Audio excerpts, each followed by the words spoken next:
Good morning. Good morning from the Philippines. If I pressed all the buttons, we are live. I want to welcome you to the show. Let me just take a moment to see if we are indeed live. Okay, you got 8192 checking in from New York. Welcome to the show. Rokon in Montana. How you doing, my friend? And right off the bat, if somebody would just give me an audio and video check, let me know if the levels are okay. Is it too quiet? Is it too loud? How do I look? How do you like me now? In the words of Toby Keith. And then we'll get this show on the road. What I'm going to talk about today is the upcoming and the rising gas prices here in the Philippines. Reportedly going to be a pretty good price hike this week. The government has implemented a 4-day work week for certain agencies. Let's see, what else was I going to talk about? Basically how we're going to deal with, the rising gas price, which means everything is going up everywhere in the world. We're no different here. I think it's something like 98%. Maybe I'm way off, but I think it's 98% of the fuel comes straight out of the Middle East. So obviously we're affected here in the Philippines like anybody else. Hey, Paulie, how you doing? Gulf Shores checking in. John Rossi checking in from southern Mississippi, reporting all loud and clear. Thank you very much. Hey, Lee. Let's see, Robert. Let's see, $5.30 US dollars per gallon in Southern California, according to BCL Max. Man, $5.30 a gallon. Wow. Rusty Craig, how are you? Gregory, checking in from Las Cruces, New Mexico.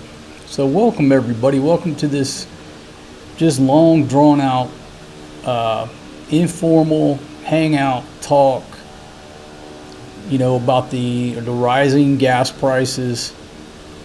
I just pulled up a bunch of articles this morning. The one from the Bangkok Post is what just caught my attention.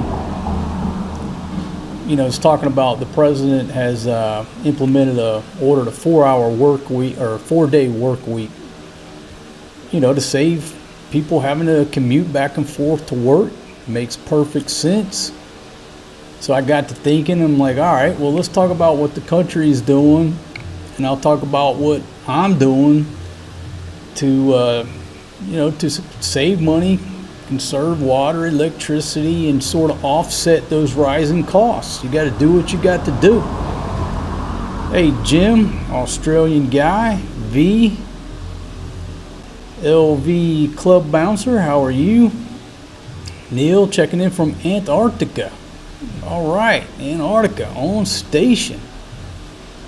So thanks everybody for joining the live stream. This is just an informal talk. I don't have a script here, and I'm gonna tell you, it's such a nice cool day. I got a nice breeze. I actually got me a fan over there. I hope it's far enough away it's not creating any problems with the audio. But I'm sitting outside and I'm cool as a cucumber, so I'm in no hurry. It's actually, it's cooler to sit outside than it is inside the house. Let's see. Ken Carpenter, trying to get back to Canada. TJ, how are you? Let's see, Robert. All right, and Robert's talking about every time there's a storm in Florida, gas goes up. Well, they're going to do what they can do to make an extra peso or penny off of us consumers. But it's about supply and demand. It's all about supply and demand. You live down in South Florida. That one year we had 5 hurricanes. When the fuel shuts off, pretty quickly the gas stations run dry, and you really feel that effect of how important gasoline is. You know, maybe the rest of the country, okay, you have a little power outage, or you know, got a bunch of rain. But when you live down in South Florida and those hurricanes come and they shut down the terminals and the gas stations run dry, it's like you better have enough gas in your tank to get as north as possible to find a gas station that's open, that has fuel. So back then with those back-to-back hurricanes, it really set in on me about how these events affect the supply and demand of fuel.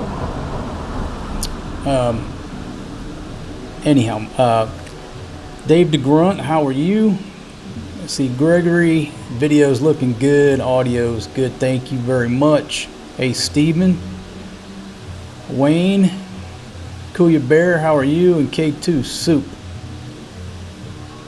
reporting that it will be back to normal shortly.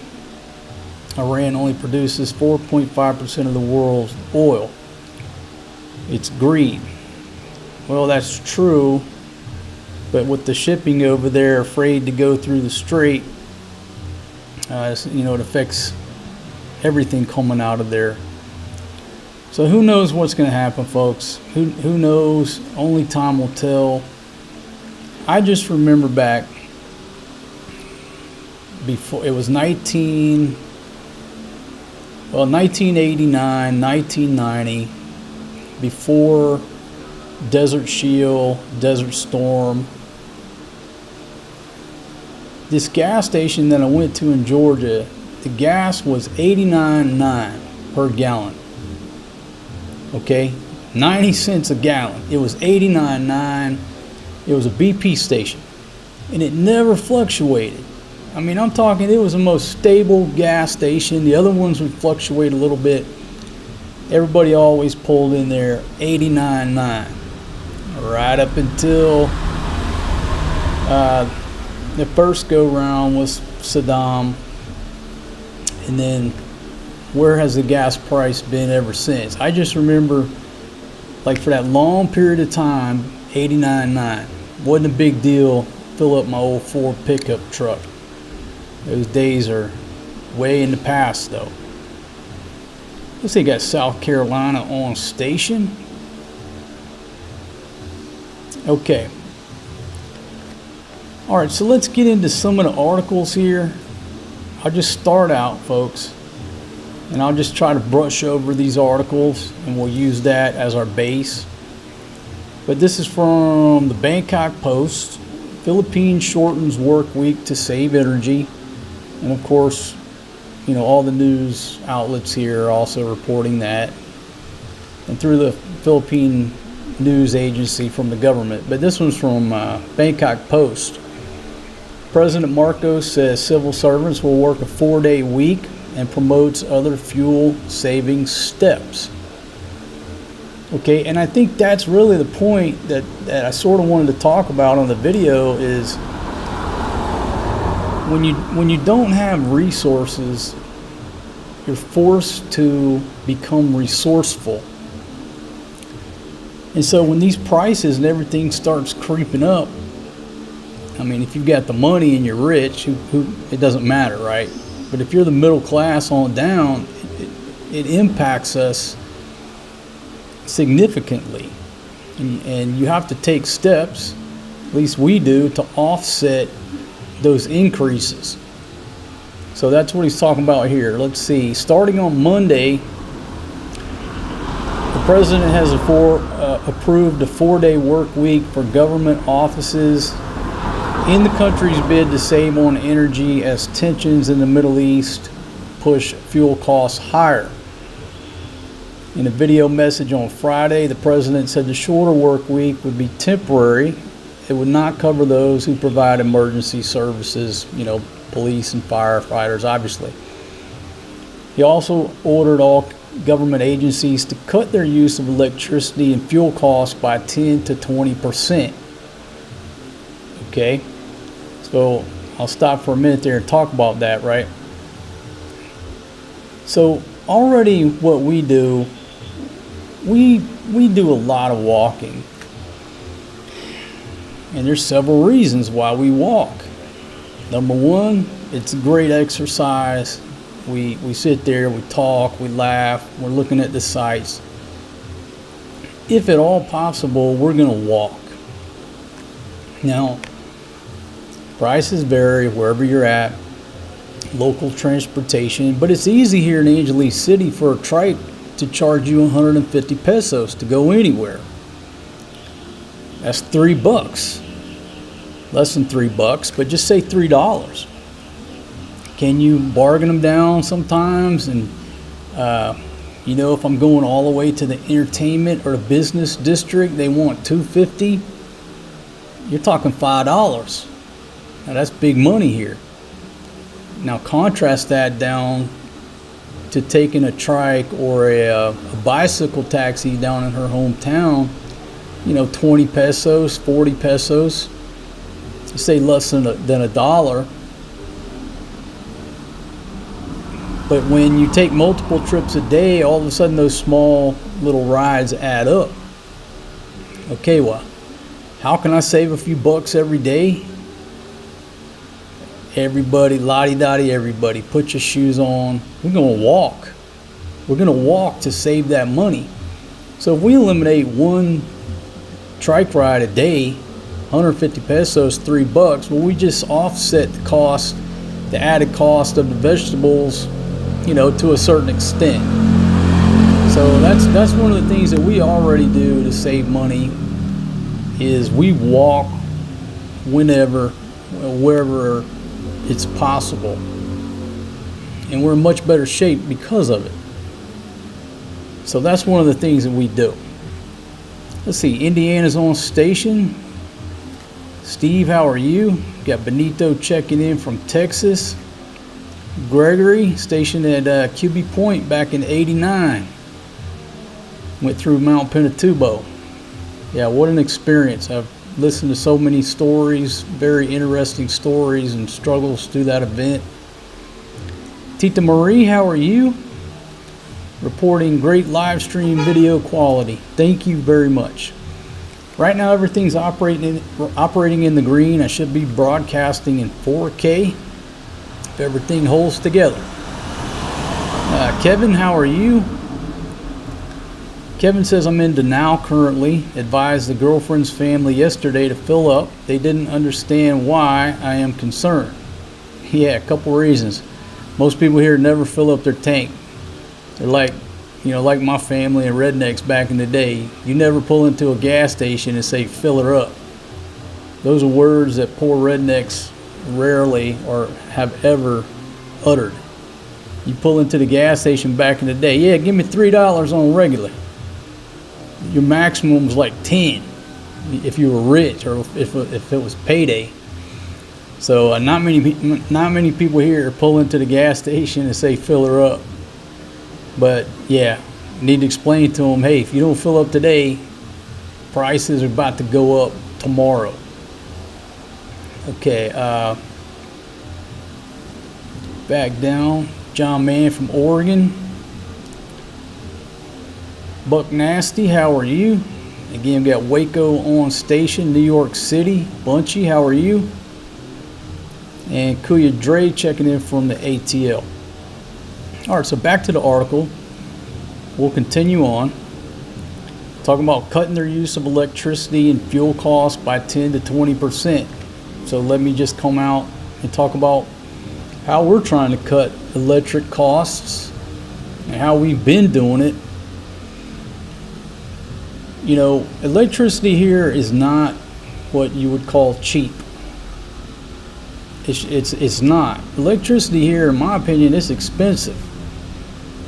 Throughout the years, what's an average light bill that we've had here in the Philippines? Around 10,000 pesos, say $200 US.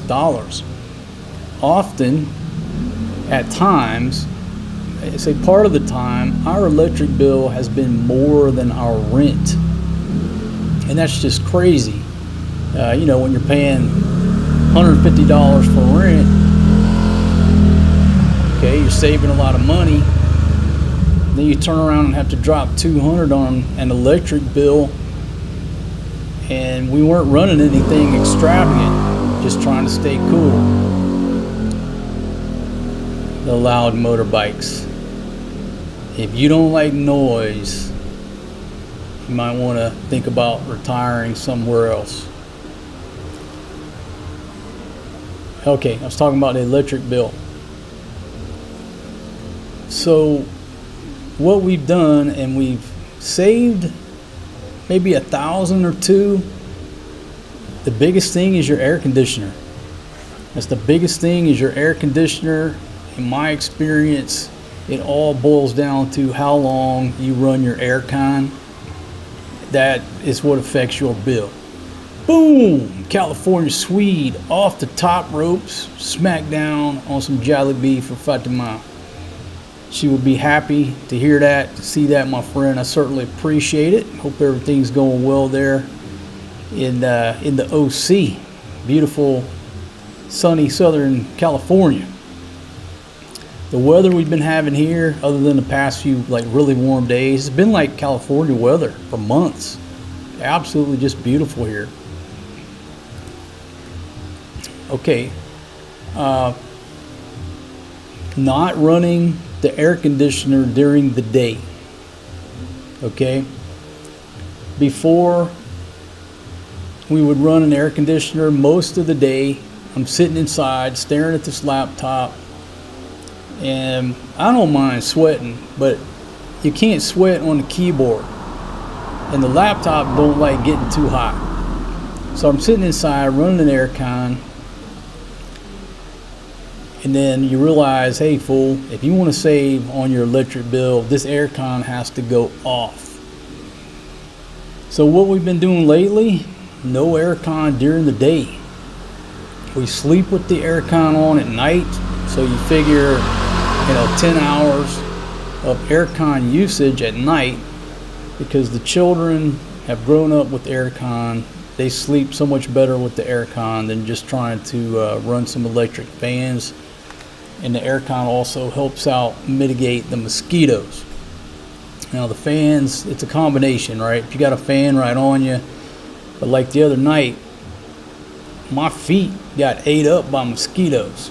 I thought it was while I was sitting outside, but it must have happened while I was sleeping. I got a whole bunch of mosquito bites.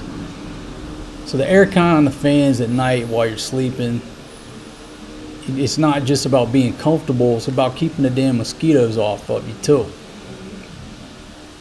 So that's one of our cost saving, energy saving steps, is just to say no more air con during the day. And what that's forced us to do, which is another good thing, is not sit inside the house all day. It's forced us outside where it's cooler.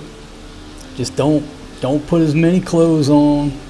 Put a fan over there, and the kids play outside. I got a table out here with my laptop, and it's all good. Why sit in the damn house all day? It's much more beautiful out here. So that's one of the big things we're doing to try to conserve electricity, but we've been doing that. So now with the gas price going up, which means the price of electricity is going up, I'll even be tightening the belt on the air con usage. You know what I mean? Like 3 o'clock when I get up and take a leak, that thing's got to go off. So continuing on with the article here. All non-essential travel and activities of the government are also temporarily prohibited, such as study tours, team building activities, or meetings that can be done online. Hey, no big impact there. No more, dog and pony shows. U.S. government should be doing the same thing. Stop the dog and pony shows, the meetings, all that BS that's not necessary.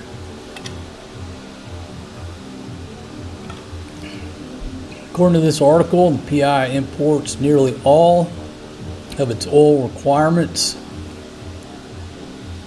and the war in Iran could spur inflation that already hit a 13-month high in February. That's what the article says. Statement by the president, mostly political there. Let's just go on down. come on down and see if anything else is pertinent in this article here. Earlier this week, the president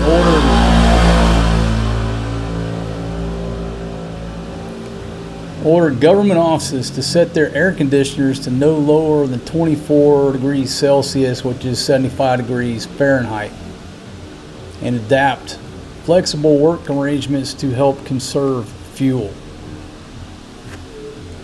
He's also discussing maybe cutting taxes on petroleum products if needed. Now, other officials have said, the vice president urged her supporters to refrain from organizing motorcades or vehicle caravans when they protest against the president to save fuel. All right, so everybody's doing their part.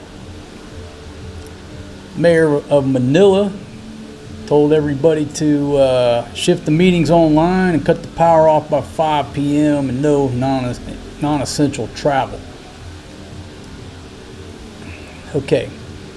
So that's the article that caught my attention there. We'll come over to Philippine news agency. They're talking about the gas stations are being monitored to make sure there's no hoarding or profiteering, because it's coming. So how much is the gas going up? Now there's several articles here, several estimates, what have you. But let me come here and find my little graph that I pulled up. Let me find where I got it here. Now that's the graph talking about the ferries. So on March 2nd, they're saying that it was around 54.5 pesos per liter. Now remember here, it's per liter, it's not per gallon. So less than $1 per liter. That was on the 2nd.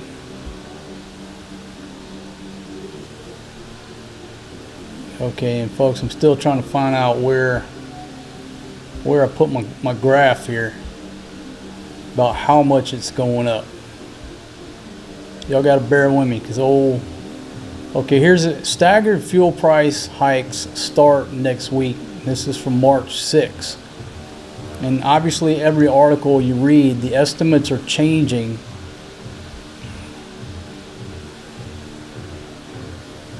So they're talking about kerosene prices are likely to jump by 28 pesos a liter, diesel by 15 per liter, and gasoline by 7 pesos a liter. So, those are some significant jumps right there. And that's just one estimate. Now, here's another estimate. This is coming from the director of the Department of Energy's Oil Industry Management Bureau. Said the minimum estimates are 19 on diesel, 9 on gas, and 31 on kerosene. So, folks, 20 pesos per liter increase on diesel. I'm no mathematician, I'm not an economist. I just play one here on YouTube. What is wrong with this woman? But we're not talking 1 or 2 pesos here where you barely notice it. Diesel goes up 20 pesos per liter. What do you think that's going to do to the price of onions when everything surrounding the price of onions depends on diesel? So we probably should have went yesterday to the market and bought 3,000-4,000 pesos worth of vegetables. Because I'm trying to read the article. Pop up this one. Huh? No, I'll put them up here, okay? But I'm trying to run a serious geopolitical talk here, and you come disturbing my show as usual. Boom! Fresh option, pork chops for the king. Thank you very much. California Swede coming off the top ropes. How y'all like that bar there? Does a front flip in, does a back flip out.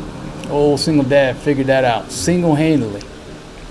thank you very much. And he also sent you some money for Jollibee. Jollibee. Yep, your Jollibee for Fatima. Shit, Fatima. Okay, Greg says still get gas for $2.77 in Orlando. Overwatch says it's $2.97 here in Texas a few weeks ago. Now it's $3.17 per gallon. Let's see. Hey, Robert, how are you? Coral C, checking in from Jacksonville. Midnight Alchemist, thank y'all very much for checking in. Let's see. Dragon says, rest in peace, my bank account. Anthony saying China announced today they're stopping oil exports to the Philippines. I didn't see any of that in my limited research here. $4.79 in LA. Yeah, so if you could put some more information on there, that'd be very welcome.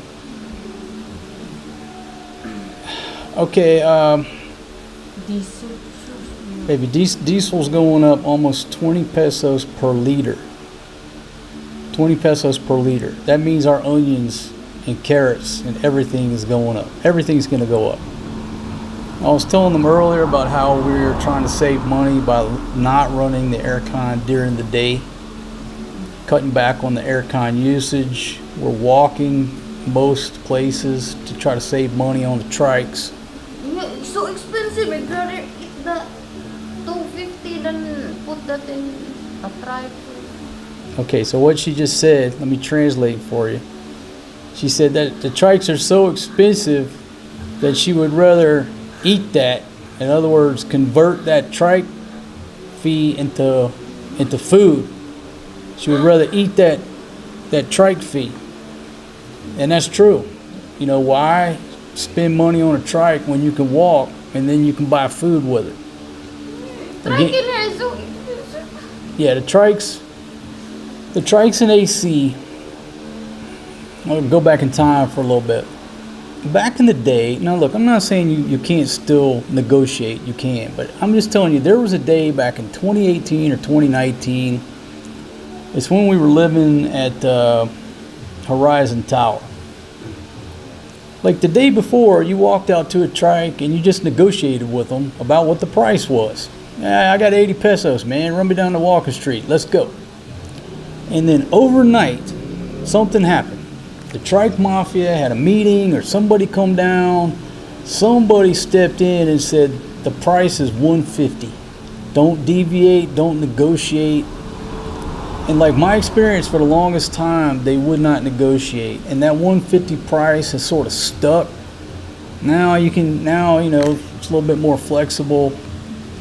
But it just happened overnight to where they were told, don't negotiate, this is the price.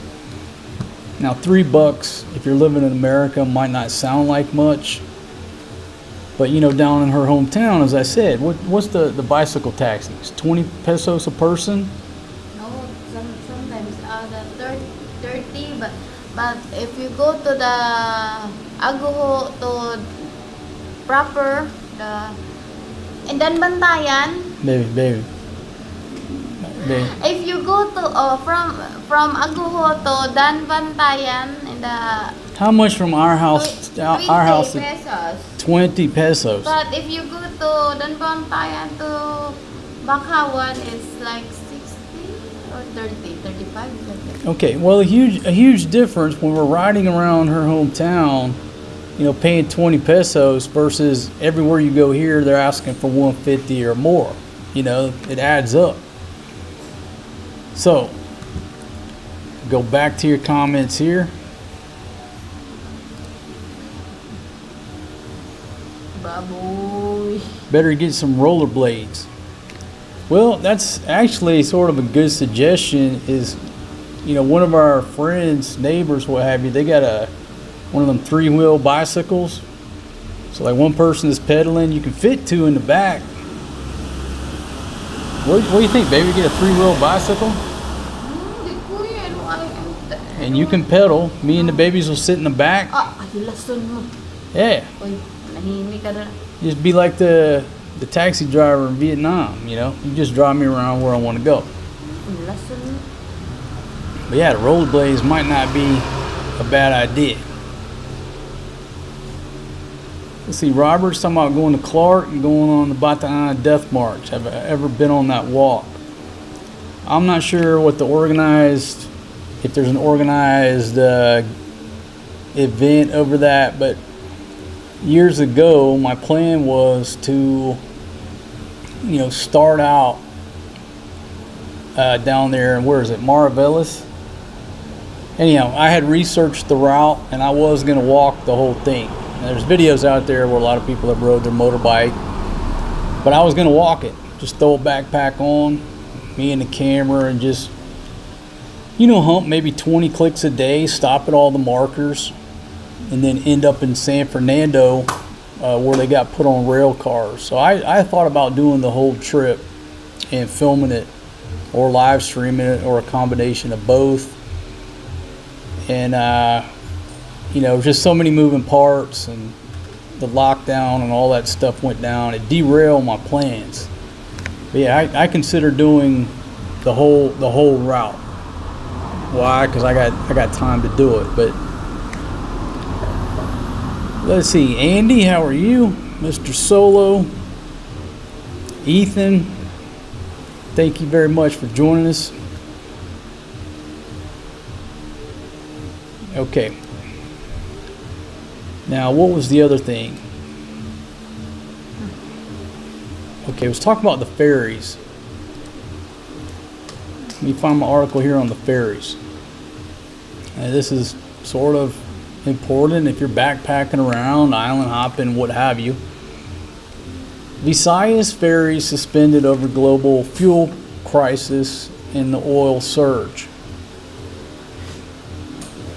It's begun disrupting sea travel in the Visayas, with a major ferry operator canceling several routes from Cebu due to rising fuel costs.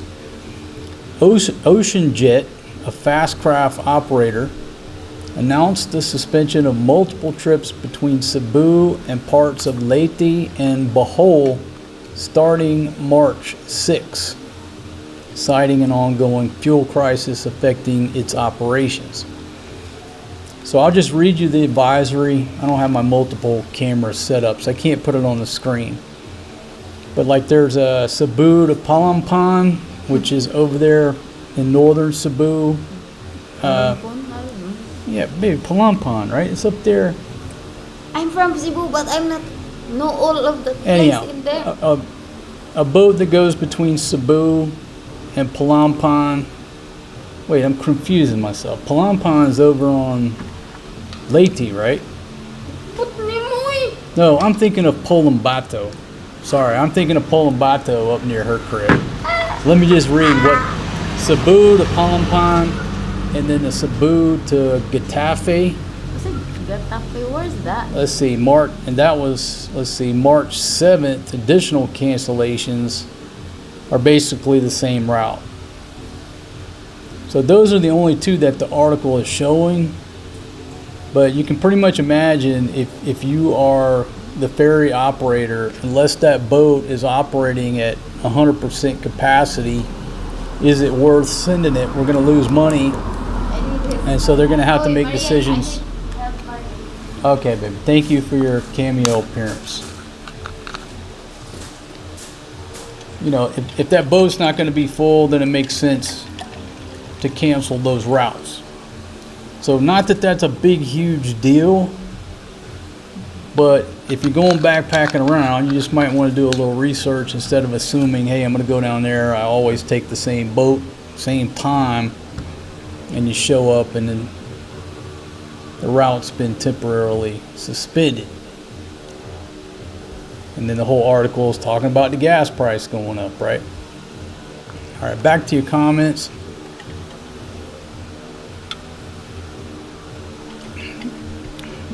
Let's see, Bad Boy Travel. Yeah, folks, by no means am I saying there's not ferries to get around. That's not what I'm saying. I'm just saying that these ones that aren't profitable or not operating 100%, they're probably going to start canceling some of them, so the other ships fill up to capacity where they can maximize efficiency. That's all I'm saying. I'm not saying you can't get around. There's no indication of that. But they're going to have to be more efficient about the routes and which ones they put out there that aren't 100% full.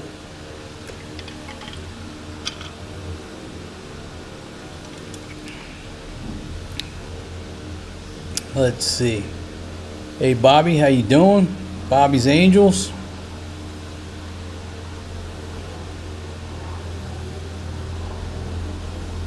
All right, so back to my articles here. Chili Win, how are you? Okay, I'll give you some love. Thank you very much for checking in. Middle East gas is not sold in Southeast Asia. Cover up, taking advantage. P.S. Take that stupid hat off. You continue to irritate with your BS expertise. Stop lying on YouTube. Mibidit, oh, mind your own phony castle. Thank you very much for your words of wisdom, encouragement, positivity. Thank you very much for viewing and being a loyal commenter here. I certainly appreciate you. I appreciate you leaving a longer comment here in the chat.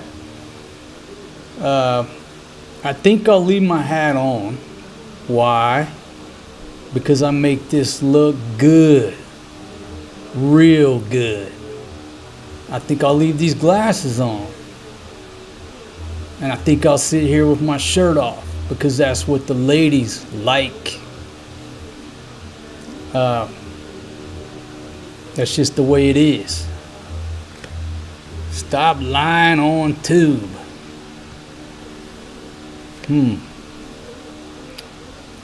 Let's see. Rome, how are you? Mr. Solo saying gas is getting to $4 a gallon here in Cincinnati. And again, folks, I mean, you don't got to be a rocket scientist. We all know everything's connected to the gas price. How long is it going to last? That's anybody's guess. Back in 1990, when my 89.9 went up, I was hoping that it was going to go back down pretty quick. But to my shock, I was shocked. It never went back to 89.9. I wasn't expecting this. You know, back in the day, it was nothing to fill up your truck when it was 89.9. You pulled in there without a care in the world. I really didn't care about filling it up. It was just something I had to do. And then when that thing started creeping up, then you started caring about the gas price. I was spoiled, complacent.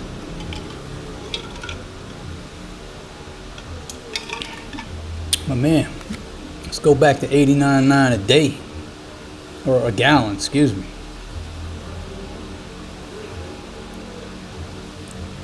Yeah, so looking at other models, they're still right around 19.5 to 20 pesos increase per liter on diesel starting the week of March 9th. So what we're doing again, we're just doing other things to offset the inflation. You could call it temporary inflation, or but nobody knows. So again, we're not running the aircon during the day. Sit outside with a fan, walking more, take the trike less so we can save a few pesos. Now I'll go back to an article and what they were talking about. You know, just interviewing people, right? They're talking to these lunch ladies at the cafeteria of the school, and basically they said, you know, basically what we do if the price goes up is we just make smaller portions. People are going to eat less. Kids are going to eat less. That's how we deal with it. When you don't have an extra funding or extra budget, this is what we have. And this is what people can pay. You get less. You get a smaller portion. Little belt tightening. Okay. Now let me go to an article, and I started to put this in the title, and I didn't want to scare nobody because it talks about water shortages. I said I'm not going to put that in the title. I'll talk about it.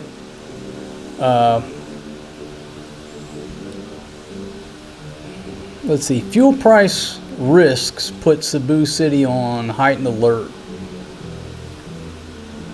It's talking about what the government's doing, strict fuel use, all that stuff. But the specific topic was the water situation. Now look, I'm just going to quote an open source, just a news article, and they're interviewing some type of advocate. This isn't coming straight from the government. But it says fuel price hikes and lack of new sources to hurt Cebu's water supply. Now, what this gentleman says, I'll throw the basic stats out there, is that they're reporting that the demand in Metro Cebu for water is 600,000 cubic meters per day, while the production is only half of that at 300,000 cubic meters per day. Now that's what this gentleman says. He's with the Cebu Electricity Rights Advocates. I don't know what organization that is, and I don't know if that stat is true or if the government agrees with it, the water company agrees with it or disagrees, but that's a big disparity if anywhere in there is true. The demand is twice what the supply is. Okay. Now look, living down there in her hometown in northern Cebu, y'all saw me talk about it, and we're 5 hours away from Cebu City. And this article is specifically talking about the Cebu metropolitan area. Mandaue, Lapu-Lapu. But living in her hometown, if you wanted to take a shower, now we never had really great water pressure. At the greenhouse, it was, okay. The bait shack was a little better because we were closer to town. But if you didn't wake up at 4 in the morning and get your shower by, say, 5, maybe 5:15, once the masses that lived in that area started waking up and taking showers, we had no water. The water would go to a trickle and it would stop from about 6 to say 9. You had no water. There was no water pressure because everybody there is trying to take a shower and get ready at the same time. Therefore, we had 2 trash cans full of water in the CR, and you took your shower with the tabo, the scoop, looks like a pail, and that's how you took a shower. And if you didn't make sure your trash cans were filled up, well, guess what? You were out of water, and you waited until 10, 11 o'clock when the water would come back, and make sure you fill up those trash cans. So I don't know what the situation is in Cebu City. I haven't spent a lot of time there in a long time other than just passing through. But according to this article, the demand is twice what the supply is. Now I'll go to your comments because I'm reading the article. I can't see both at the same time. So let me pause and see what everybody's saying about it. Okay? If anybody's living in Cebu, let us know. Do you experience daily periods of time where you have no water pressure, no water at all. Even give us an update on the brownouts. Because, you know, back in the day, I was in Cebu hanging out when they were rolling brownouts on a daily basis. Every area of the city, there would be 4 hours a day where you didn't have electricity. We call it a rolling brownout. Okay, so let's go down. Let me see what I missed here. See, Jigsta, how are you? $3.15 a gallon in Indiana. And see, Mike's got a question. Can you tell if the 4-day work week will be less hours? That's a good question. I don't know, but the 4-day work week, working 4 10-hour shifts, it really makes, well, it's good sense for the employee. At least it was for me. I've worked that shift before. Now think about it. You stay at work an extra 2 hours a day, and you get Friday off. You get a full 3 days off a week just by staying at work an extra 2 hours. You save a whole day of having to get up, shower, get your uniform on, take your uniform off, shine your shoes. You only got to do it 4 days a week, and you just stay an extra 2 hours. You know, when I was 5'0", young deputy dog working the road, we worked 12-hour shifts. That was outstanding. Work those 12-hour shifts, less time to take your uniform to the dry cleaner, shining your stuff. I mean, it was much better than working 8-hour shifts. And I would much rather work four 10-hour shifts than a 9 to 5 Monday through Friday. It was tough on a lot of people who had kids, but if you can make it work and get that extra day off. So I don't know if they'll be making them work 2 extra hours. But that's a good question. Okay, let's see, where are we at? Okay, so all right, John Ross says 10-hour days. My girlfriend works in local government. Okay, so there you go. They're working 4 10s. And again, I tell you, once you get used to it, you don't really pay attention to those extra 2 hours. And then you got a 3-day weekend. Nothing wrong with it.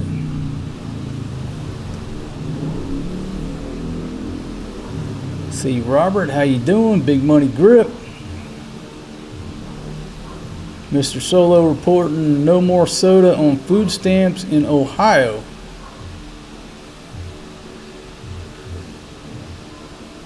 DeSanti Adventures, how are you? Checking in from Concho.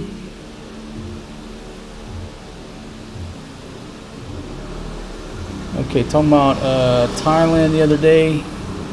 I'm not sure what's going on in Thailand. It's about time for me to get back over there and fire up my motorbike. Roy G, how are you? Filled up with gas today and it cost me $68. That's crazy. That is crazy. How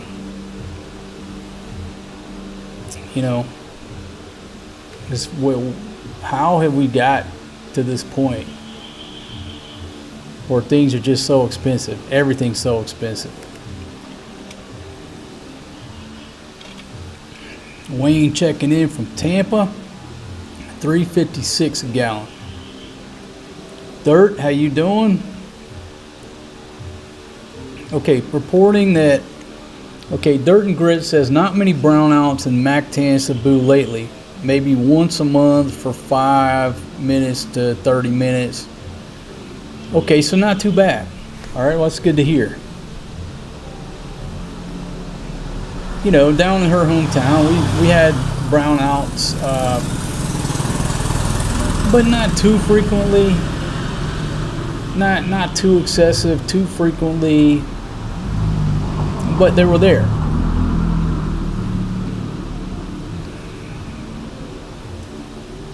Okay, now It's Me says I did 4 10-hour shifts for about a year, loved it.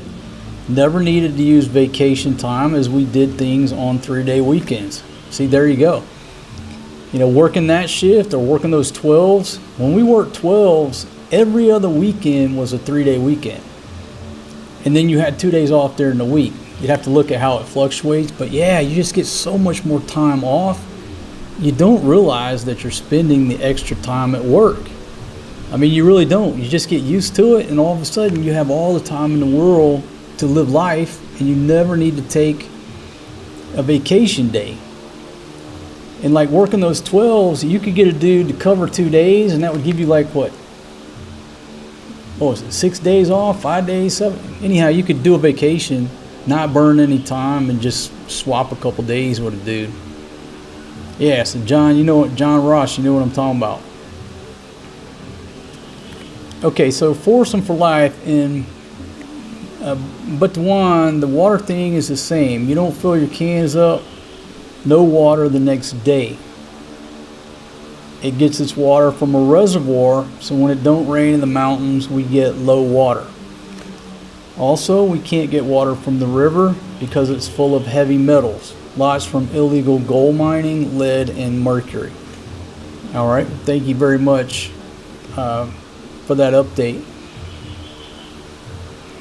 When we took that day trip to Lake Mappin-Weppy, and if you go down to the camping playlist, you'll see a picture of Janice getting out of the four-wheel drive Toyota.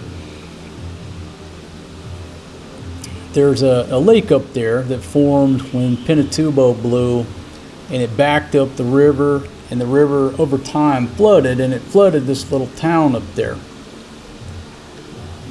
And it flooded the church, and the only thing you can see, watch the video after this. It's a great video, great day. The only thing sticking up is the steeple. The top of the church and the steeple is sticking up out of this lake, and the rest of the town is underwater. I think it's called Santa Barbara Chapel. But anyhow, just go down on the homepage to the camping playlist, and it's something about two Filipinas, four-wheel drive, mountains. You'll see Janice getting out of the four-wheel drive. But anyhow, the point of it was,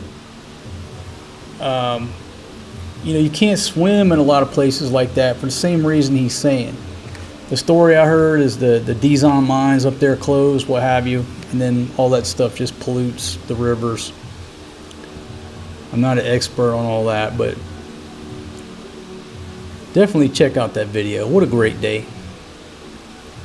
All right, Pony Boy says he went to Chevron, $6 a gallon, spent over $111 to fill up a Silverado here in California. Back in the day, I pulled into that damn BP 89.9, threw down $10, and I was good to go. Might not have filled it up, but I was rolling strong. Hey Mike, how you doing? Thanks for joining us, folks. If you don't know Mike, he's always having trouble with his wife running around. Mike, I hope you get that problem solved, man. Okay, Mr. Solo, and folks, we're getting off topic here for a minute, but thanks for the comments. If you're just joining me, I'm talking about the rising gas price in the Philippines. Next week, diesel is going up by about 20 pesos, which is a pretty significant jump, which is going to affect everything from onions to, it affects everything. Let's see, Marcos, you are missing out on 2 checks, not posting to TikTok and Facebook. You'll post all the same and get paid. You know what, my friend? You're absolutely right. That's sound advice. Back in the day, when anybody first started this game or writing a blog or writing blog posts or whatever, you had to be on everything. And I'm not saying you don't these days, but back then you had to. You'd be on Twitter, Facebook, Pinterest, Instagram. What was that? Google. The Google had one, right? Google Plus, whatever. You had to be on all this stuff. to get any traction. And I was doing that back then. And it'll burn you out pretty quick. And I realize now you can stream a lot of this stuff simultaneously. You can use software where it's seamless. I got it. But back then I just got burnt out on going so many directions that it just wasn't what I wanted to do. What did I want to do? I wanted to make videos. I wanted to fire up my camera. I wanted to make videos or live stream. And so I made the decision back then, I'm going to focus on what I like to do, and that's making videos. So you're absolutely right. There's absolute truth to it. I could easily hire somebody to plug all that stuff in, and maybe someday I do. But as a one-man show, I just made the decision back then, screw Facebook, screw Twitter. I don't enjoy any of that stuff. I enjoy making videos and talking to you fine folks.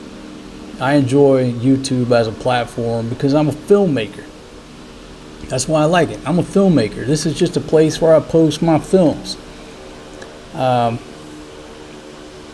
So again, good advice. Absolutely good advice. That's why I'm not the best person to ask for advice about YouTube.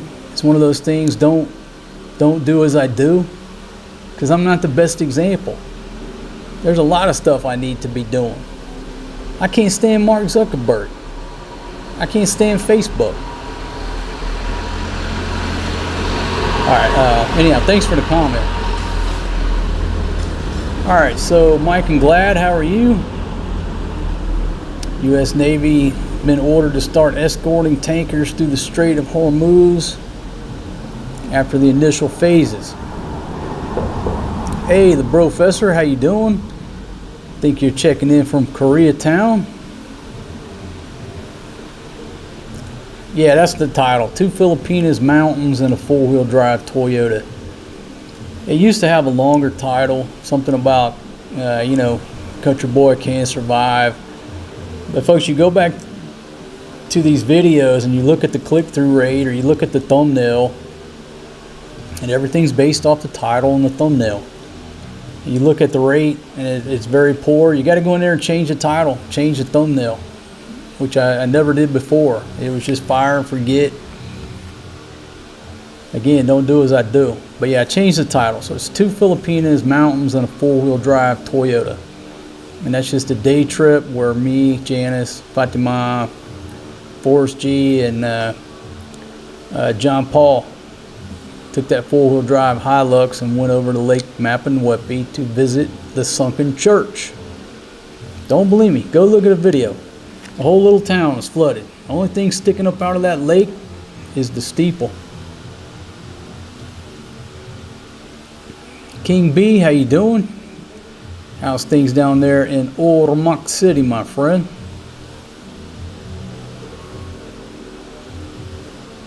All right, we got Philly in the house. How you doing? Surigao Island on station. Hope you're doing well down there, my friend. Wish I was down there on Surigao. I mean, folks, life is good here in AC. I'm not complaining. Life is good here. We've had great weather. But we miss the beach. We miss the beach. The children miss the beach. So in less than 90 days, good Lord willing, we'll be headed towards the beach somewhere. So we certainly miss the beach. But again, nothing against Angeles City. You need a good base of operations, all the infrastructure, all the amenities. Great place to live. But we miss the beach.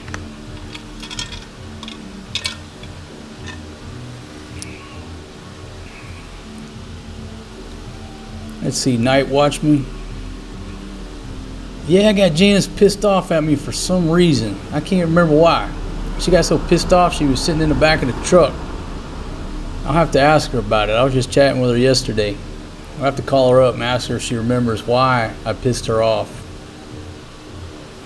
I don't really recall. I was having a great time that day. I think I had just come off of a Czech ride where I hadn't drank beer in like 2 months, and then that day I popped open some Heinekens. I was having a great day. We all had a great day, but I did piss her off for some reason. Let's see, Mr. Uranus checking in from the Gold Coast of Australia. How you doing? All right, so one more comment, then I'll go back on topic here. Let's see, when working in Korea, we worked a 48-hour work week, 7 days a week, 4 on, 3 off, 3 on, 4 off during each pay period. So we had 6-day weekend twice a month. Life was great. Yeah, I mean, there you go. These schedules,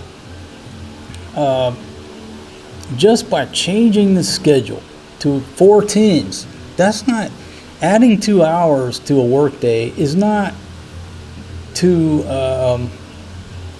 crazy, right? Now, people have kids and they got to pick up the kids because the daycare closes at 5. That does create a problem in places like the States.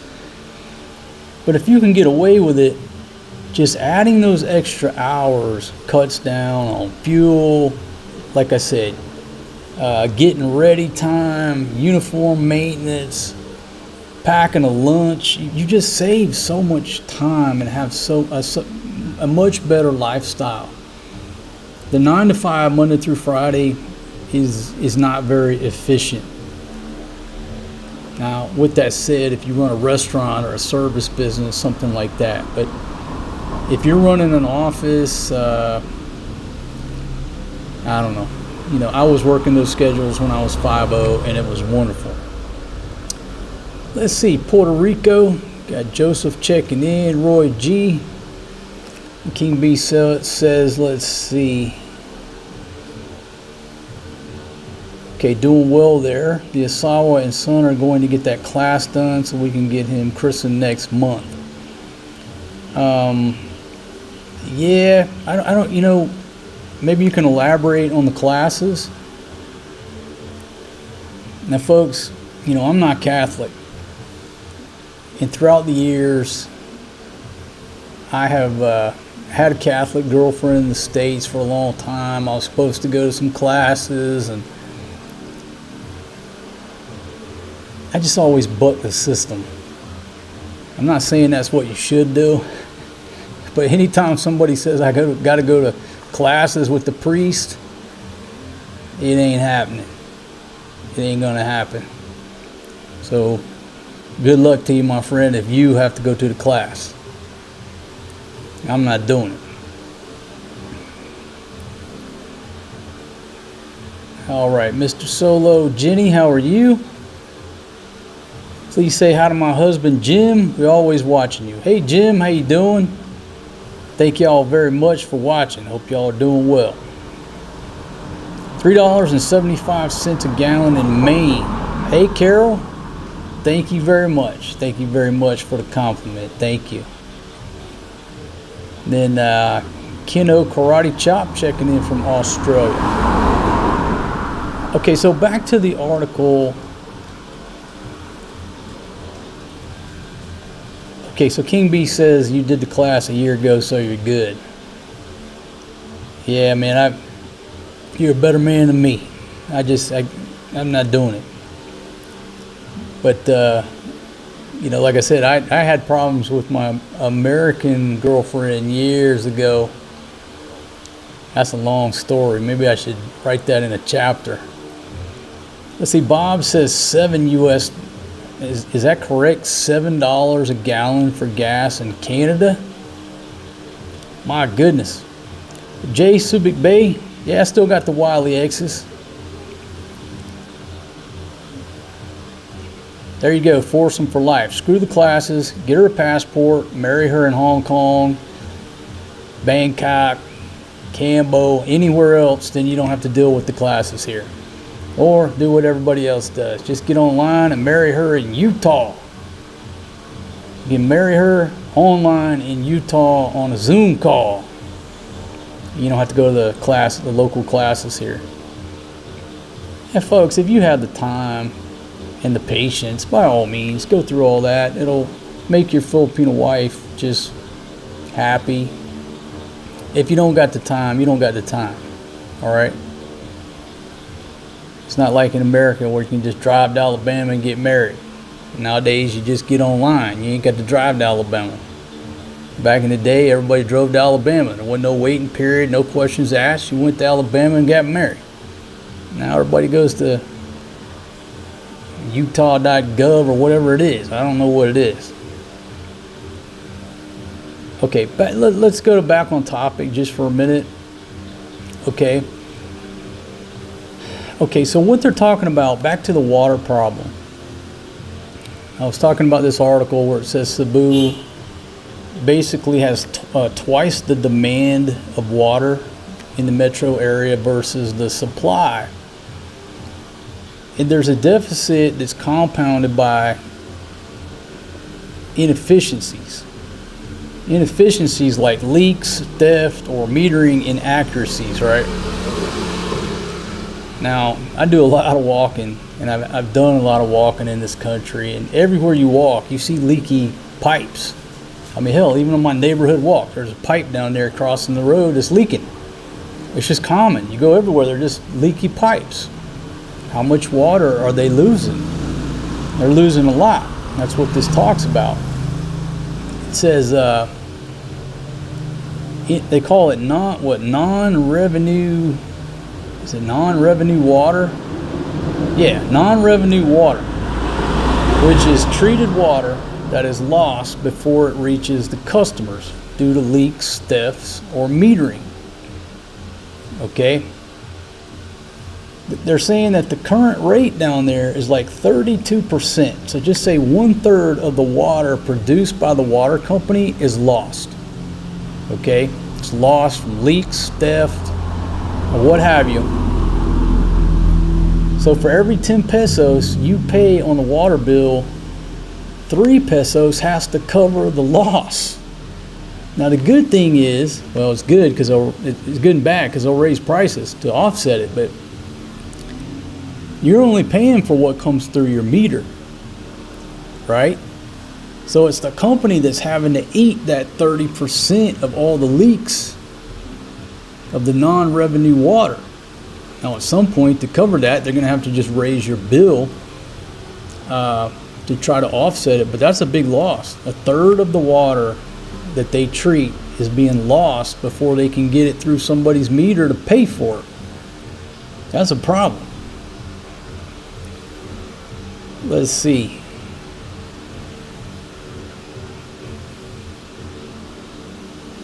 And again, they're only producing half of the water that's needed in the Cebu area, Cebu City area. That's what they're saying. Power dependency, blah blah blah. Okay, so now they're talking about also the power dependency with the water supply. Without reliable electricity, the system pressure fluctuates wildly, causing more pipes to burst and increasing the risk of cross-contamination from nearby waste sites.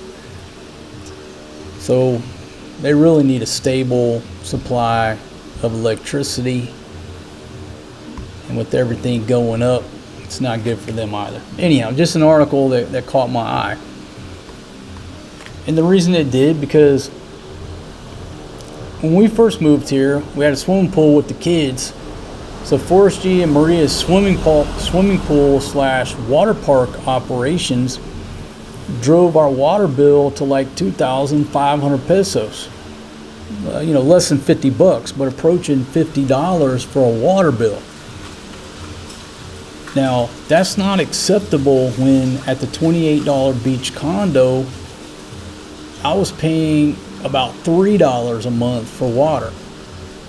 But the kids in their swimming pool, in their marathon showers, they ran it up 2,500 pesos. Since we took the swimming pool and the water park out and put the wabash on them playing with the water hose, well, now we're back down to 1,000 pesos, $20, give or take a few bucks. I said, okay, all right, we're at $20. There's no water park. let's cut down on the showers, because the kids, they'll go in there and take a shower too long. Let's cut down on that. 500 pesos, in my mind, $10 water bill. That's all we need to be doing here. Not over 1,000 pesos. That's just not being very conservative on our water usage. It certainly wasn't conserving water with the swimming pool and the water park. That's another reason we want to go get back to the beach, because they love playing in the water. And here I am paying, extra 25, 30 bucks a month for this little water park. And I'm wasting water. Go to the beach. Water there is free. You find a public beach. So that's the article talking about Cebu City. And again, I can just tell you my experience. Like right here in Angeles City where I'm at, we got great water pressure. Water has never went out for more than a minute or two, probably because they were working on a line or something real quick. Stable water supply, stable electricity here, no problems. But living down in her hometown, brownouts every now and then and every morning, several hours where there's no water. Big difference. It's not a big deal if you got the trash cans filled up, but when you got 6, 7 people, got to take a quick shower in the morning, those trash cans are gone. And then I'm sitting there left waiting for 3, 4 hours for the damn water to come back on, where old single dad can try to take a shower. Okay, our water bill here in Ormoc City is less than $3 US. Thank you. 177 pesos. We spend about 500 pesos on drinking water every month also. Okay, I'm glad you brought that up, because I've left out the cost of filtered water. Now, I just got the water re-upped, and if I'm not mistaken, we paid 35 pesos, which it's up. Now, I don't know if it went up because of the gas price creeping up, or they had a plan to go up, but with the price of diesel jumping 20 pesos a liter, how much is your drinking water? How much is our drinking water going to go up? We've paid anywhere from 20 to 25 pesos up here. Like I said, I think we were paying 30 and then paid 35. Drinking water is something you have to have. It's sort of hard to ration drinking water. But back to his light bill. King B's light bill, $3. That's what we used to pay. It's probably like an average for most local folks here, about $3. But there's been a couple months where mine was $50, and that's just not. I don't want to say the word wasteful, because the kids have a swimming pool. You got to fill up the pool. That water in the pool ain't free. You got to clean the pool. That's more water. So a $20 swimming pool could easily cost you another $30 a month on your water bill. All right, Foursome for Life says, my first time in 8 years, my electric bill was $3.5. Okay, $3.5, folks. If you're doing 50 to 1, that's $70, but it's not, because the exchange rate is better. But the way to quickly figure shit out is stick to 50, and I can always just say, okay, that's less than $70, right? I would be quite fine if our electric bill was 3,500 pesos. I would celebrate.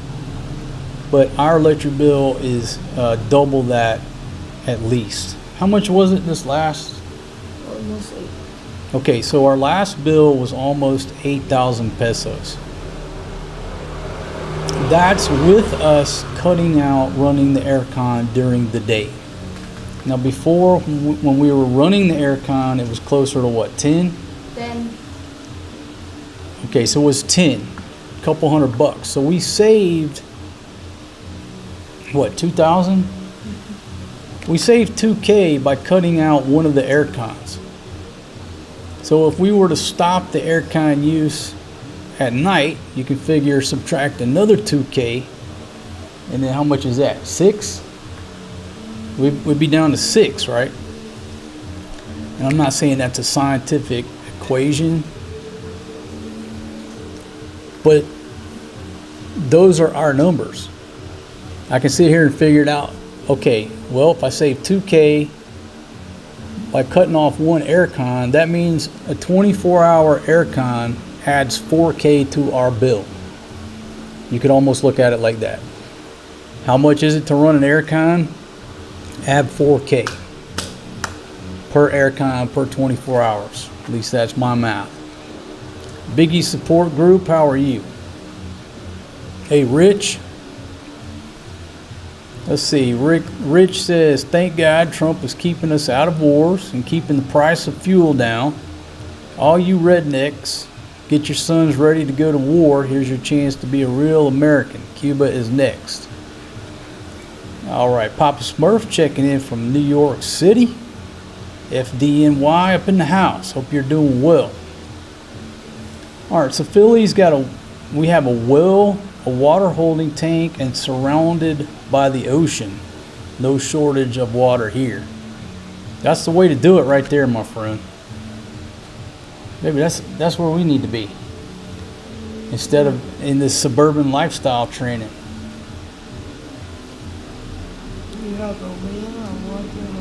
Yeah, they got a well, a holding tank. In the village, you have well in there. They have a well in her village, but I think there's a couple of angles where you look down in there. There's at times where the bottom of that well is about like this. It gets low, right? The water level of the well gets very low, so you drop your bucket down in there and it just sort of lays over, and when you pull it up, it's only half full. But definitely what they need and they've needed for years, is a big old holding tank. You never go to the other well, right? You have 2 wells in there. Is the other one deeper? Yeah. Okay, so the other one is deeper. But yeah, they've needed a holding tank. You know, if I were to move to the village, that's one of the first things I would invest in. But in the other well tastes like iron, because all of the side it's like they put a metal. She said the other well tastes like iron because they put some type of metal liner down in there, whether it's iron or metal, but whatever. The well that in the village, you just put a rock in the side. So there's something rusting down in the bottom of the well. So, yeah, that's why we not don't real like excited to go about the that. other well.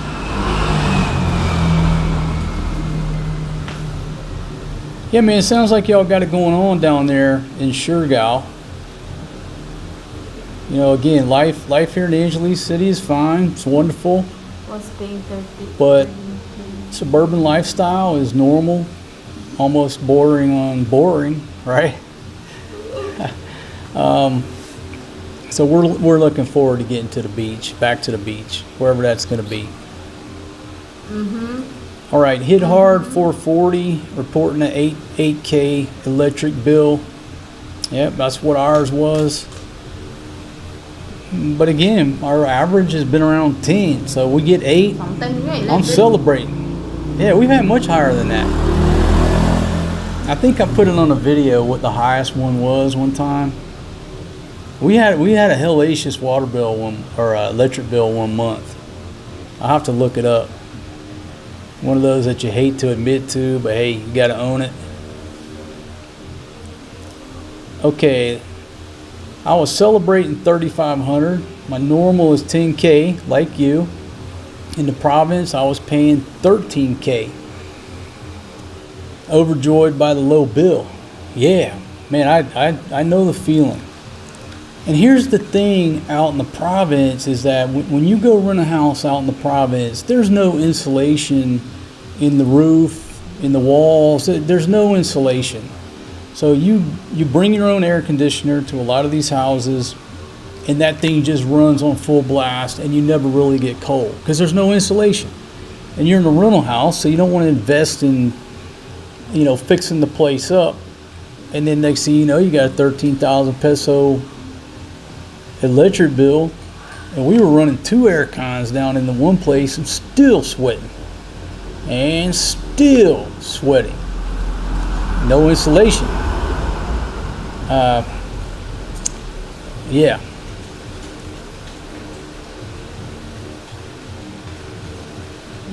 Yeah, rainwater collection, you can do that as well. Yeah, I'm not down with bathing with the optional rust in the water feature of the well. Do they have to pay extra for that option on the well? Huh? Huh? The rust in the well, baby, was that an optional feature? They had to pay extra for that? It's just a joke, baby. Never mind. We just going there if the other well is no water. Yeah, so what she's saying is if their main well, which is safe, runs low, they don't have a choice. They have to go to the secondary backup well that's full of rust, which nobody wants to. But hey, there's water there where the other one there's occasionally no water. But now nobody drinking the well in the village. Okay. Oh, we got Carhartt Joe up in the house. How you doing, my friend? Folks, y'all remember Carhartt Joe from the free hot dog giveaway live stream? Free hot dogs. Go to my live stream tab and scroll down. You'll see him at the hot dog cart. Hope you're doing well. So in Bolinal, have well and solar. Electric, my cost for utilities all 1,500 pesos. On the grid as a backup.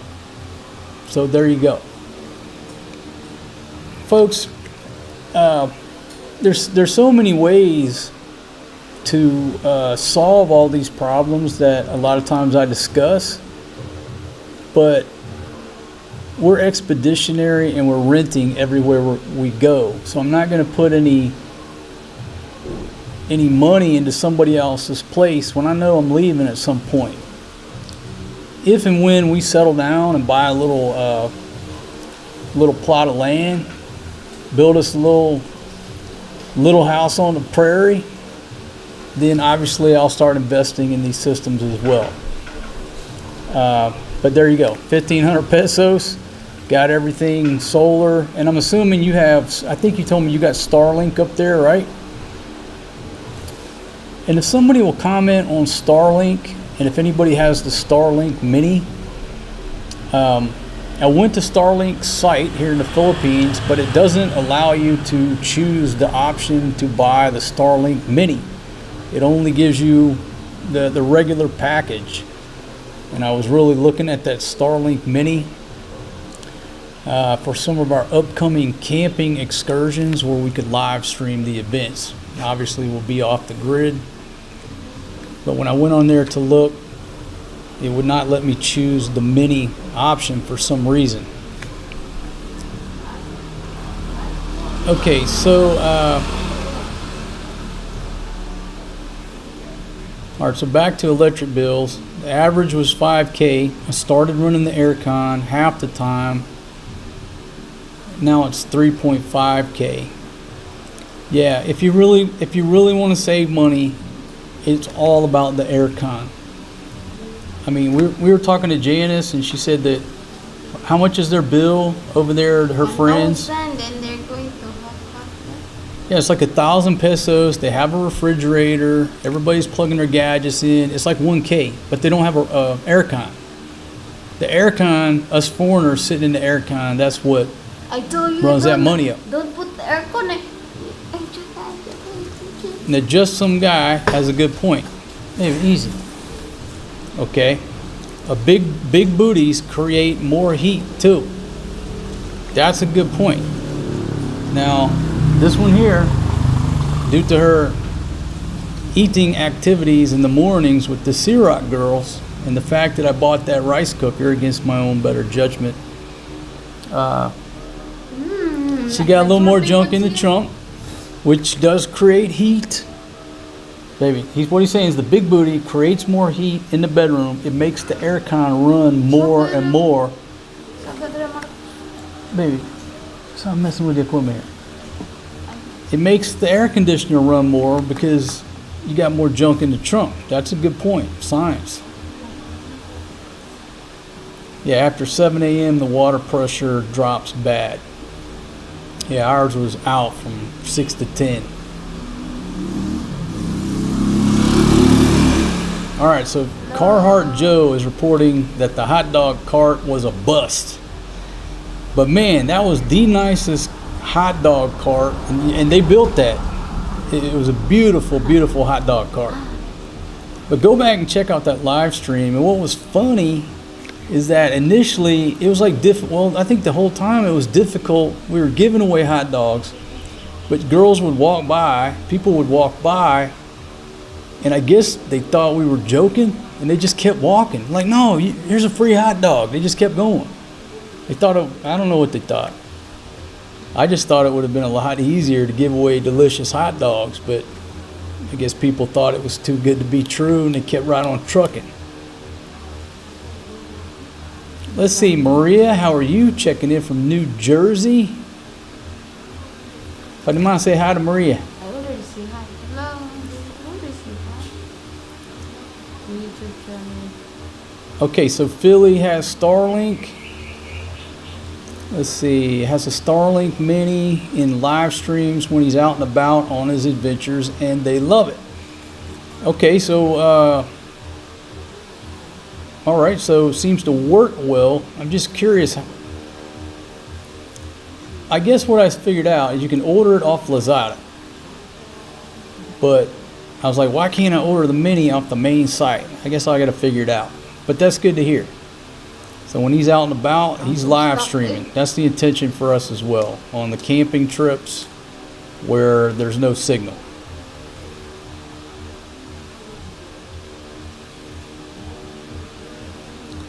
Yeah, and that's a big thing, you know, foursome for life. Had the air con, all the friends and relatives sucking all that cold air down. Yeah, we always had a house full, and yeah, I guess it's creating extra body heat, but it really wasn't about that. It's about everybody's running, coming in and out the door. How many times does the foreign guy have to shout, close the door, the air conditioner's on? I explained to him how an air conditioner worked. Nobody cared. Why? Because they're not paying the light bill. So that was a very good point. That was one of the biggest problems dealing with her family and friends, is nobody understood the concept. If the air con is on, close the door. Close the door. And everybody just thought I was such an asshole for yelling, hey, close the door, an air con. So that's a huge point. That's a huge point. Even though the house doesn't have any insulation, the real problem was the number of people going in and out and leaving the door open and not understanding how an air con works. Okay, so Carhartt Joe got the Starlink. It's a must if you live in the province.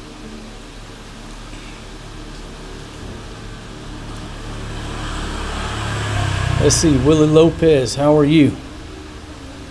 Yeah, nobody listens to the foreign guy. Yeah, exactly. They don't have to pay the bill, so they don't care. But in the same sense, in their defense, this girl grew up, never had an air con, right? Never had a ref. So if you live for 20 years of your life and you have no idea how an air con works, you don't know that you're running up my light bill when you leave the door open. They don't know. You have to calmly explain it. But I did get frustrated after I calmly explained it about 90 times, and then you lose patience, right? Like, hey, how many times I got to explain it? But again, you live 20 years of your life with no refrigerator. You don't know that it's a big deal if you leave the door cracked. Hey, you're running up my light bill. Somebody didn't close the door properly.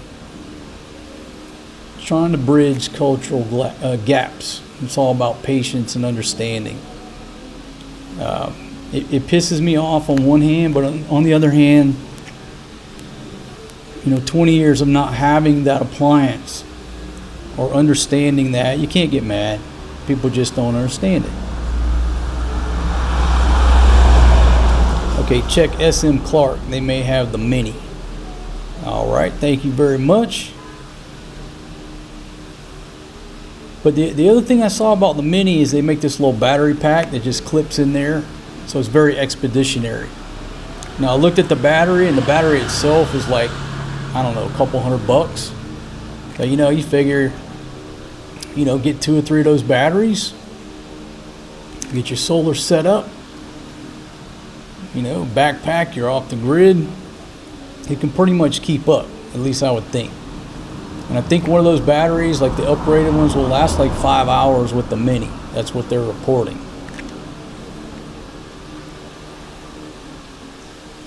Duncan, how are you? All right, so let me get back on topic here on the articles here. So what have we covered so far? The point is the gas price is going up here in the Philippines just like anywhere else in the world. But it looks like this week there's going to be what they're saying, 20 peso increase in diesel. That's a huge jump. That's going to impact everything from, you know, the price of onions to carrots. I don't got to explain that. You know, if it was a peso or two, whatever, you're used to that fluctuation, but not 20 pesos. Talked about how we're gonna just continue to be efficient. We just have to be more efficient about where and how you spend the money. More efficient with the aircon usage. It's like one of them things where you got to work twice as hard to make less. You're gonna run the aircon less, but the bill probably still going to go up. One of those where you can't win for losing. Damned if you do, damned if you don't. But that's basically it. You're going to have to work twice as hard for less money. Nobody ever said life is supposed to be easy. When has life ever gotten easy? All right, so comedy relief. I'm going to change subjects. I'm going to take you to California. Now this came up in an article. I was just browsing this, and I'm not mad at the guy for taking trips down to Tijuana. I'll just read you this, okay? It's got nothing to do with the topic. So if you're just joining me, this is just a break from talking about the gas price increase. California bishop who allegedly made several trips to a Mexican brothel arrested at San Diego airport trying to flee the U.S. So this California Catholic bishop, he looks like he was embezzling funds from a church or what have you. That's what got him in trouble. Okay, whatever. You do the crime, you gotta do the time. But what they threw in there is that, and what does this got to do with it? I mean, I guess it does. This is where he's spending his money that he's stealing from the church. But it says he regularly crossed the border from San Diego to Tijuana to visit the Hong Kong Gentlemen's Club. And when I first read it, I thought that's what they were raking him over the coals over, because he went down to Tijuana. I'm like, I'm not mad at the guy. You know, got a day off, whatever. He goes down to Tijuana. Personally, I like going to Adelitas. He went over to the Hong Kong Gentlemen's Club.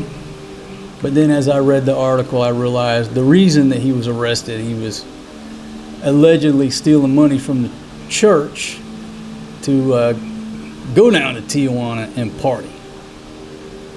All right.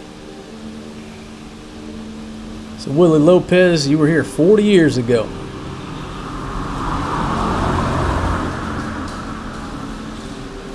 Yeah, most folks here, they don't have a refrigerator. They don't have an aircon. But when I did a video about why there's so many brownouts here in the Philippines, and I got all the information straight off the electric company site. They explained it. And it's basically supply and demand. There's more of a supply, or excuse me, there's more of a demand than they can supply. And the power plants that are supplying it are old, they need a lot of maintenance, they break down frequently, and they can't keep up.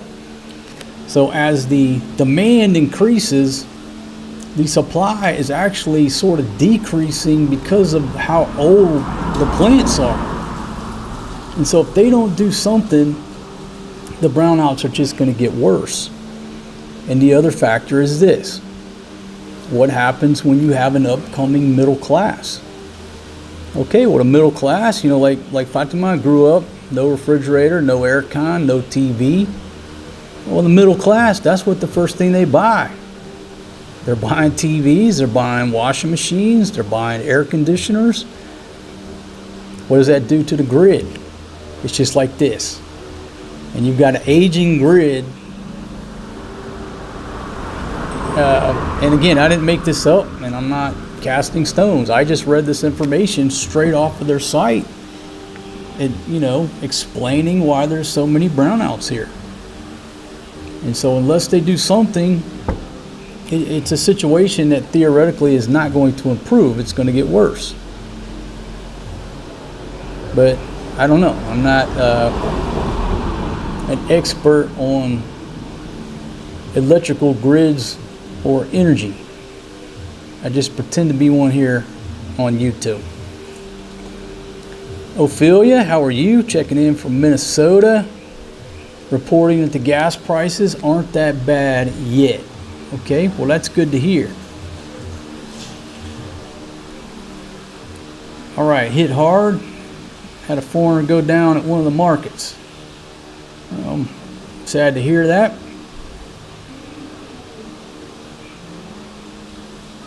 All right, go back through the comments here. Biloxi, Mississippi, $2.99 to $3.09 a gallon. Okay, hit hard saying last week gas was under 60 pesos, now closer to 70 pesos. Okay, so again, I should have went to the market yesterday and tripled down on vegetables.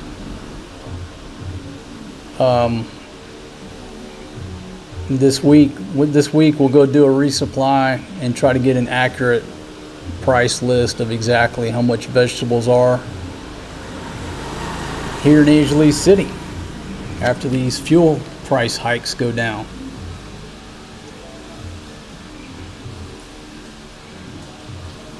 And Willie says, no, I don't think it's going to improve on the power failures. Yeah, it's not going to. And that again, that's their admission. Their admission explaining the situation, which makes perfect sense. You have electrical plants that are old, aging, need too much maintenance. They're not going to get better. They're getting worse. And as the demand increases, what do? You know, eventually there'll be more places, theoretically, that have to go to rolling brownouts like Cebu City did back in the day, where everybody can live life. You know, and you get used to it. I got used to it. It was the same way on the island for a while. You know, your electric goes out for 4 or 5 hours.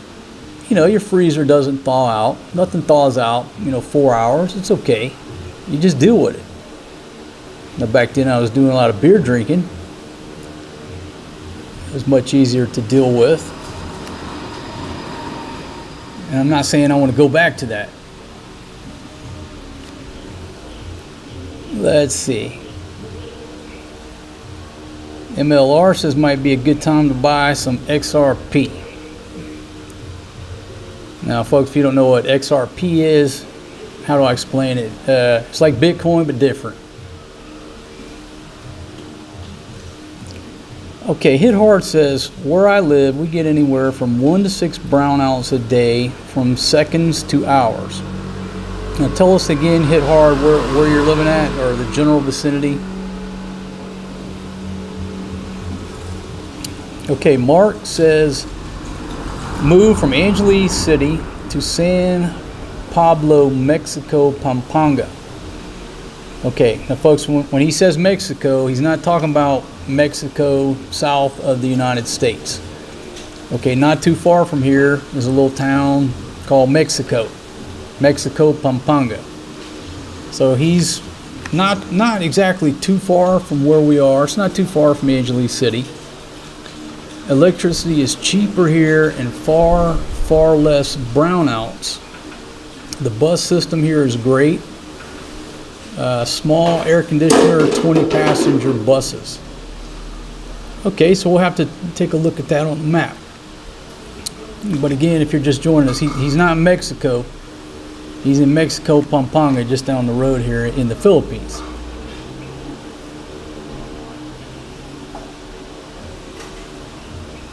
Let's see. Steven's reporting crypto is down today. His portfolio down 2.33%, but up 11% for the month. Okay. All right. Again, talking about XRP, it's like Bitcoin, but different. Okay, Keno, I work in the mining industry here in Australia, and the amount of electricity and fuel we use here is insane, and the amount wasted, yeah, it's boggling to the mind. I'm reflecting back on the generator usage, in Iraq and Afghanistan, and just how much money, fuel, energy, parts, people, just maintaining those damn generators.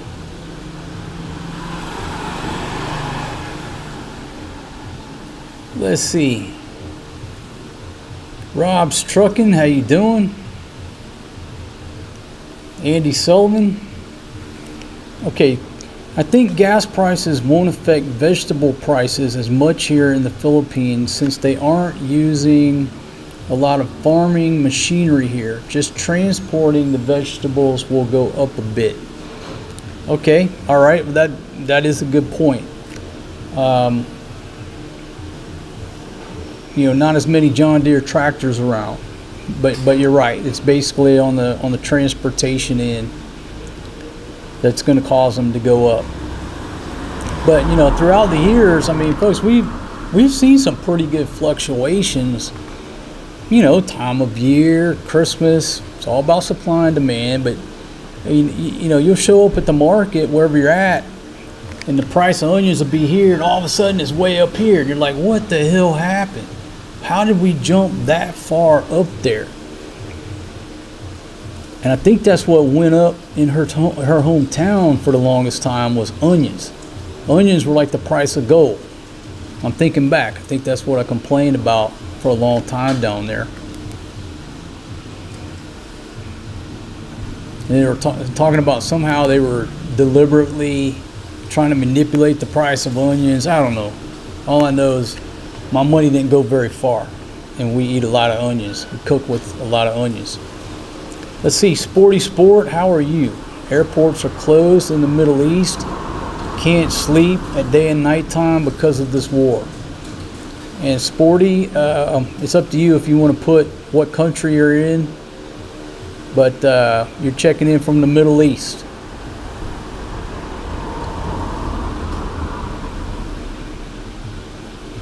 Expat Crap, how are you?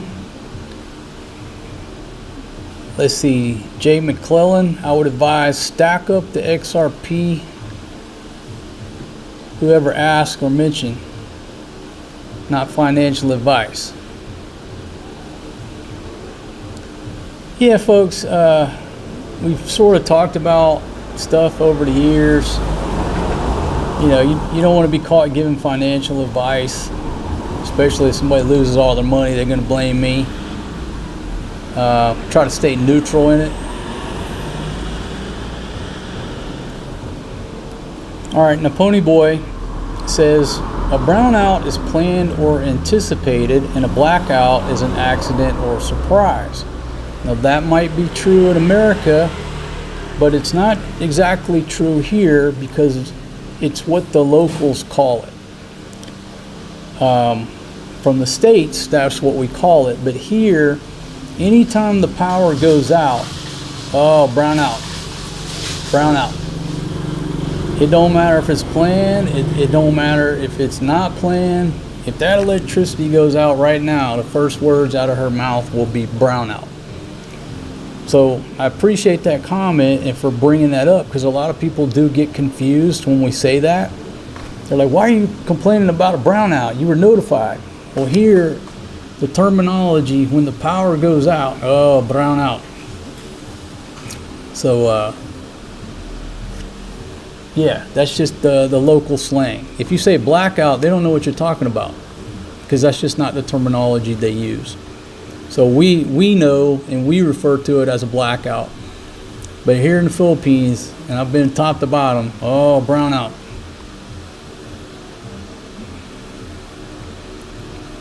Okay, Thomas says our power bill went up to 11,000 pesos per month.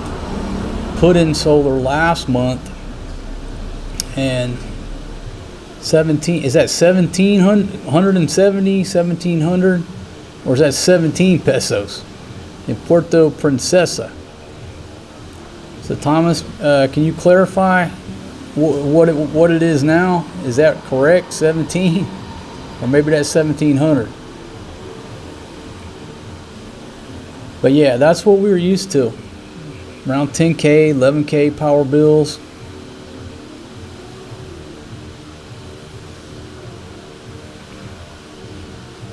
All right, scrolling down here.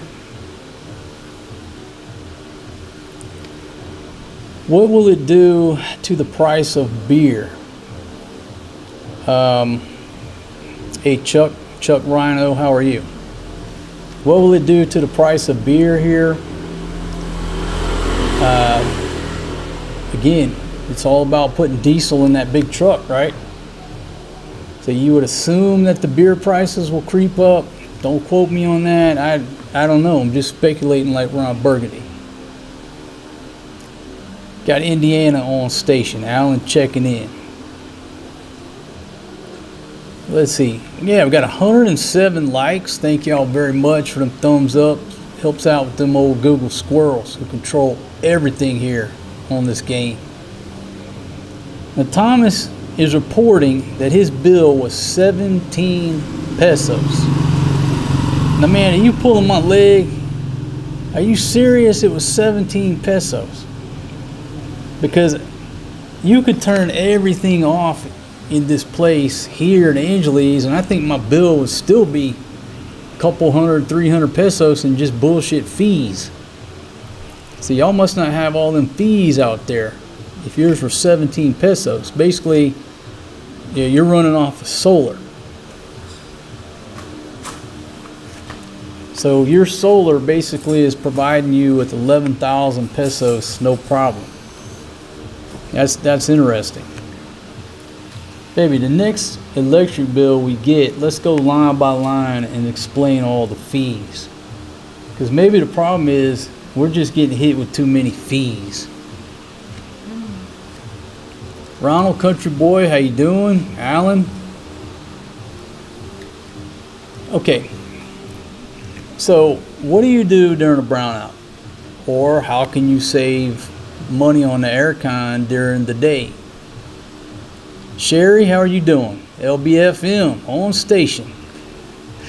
Some of y'all know what that means, some of you don't. She asked me, what's an LBFM? I said, that's you, baby. I had tried to explain it to her. I don't even know if she remembers what the LBFM is. What's that?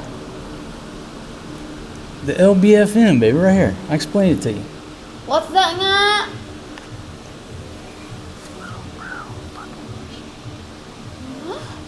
Never mind, I'll explain it to you later.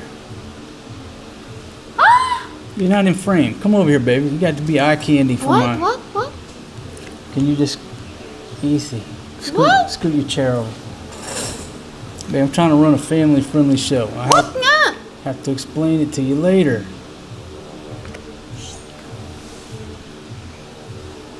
Man, Sherry, you done stirred her up over here. Fatima, did you ever get a chance to wear your new black dress?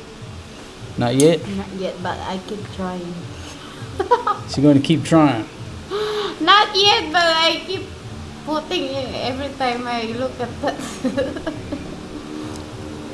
Okay, so back to when we have a brownout, right? The house gets hot very quickly, especially out in the province. These houses get little to no insulation. It gets hot quick. So my strategy, which is not really conserving anything, you know, if there's a typhoon coming or a storm coming, I cut all the air cons on full blast historically to cool the house down, because I know there's a good chance there's a brownout coming. And then once the brownout goes down, well, at least the house is cool from that point, right? But it gets hot quick. With those tin roofs with no insulation, even I try to cool it down, it gets hot quick. It forces you outside. I just sit outside in my shorts, in my boxer shorts, what have you, like the locals do. And when it gets too hot, you just go over there to that water hose and just put the water hose over your head for a minute. Cold water, cool off. You'll last another 30 minutes or so. And that's how you survive a brownout here in the Philippines when it's hot. Right? There's nothing else you can do. The problem is during a brownout, often you lose water too. Pumps go down, there's no water. That's the importance of having a water tank and or several trash cans full of water. As long as you got that water, you can sit outside, gets too hot, throw a scoop over your head, cool off. 20 minutes later, do the same thing, you'll make it. It also helps out to have a cooler full of beer on ice. Fatima, ghost, baby. Oswald just went in the house and locked the door. It also helps out to have a cooler full of ice and beer at all times, because that brownout hits, it gets hot as blue blazes, and now you just turned it into a barbecue. Go outside, drink cold beer, throw a scoop of water over your head, you'll be okay. What do you do if you're in a condo? Yeah, you better hope you got a balcony, I guess. All right, Jay McClellan, thank you very much for the invite. Okay, so back up to your comments here. Yeah, Ronald, we're live. Usually I run premieres, which means the video is uploaded as normal, but the chat box is live. But I really like doing these live streams. I'm getting more and more leaning towards just doing live streams most of the time. All right, so back to the comments. Mike is still in the chat.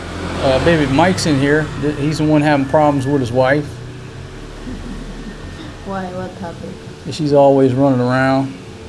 Huh? She's always running around on him, baby. Cheating on him. Hate to use that word, Mike, but that's what he's always reporting. What? Baby, are you ready to listen in English? What? Look, here's the dynamic. She thinks in what language? She thinks in Bisaya. What did you say? Where, I think in English. So whatever language you think in, you think in, so she's sitting there thinking in Bisaya, and so when I start speaking English, it doesn't register because she's in Bisaya mode in her thoughts. And y'all might think that I'm making fun or being a jackass, but when I say, are you ready to listen in English, I really am giving her a chance to stop thinking in Bisaya and to switch her ears over to English where she can listen. It just works so much better like that. Okay. What did you say? Yeah, PBR. I left out the PBR, baby. LBFM PBR. I don't understand what. I've already explained it, you just forgot. I'll explain it again later.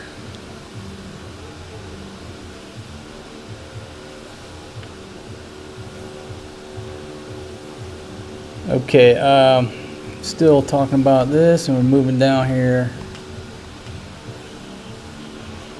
Okay, I bought 3 fans from Gaisano that are solar capable. The kids go crazy at night when the house is hot, so I have the backup fans to cool the kids, batteries included. Man, that is a great point. These little, I say little, you know, you can get the floor fans, whatever, different sizes that are battery operated, and even if the things last for like, you know, even if they'll last for 3-4 hours, often that's enough to get you through it. And our kids are the same way. If there's a brownout, they're going to get to sweating really quick, and they can't sleep, and they get irritable. But as long as they got a little fan going on, they survive. What's the other reason that you really need a fan? Baby, can you answer that? Why do you need a fan? Take the mosquito. Say it louder. No, after the mosquito come you. After the mosquito not come you. Okay. Kill the mosquito. Oh my God. Mosquitoes are an issue anywhere in the world, especially in the tropics, right? So we run the air conditioner at night, as I said before. Number 1, for comfort, but number 2, to mitigate the mosquito problem. And if you run a fan and the air con, yeah, you pretty much got a mosquito defense that's pretty good. Yeah, so you know. If there's a brownout, what happens? The air con stops, the fan stops. Here come the mosquitoes. Here they come. Now you're sitting there swatting mosquitoes. It's hot. Everybody's sweating. At times, it can be worse than camping. So those little battery-powered fans, you know, if you don't have some solar system or some elaborate whole house system, if you've just got some of those solar fans, battery-powered fans, to keep on the children, mainly to keep the mosquitoes off of them, they can pretty much sleep. You know, throw some cold water on them, give them a quick cold shower, put those little fans on them. But one of the big issues is just keeping the mosquitoes off of you. Let's talk about that for a second. So yesterday she looks down at my feet, and I got like 1 million mosquito bites. Grabe sa million. Only the 50. Okay, I'm sorry, I exaggerated a little. Only 50. I got about 50 mosquito bites on both of my feet and my ankles. I had no idea. I didn't pay attention. I didn't feel nothing. I looked down and I'm like, holy shit, the mosquitoes ate me up last night. And I don't know what it is, but it's like, you know, a lot of us older folks, you got hair down to your ankles, and then where you wear socks, you know, you ain't got no hair. That's where they hit. Yeah. So I got ate up by a mosquito. I didn't even know. I don't have hair in my feet. Why I don't eat? Well, that's a good question. Last night we're walking over by the park. Mosquitoes are all over the foreign guy. They weren't messing with her. Didn't mess with her at all. Because you're sweet though. Your I'm blood is sweet. because I'm sweet. Drinking Coke. It's not because I drink Coke. It's because I am sweet. I'm a sweet person. So I said, you know what? I'm not going to massage his shoulder. Yeah, but you could feel free to do a little massage right there. We had this discussion the other day about how your girlfriend does things for you, and then your wife or the chick that lives with you won't.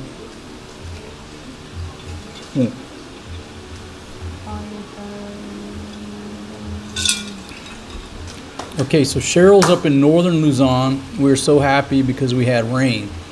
No. It's funny you say that because we got some clouds rolling in and it's cool right now, but it still hasn't rained. But it almost feels like rain.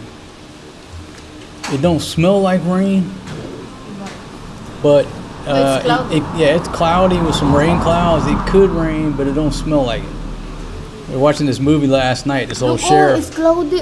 This old sheriff said it's going to drop. he said his elbow started hurting, so he knew it was going to rain. All right, so talking about the fans. So yeah, especially if you live out in the province where brownouts are more routine, get some of those battery-powered fans or some type of fan that'll run off a battery or power bank or what have you. Let's see, Keno Karate Chop says, I found your channel at 9,000. Got me through some tough times. Appreciate you. And really like to see you being a great family man. Remind me of an old American friend I had from Baton Rouge. Thank you very much, Keno. Thank you very much. You know, some tough times back during that lockdown. I think we all got each other through those times. I was going out of my mind on that balcony. I think we all were. Rough times back then, but it's rough times right now. Okay, Funky Chicken says, I'm in South Florida, outside of Sarasota. Diesel jumped from $3.30 a gallon to $4.50 a gallon overnight. Boom. That's basically. Where's the? That's basically what's about to happen here. From $3.30 to $4.50. Yeah, that's a significant jump. That's what we're going to experience here. So we'll see what happens. What, Mom? You guys okay? Yes, Mom. Okay. Maria and Forrest G are upstairs watching something. Watching crafts. And Maria's a big craft girl. She loves watching craft shows and then going and try to make the crafts.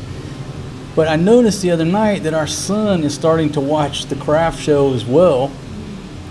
And I talked about it yesterday, day before, but they love watching Bob Ross. You got the Bob Ross channel on the Samsung TV. They love watching Bob Ross. Okay, when are we going back to Subic? Well, we're not sure when we're going back for a visit. And Subic is on the list of potential places that we're rolling to. But no decisions have been made. All we know is we're headed back towards the beach. Somewhere. Chicken Thai Main. Buddy Lam in the house. Okay. What?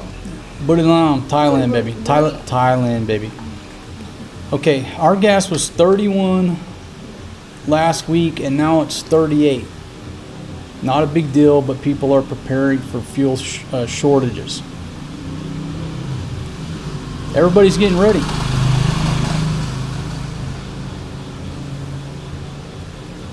Let's see, where am I from originally? Originally from the great state of Mississippi. A dirt road in the backwoods of Mississippi originally. But I called Atlanta home for a long time.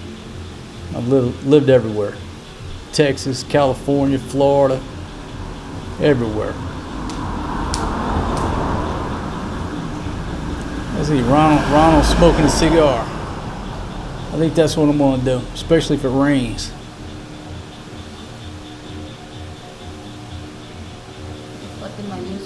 I don't like Colombo. What's Colombo? Mosquito net. The mosquito net. I don't like mosquito net. Okay, so Cheryl is suggesting that she use a mosquito net, and she's saying she doesn't like it. Can you tell us why? Is it too hot? It's hot, but make my skin itch. The mosquito net makes your skin itch. Yeah. I don't know how. I think a lot of people don't like mosquito nets, or a little bit hot. Maybe unless you put a fan inside there with you. Maybe a little claustrophobic. I tried the mosquito net. Oh Lord, I keep doing bang, bang, bang, because the Yolanda comes. You have a lot of people donate a mosquito. So during Yolanda in 2013, the super typhoon which wiped out her village in northern Cebu, they got a lot of supplies in from these charity groups, and so she got a mosquito net and she tried it, but she didn't like it. Make my, I know, that's why I don't. It made her, I know, what? Make my skin itch and made her red skin net. itch. So that's why I never use. I don't know how the mosquito net did that. I don't know. I think probably what happened is that you used some type of mosquito repellent and it messed up your skin, and you probably blamed it on the net. That's the going to rain na. Okay, folks, so we got some rain coming down. Baby, just do a quick check and make sure none of our equipment is going to be affected by the rain. I think we're good. I'm not good. Well, you'll be okay. So, welcome to the rain. We got some sprinkling coming down right now. It just dropped the temperature probably by like 3-4 degrees that quick. So I'm definitely welcoming the rain here. It's been a while. Okay, the Mighty P-Man says, I'd move to the mountains where it's nice and cool. Well, Baguio is on the list as it was 3 years ago. When we were sitting in our apartment over in Angeles, well, here in Angeles, we had an apartment. It come down to we're either going north to Baguio or we're going south to her village. And we made the trip down there because we had taken a trip to Baguio, made a trip down to her village, and it came down to it, and we chose to go south to her village. 2 years later, we're back here. I would love to go live in the mountains, but it still doesn't change the fact the kids like going to the beach on a frequent basis. We like that beach lifestyle. But again, it would be nice to live in some cooler weather for a change. Being up in those mountains. The thing about Baguio, especially on the weekends, very crowded. It's a tourism place. People go up there on the weekends. So especially on the weekends, it's crowded from the tourism. I'm not complaining. I'm just making, statements of fact. It can get very crowded up there. Okay, foursome for life. Yeah, the hairless part of your legs is your combat boots years. Okay, yes, and that's where the mosquitoes bite me. And I told her yesterday, I said, well, maybe that's why I got hair on my legs, because the mosquitoes don't bite me anywhere there's hair. They just bite me down where the damn combat boots have rubbed your hair off, and they just go straight for that skin. Why didn't they bite? They don't bite you because you're salty. So the kids salty too? Well, they're half Filipino, so ow! I can't help it that I'm sweet, baby. Mosquitoes love me, just like the ladies. Okay, the question is, would I recommend flying into Cebu International or Manila? Cebu Airport is a wonderful little airport. So I don't know where you're going or what your travel itinerary is. But if I can avoid Manila, I just avoid Manila. Why? It's just crowded. If I can go to Clark or Cebu, it's an easy day. Either going into there or leaving out of there. It's just an easy day. Going up to Manila, you're dealing with the crowds. But the ticket in Manila is there's usually not enough CRs. There's nowhere to sit at times. It's just a crowd. It's a crowded place. So I avoid Manila at all costs, except what Big Pumpkin, my esteemed colleague from Cebu, just mentioned, that it's barato. It's more barato if you fly into or out of Manila, usually. How much is the difference? I mean, sometimes it's close to the same as Clark, but usually Manila is cheaper in my experience. But I would rather pay more than fly into Clark. It's almost to the point, like, if I were going to Manila, I would fly into Clark, spend one night in AC, or just fly into Clark, get on the bus, and go to where I'm going, just to avoid Manila. But that's just me. I'm sure they've made a lot of improvements since the last time I've been there. I'm giving them the benefit of the doubt, but I just like to avoid the crowds. Breaker 19 official. I just retired in Thailand, chilling in Pattaya. What's good, y'all? I ain't got no problems. My friend, yeah, welcome to Patio. If y'all don't know this, Patio is my home. I'm just here in the PI on a temporary deployment. At some point, I'll be going home. Patio is paradise in so many ways, and it has nothing to do with the girls or the nightlife. It's just a paradise, from the food to everything about the place, the weather, the infrastructure. So Patio is my home. All right, Ronald Country Boy says he's got an F-350 dually, cost $120 to fill up the 40-gallon tank. See, that's rough. Let's see, Funky Chicken, ATL, and Buckhead back in the day, good times. Yep, had some good times down there.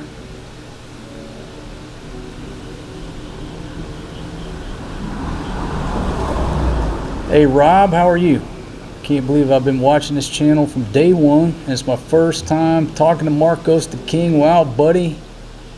I'm all the way Western Way in Canada. All right, hope everything's going well in Canada, Rob. Everything's good here. Well, I'll take the time to ask you, what's the weather doing there? Are y'all still dealing with snowstorms over in the U.S.?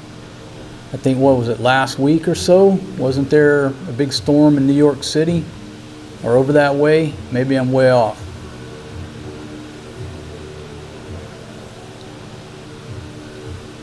Okay, keep going down here.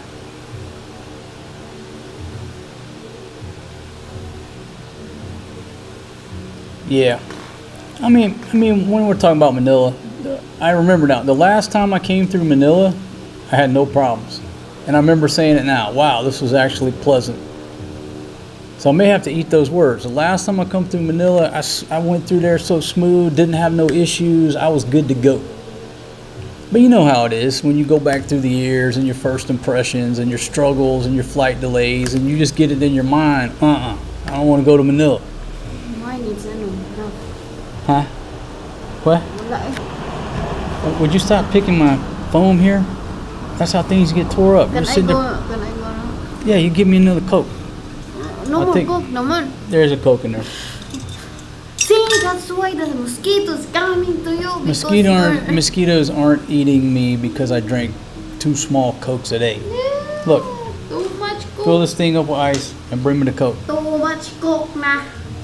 Baby, don't make me get on the radio and have to request officially. Come on, take action. Too much. Okay, so Mark, let's see. My son was born here and is now almost 13 years old. The day he finishes high school, he will be on a plane to the U.S. Okay, so that's the path. We talk about this subject on a regular basis. At least every few months we bring it up about where to raise children here, in the U.S. versus the Philippines. And there are arguments on both sides of the issue, very good valid arguments, which make it difficult to say there's a clear path or to make a decision. First time I did this talk, it was 50-50. And you're always questioning yourself, am I doing the right thing by keeping these kids here? Would they'd be better off in America? People bring up good points on both sides of the fence. Like one educator, one of y'all fine folks out there said, you're an educator, and you said, early education is just about, social skills, and it's not so much about academics. And I guess the topic was, the schools here versus the U.S., or the school down in the province versus the school in Angeles City. But his point was, hey, when they're that young, it's just about going to school and getting along with other kids. Because that's the dilemma. Like, that's the dilemma that we're in right now, is that their lifestyle, the children's lifestyle down in her hometown was much more exciting, much more, I don't want to use the word welcoming because that would mean that this place isn't. It's just more familiar. They're around family. They developed some friends. It's a small town. It's that Mayberry atmosphere. Their lifestyle down there was much better than it is here. You know, I have to admit it. They went to the beach all the time. We went to the village on Sundays. Up here in suburban lifestyle, where we have very few friends and no family, it's a much quieter, peaceful lifestyle. But you can also take the words peaceful and quieter, and you could use the adjective boring, mundane. It's however you want to look at it. So old single dad loves the academics up here. My daughter comes home every day, but when she comes out of class, first thing I ask her, what'd you learn today? Oh, we learned about the phases of the moon and the gravity, okay, that's what I want to hear. But in the same sense, she's not going to the same amount of social events, you know, between the birthdays, the discos, the dance routines they put on. From a child's perspective, her lifestyle down there was much better than it is here. Here it's a lot more serious, a lot more about academics, a lot less smoking and joking, playing around.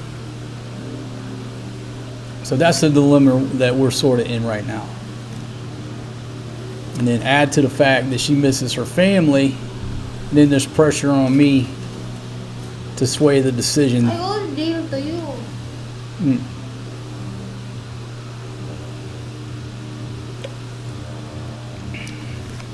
Okay, keeping up with the Gibbies.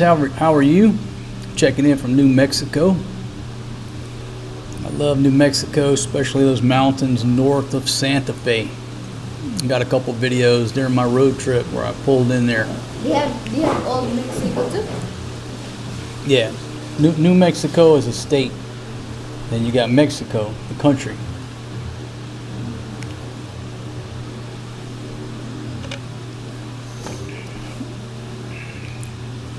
Okay, so public education sucks here, so only left with paying for private school, which is my choice. Yeah, the kids go to private school.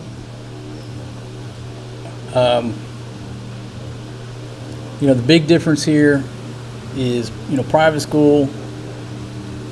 Okay, is this an accurate statement? Like the main difference between private and public. Number one, they're supposed to speak English, right? And number two, they have an air conditioner in the classroom. Now, with that said, this little school that we got the kids in now is wonderful. They're wonderful on the academics, the teachers. We love this school. That's what's making it difficult to make the decision to roll out of here, is that school, right? It's just perfect. Yep. So wherever we go, we're concerned that, okay, they're taking a step backwards in academics and the level of education. Okay. Let's see. How's the power on a diesel multi-cab? You know, my friend, we thought about buying one of those multi-cabs several times. I've rode in a bunch of them, but I don't really know. Maria, you guys okay? What I've also considered is that Bajaj. I call it the Bajaj, but that's not how you pronounce it. It's Bajaj, B-A-J-A-J. It's the gas-powered trike from India that they import. You're starting to see more and more of those on the road, especially down in northern Cebu, because they're financing them. And those things are champions. So I've said many times, in 5 years, you won't see any trikes. They'll all be the Bajaj, because they're quieter, they're bigger, they're more reliable, they're easier to drive. And oh, by the way, you can put a down payment and go finance the thing.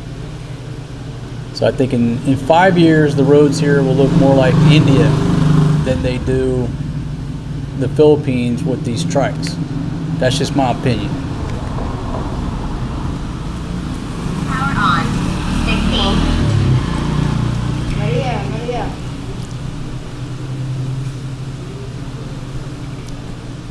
Yeah, the military Jeeps made in the PI. I got a video here on the channel. We went down to a place called Firebird Display Center. It's in Bacoor.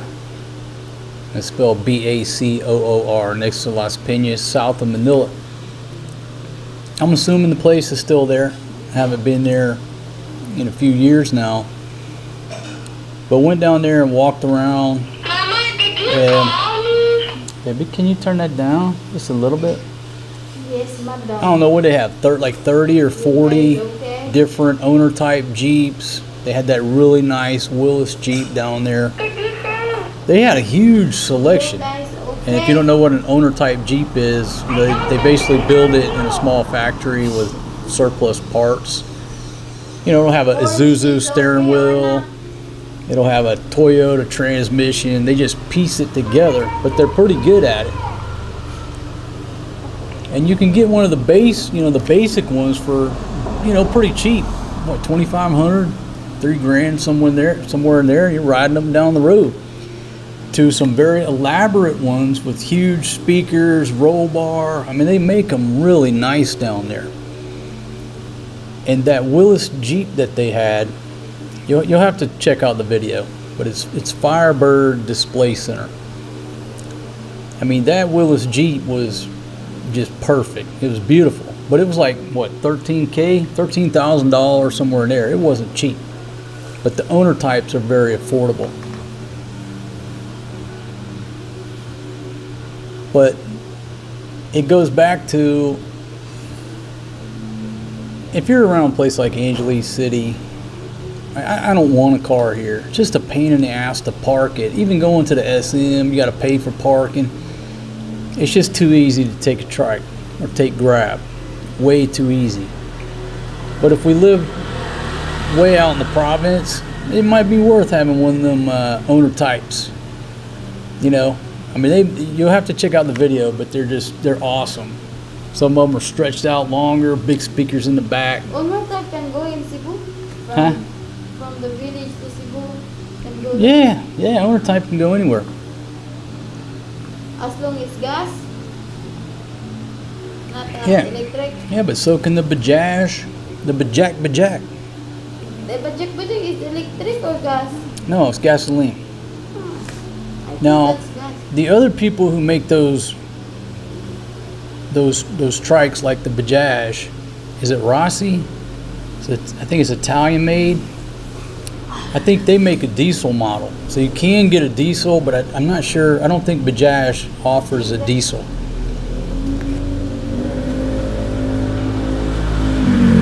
Okay. All right, so cool. Mark, we're in the process of buying a Bajaj now. I think it's a good choice. You can scoot around at 65. Okay, can you tell us which model are you getting? Because when I researched it, okay, there you go, the Bajaj RS Special Edition. And then I think, isn't the Maxima a little bit bigger? And then they make one that looks like a pickup truck. I call it the Model T. Looks like a little truck. Okay, 252K all in, so that's less than 5,000 US dollars, quick math. And again, those things are getting more popular. And I've seen a lot of thumbnails here on YouTube where the locals are like forming camping groups with the Bajaj. Some type of tuk-tuk camping group. They'll all get together and convoy to somewhere and go camping in those Bajaj. And they're also doing a lot of customizations to them.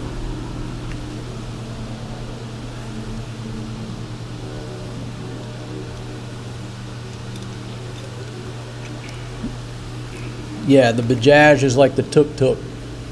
They're from India, but they're getting very popular here. Yeah, the Maxima is bigger, a little bit bigger, and then you got the pickup truck model. Okay, so this is a good question, and a lot of answers to this question I don't know. I just hear rumors. So Pony Boy asked the question: would you buy a Bajaj or another electric chopper? Okay, here's the problem. Like, I loved having the Tesla chopper, and they make them now with these. They look like little golf carts. Very efficient, easy to drive, like a golf cart, easy to park. But every now and then, the problem is you'll hear this nasty rumor that you can't drive them on the roads anymore, and there's no clear answer. Like just the other day, Fatima said, "Oh, you can't drive them on the roads anymore." I said, "Who told you that?" Well, I saw it on Facebook. We talked to Janice. Yeah, Janice said you can't drive them over there in Subic anymore, not on the roads. So you could drive it inside your neighborhood. There goes one right there. You can drive it inside your neighborhood, but not on the roads. I don't know if that's accurate information or if it's not accurate information. But it's like every area of the country, you hear different things about, can you drive the electric chopper or can you not? Well, I don't like uncertainty. You know what I mean? Before, there was no problems. I pulled right through the police checkpoint. Nobody ever said nothing, never stopped me. But with that uncertainty, you don't want to go out and spend $1,600 on a nice Tesla chopper only to find out they're going to change the rules and you can't drive it on the roads. Well, with the Bajaj, it's a gas burner and you can drive it. So if I knew for a fact, like living here in Angeles City, if I knew for a fact there was no problem with the electric golf cart, that's what I would get. It's just too easy. It's too easy to park. I don't got to deal with going to the gas station if I knew that was stable. But I just hear too many rumors now. Too many places saying, they don't want them on the roads. And then with the Bajaj, you can go anywhere in that thing. You know what I mean? I could get in that Bajaj, load the family up, and go to the tip of northern Luzon. I can't exactly do that in the golf cart. So it really depends on where you're at and how you're going to use it. If it's acceptable in your town and you're just putting around town, electric's the way to go. It's too easy. If you're going to carry a lot of weight, a lot of passengers, longer distances, you got to go with the gas burner.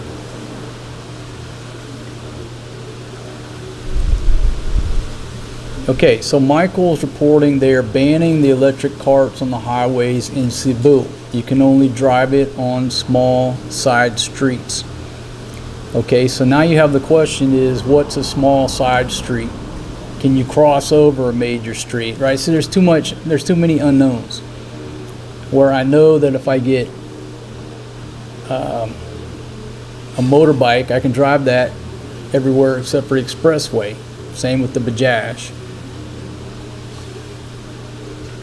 But again, when we had a Tesla chopper, it wasn't no issue. Maybe towards the end I heard a rumor or two, but I never had a problem.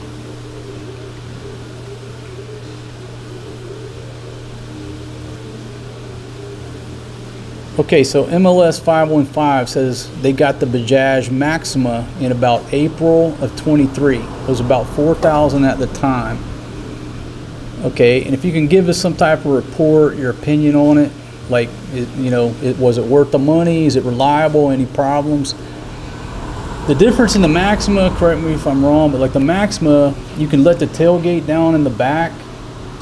And what I've seen a lot of people do down in Cebu is they put two small benches back there so they can add extra people in the back, like facing inboard, just like a bot bus in Thailand. Or they can put more passengers on board of the Maxima.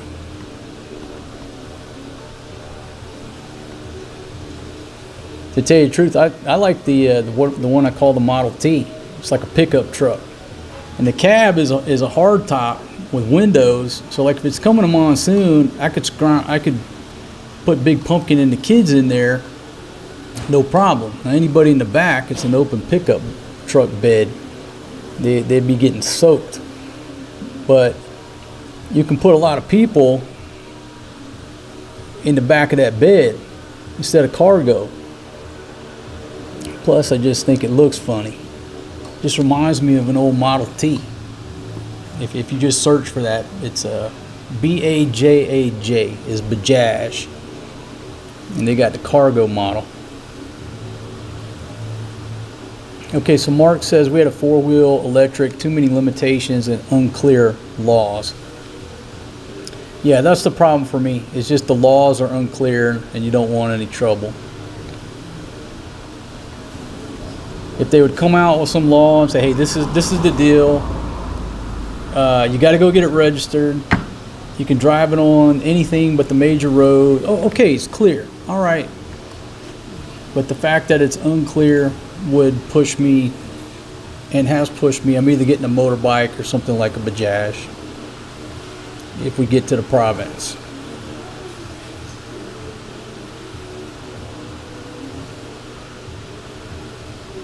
Okay, so Stage B's talking about, yeah, they're pretty cool little vehicles. I mean, we rode in them several times.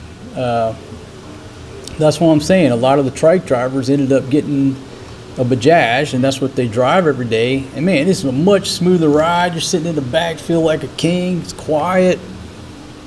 So much better than riding in a trike. All right, so I'm gonna go back to my articles here. We've been all over the map. If you're just joining me, we've just been talking informally about how the gas price is going up everywhere in the world. According to the reports, the price of diesel is going up 20 pesos per liter here in the Philippines next week. And so I just equate it to the price of vegetables going up, which means just doing some belt tightening in other areas to offset the inflation due to the gas price. Less aircon, more walking, less taking a trike, to try to offset things. Now, this is an article here, and this was from March 8th. It's a recent article. Even before the Iran war, rice prices hit historic high. And this is from some type of Cebu News. Retailers in Cebu warn that the ongoing war could push costs further upward. And how much is rice here? Well, I just did a walking tour, and somebody can help refresh my memory. But I think here in Angeles City, what was it? The cheapest we saw was 49 pesos a kilo, which is 2.2 pounds. So you can say right at less than $1 a pound, and then I think the most expensive was 60. So, hovering around $1 a kilo, which is 2.2 pounds. $1 for 2 pounds of rice, give or take. But that's what that article is talking about right there. Price of rice is going to go up, but according to the article, the price of rice was and is already up. They're also discussing that,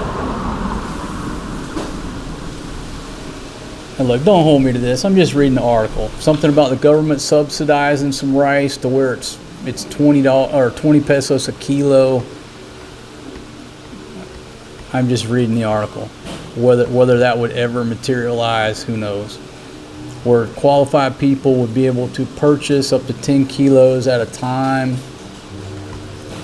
Great idea in theory. I'm not sure if that would ever materialize, or if it does, I'm just reading the news. But obviously that would help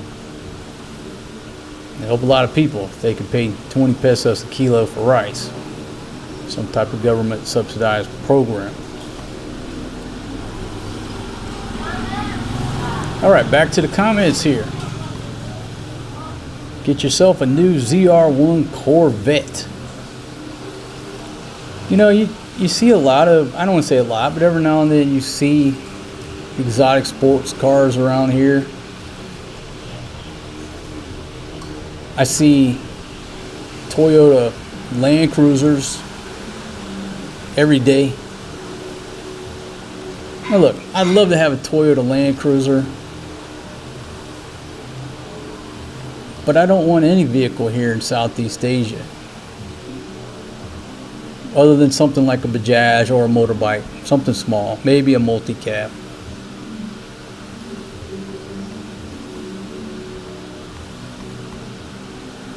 I don't even know where I was going with that. Oh, ZR1 Corvette. Yeah, you see these vehicles and you're like, why? I don't get it. Pay that much money for a car, I don't get it. Guess maybe when I was younger I understood it. But now it don't make sense to me.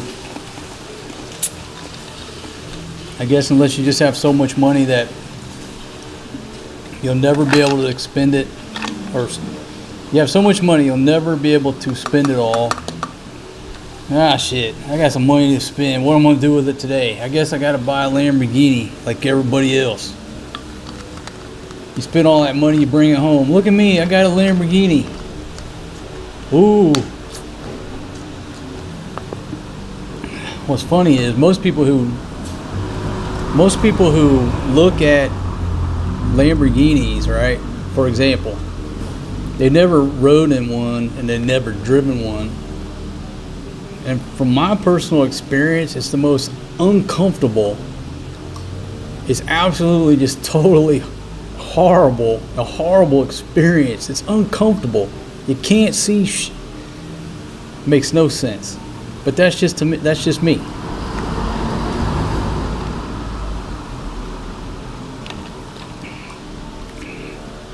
Let's see, the elevated life. How you doing?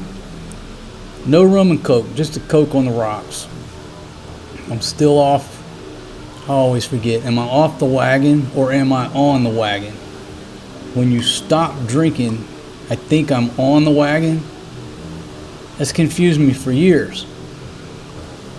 Anyhow, now I'm coming up on 2 years, haven't had nothing.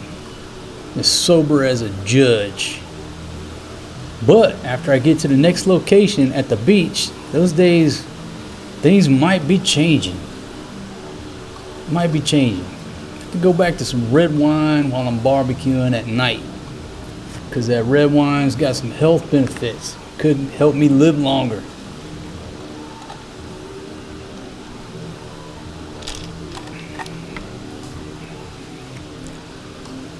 Okay. Let's see. Yasmin, Vegas. Regulations if you want to build a marina in the Philippines. If a marina with entertainment would work in the PI. Oh man. I just tell you personally, that sounds like a nightmare to me. Permits, red tape, yeah. But you know, I'm not on that level. I'm not on the level of having enough money to build a marina, at least not yet. I'll just tell you on a lower level a story about a friend of mine. Now this is years ago. He was an entrepreneur, owned a bar, and decided to build a floating bar. Okay, you know, small floating bar. How hard can it be? You know, you get your permits, knock taters with the mayor, what have you, boom, got a floating bar out there. Well, what happened? Now everybody wants to go to the floating bar. Okay? So everybody, all the tourists during the day, all day long, were out at the floating bar. And there was no tourists at any of the other bars. They were all out on his floating bar. What do you think happened? Some of y'all know. Called the crab bucket mentality. You know, locals sort of banded together and said, hey, we can't have this. We lost all our business because everybody's out on the foreign guy's floating bar. So they put some pressure on local government. Next thing you know, they come up with some Coast Guard regulation about the bathrooms. I don't know the exact story, but it was some type of regulation about the bathrooms weren't acceptable and blah, blah, blah. Shut them down. But it wasn't because of the regulations. They approved it. Nobody had a problem with it until the fact that he took everybody's business, because all the tourists were on the floating bar. Into the floating bar. So any type of thing like that's risky. That's just my opinion and my experience.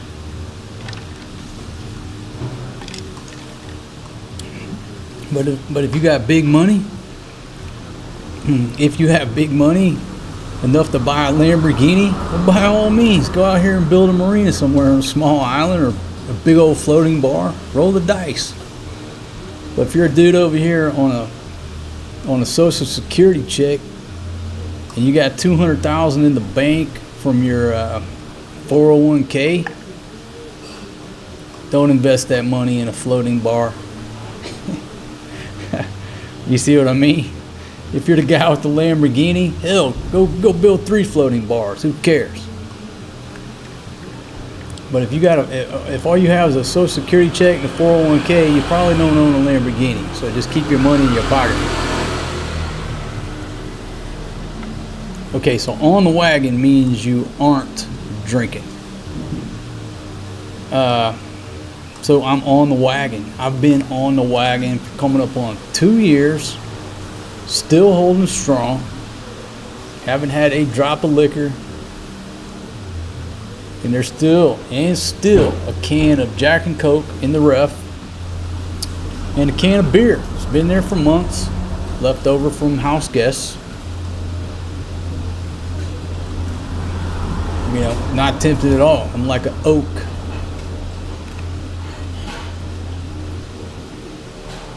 But once we get back to the beach, what's the harm? What's the harm in having a couple glasses of red wine while I'm barbecuing? That's a whole lot different than drinking 24 beers in a day. First, you know what I mean? It's just a different lifestyle. I can't go back to that. I don't want to go back to that. Because if I go back to that, I go back to being the fat guy. I don't want to go back to that. I don't want to feel like that. I feel great now. I'm much more mobile. I'm much more alert. I'm going to live much longer. But you go back and look at that video, like a video before we went down to Cebu. Holy moly. I mean, I don't even recognize that guy. I don't recognize whoever the hell that guy was. That wasn't me. But that was me, the effects of drinking a case of beer every day. Drinking San Mig Light like it was water. That was a water bottle to me. And I drink about 24 of them a day.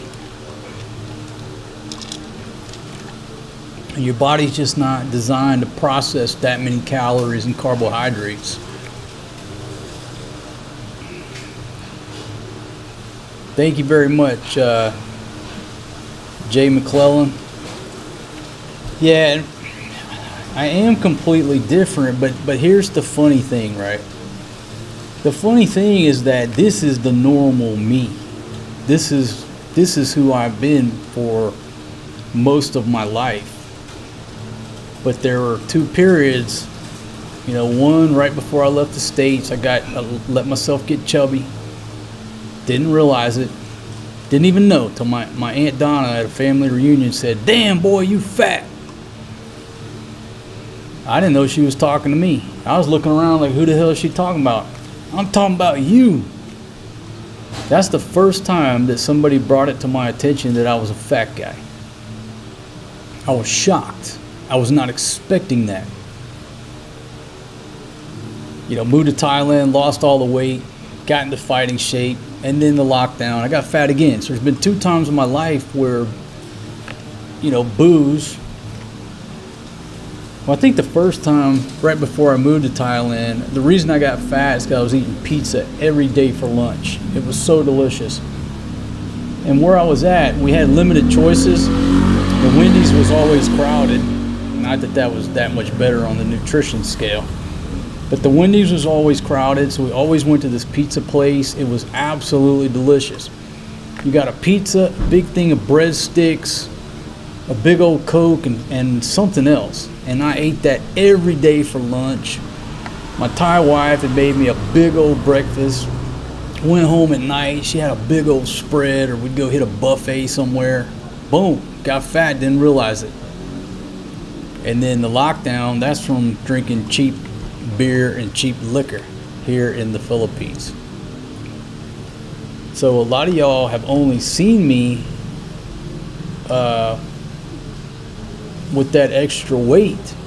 So when you look at me now, you know, you're shocked. You weren't expecting this. But truth be told, I've always been, you know, I'm a short dude, basketball player. But this is the normal me. I've always been a little dude as far as, you know, no fat on my body. Anyhow, if you quit drinking, you will naturally lose weight. Pretty simple. And so I got fat because of what I put in this mouth. My fault. First one was too much pizza. The second one was too much booze. All this guy's fault. Not because it's hereditary or stress, or all that's bullshit excuses. It's because of what I was putting in his mouth. Self-inflicted.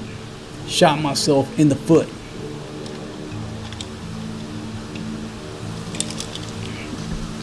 But the positive thing is I got myself out of it both times. The first way I got myself out of it was just by walking every day and eating Thai food, changing my diet, and exercising. And then the second one was to quit drinking. So if you're in the same situation as I was, it's easy. I say it's easy. It's a simple solution, but you have to make that change. You have to make that lifestyle change. You want to lose weight, but you're drinking a case of beer every night, you got to give up the beer. That's just the way it is. Well, I'm going to go to the gym. It's so funny because Americans, we think we have to have a drug or a gym, you know, a weight loss drug, a fucking treadmill. You have to spend all this money to be able to lose weight, and that's the craziest thing that makes no logical sense. Weight loss should put money in your pocket, not take money out of your pocket. So if you are spending anything on a weight loss program, you're being duped. That's my personal opinion. If you truly want to lose weight, you should be saving money in your pocket because you're not buying beer, you're not buying junk food, you're not eating all the time. You're saving money and losing weight at the same time. If you're taking some type of pill or a shot, what's that new shot? That new miracle weight loss shot, Olympic or some shit like that. If you're paying for that, in my opinion, it's not logical. Because it all boils down to what you put in your mouth. So if you're going to gorge yourself at a buffet and then try to cure it with an injection or a pill, that makes no sense. Now you're losing money both sides and you're killing your body. It's all self-inflicted. Trust me. It's not one of them things where I just played a fat guy here on YouTube. Folks, I was fat as fuck, just like Tom Cruise said in that movie. What's that movie? American Made, right? He's got the plane loaded up with cocaine. They're about to take off, and the fat guy's in the passenger seat. He's already overweight. He looks in there. He's like, God damn, this guy's fat as fuck. Either I fly a product or I fly the fat guy. Then the fat guy leaves out of there with looking all like he got his feelings hurt. I don't know where I'm going with this, folks. I'm just, I know a lot of folks here drink. You're beer drinkers just like me. A lot of y'all have sent me emails or messages, what have you, trying to get off the booze, trying to lose weight. It's all self-inflicted. Ain't nobody going to show up in front of you every time you pop the top on a beer and tell you, hey man, don't drink that.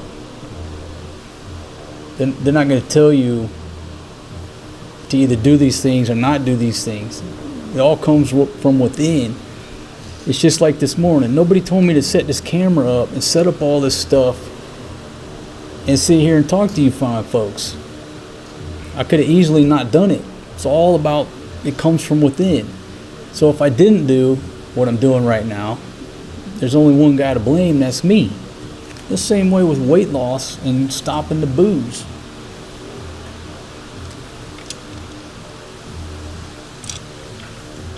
All right, back down to the comments. Anyhow, thank you for the comment, my friend.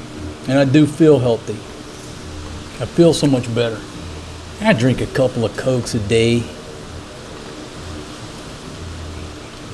If that's the worst I do. I smoke my cigars if I got them. Smoke a little pipe, my pipe if I got them, just tobacco. I ran out of pipe tobacco. I got to get me some. It ain't like I'm jonesing. I just got to get around to getting some more. Okay. Nocturnal says, I was drinking 24 cans of Miller Lite a day for the past 4 months. I got skinnier. I didn't want to eat and it took a toll on my health.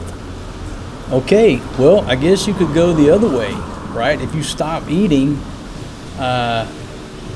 booze could cause you to lose weight. And again, I guess it's what you're drinking too. But it wasn't that I was eating a whole lot. I was just constant flow of beer. Cheap beer and cheap liquor. It don't do you good. Let's see, Mark, if you ever forget why drinking wasn't a positive thing, just watch your old drunken videos from AC, Subic, and the Mexican hot tub shit show. Yeah. Just like I was talking yesterday about how Kristi Noem got fired, and she wouldn't, when they asked her, are you sleeping with your subordinate? And she wouldn't say no. And the reason she couldn't say no is because she is banging the dude, which I'm not mad at her. It's her personal business. But she wouldn't say no because she doesn't want to perjure herself. If she says no, now you committed perjury. So she just tap danced around the question. But life is short. And I don't know, for me, I just rather fucking face it and own it. Okay, yeah, that was me in that hot tub down in Mexico. It was a shit show, train wreck. I sat in that hot tub for, 6 hours, drank an entire bottle of Azul tequila. And I'm not a big fan of tequila. I drink it in a margarita, and it makes me crazy. I sat in that hot tub and drank that bottle of Azul that come in that vase. Man, that vase was like $1 million vase. And that was the best tasting tequila. I've never sat there and drank a bottle of tequila like that. Just couldn't do it. But that stuff went down so smooth. So I drank that whole bottle. I don't know how many beers. You know what? I had a great time in that hot tub. Talking about me and DJT being on the run. He was supposed to turn himself in to Fulton County Jail. I told him, don't do it, man. Come on down here and get in the hot tub. I wouldn't turn myself into Fulton County Jail. Hell no. But yeah, that was me. You just got to face it and own it. And so where Kristi Noem went wrong, in my opinion, and where all these politicians go wrong, is they try to lie about shit like that, little scandals, when in the grand scheme of things, nobody gives a shit that she's having an affair. Nobody gives a shit. They care about how you're spending our money and what decisions you're making that affect our lives. But they lie about it.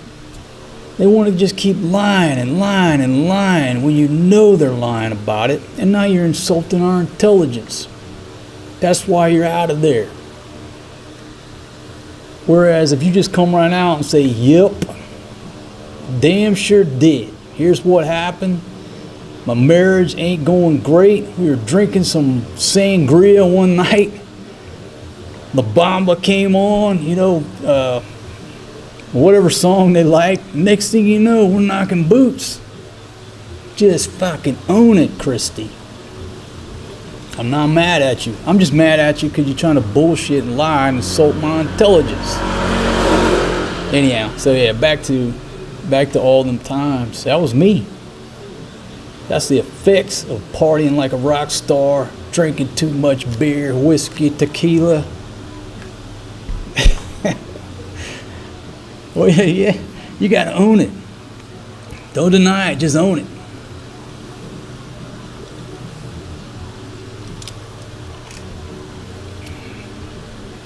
Yeah, ever since the lockdown, I didn't trust the government before then, but ever since the lockdown, now I don't trust medicine or the pharmaceutical industry.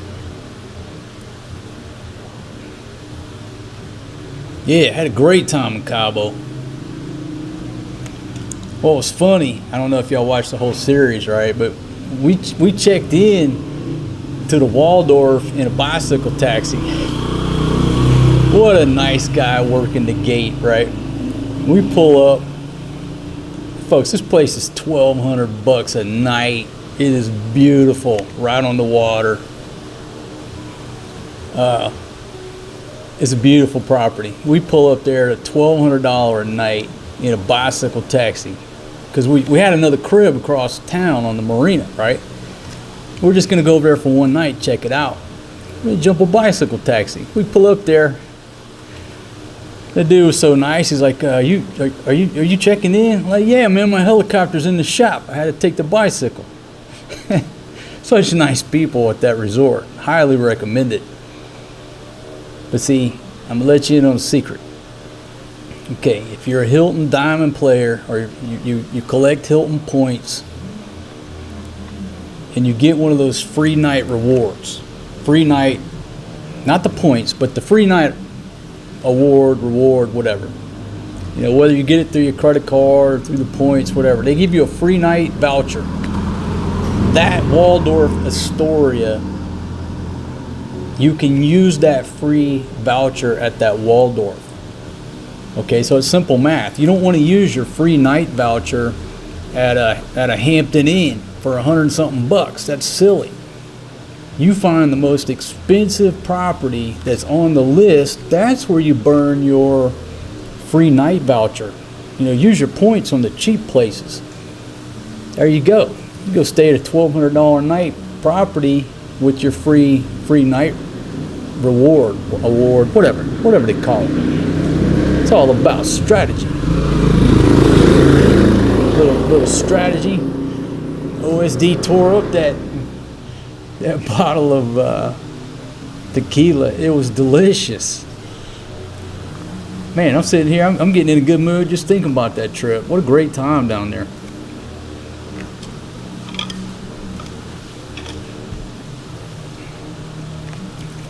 Yeah, I don't think any of us can look at hospitals, medicine, doctors, pharmaceutical company, governments. A lot of us didn't trust the government before that lockdown. And now everybody pretty clear on not trusting them. Pharmaceutical company, I didn't really trust them either. But I pretty much trusted doctors. I thought I could trust the medical system. Don't trust them anymore. So they they lost my trust as well.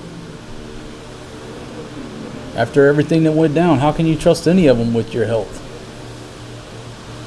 This is the way I look at it. I look at somebody coming at me with a syringe the same as if they were pointing a Glock 45 at my head. That's the way I look at it. Now I'm starting to get a little wind, a little rain, not rain, but a little sprinkling. Cooling off. Okay, let's see, how many folks do we have here? Can somebody put it on there? Because like on my software, it's so small, I can't see the number. How many folks do we have here? I'll say thanks for joining us on this informal talk. We started out talking about next week. I guess tomorrow, price of diesel is probably going up about 20 pesos a liter, which is going to make everything jump up a little bit. How long is it going to last? Who knows? Folks, y'all probably know a lot more than me about what's going on with the Iran situation. You know, got some friends over there in the Middle East.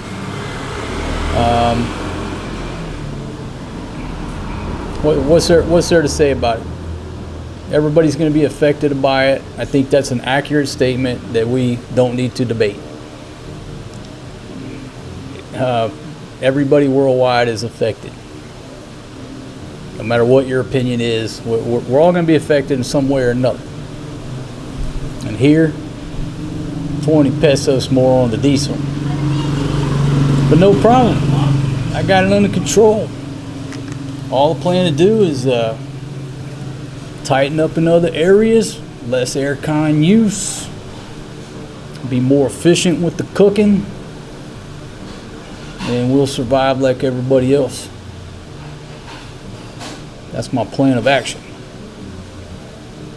Maybe I go in there and tell Big Pumpkin, as of now, not buying no more rice. Now, I will say this about Big Pumpkin. We bought all those little baby potatoes, and so last week for like 3 days we ate potatoes and no rice. Now she probably ate some rice with the Syriac girls. I can't confirm that.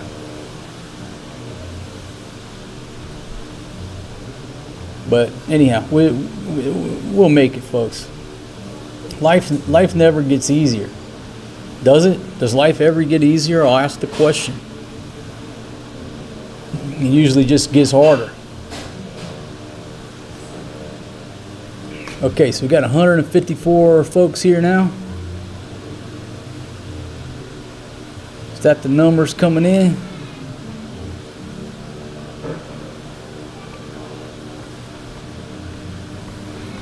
And you know, talking about Cabo down in Mexico, that's a beautiful place.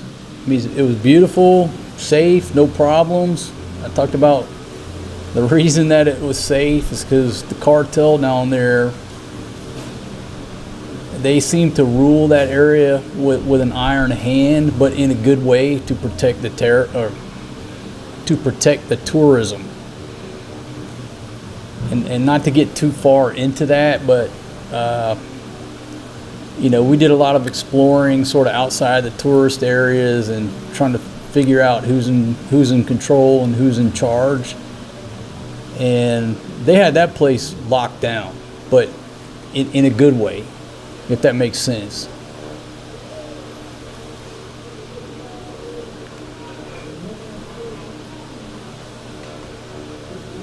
Okay.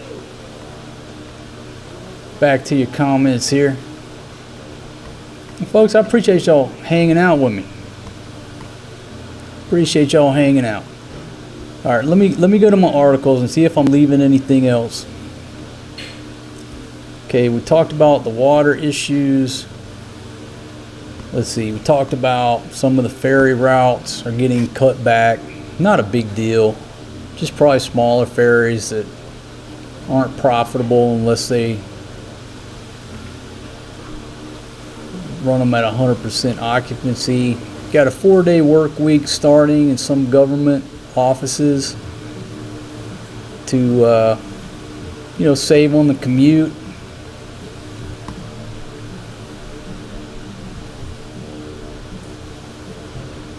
And that 4-day work week starts March 9th. Okay, and then let's see, strictly adopt energy conservation protocols. We pretty much talked about all that too. Losing my voice, hold on.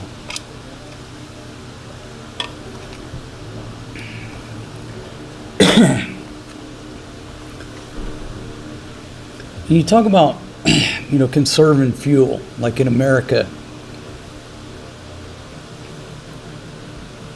How many trips? I look back, I was looking at my own situation when I was living there, like how many unnecessary trips I would make in my car. So I'm reflecting back to America, right? Back when I was in the grind in America. How many unnecessary trips would I make in my vehicle when I could have consolidated those trips and saved a ton of fuel? For example, I used to drive home from work, get changed, tool around, whatever, then realize I need some shit at the grocery store. Then I'm back in the car, run up to the grocery store. Now I just burn another gallon of gas when I could have stopped at the damn grocery store on the way home. It was like a lot of the lifestyle was just not efficient. It was quite the opposite. It was a lack of efficiency, just not thinking about stuff like that. And it's sort of like how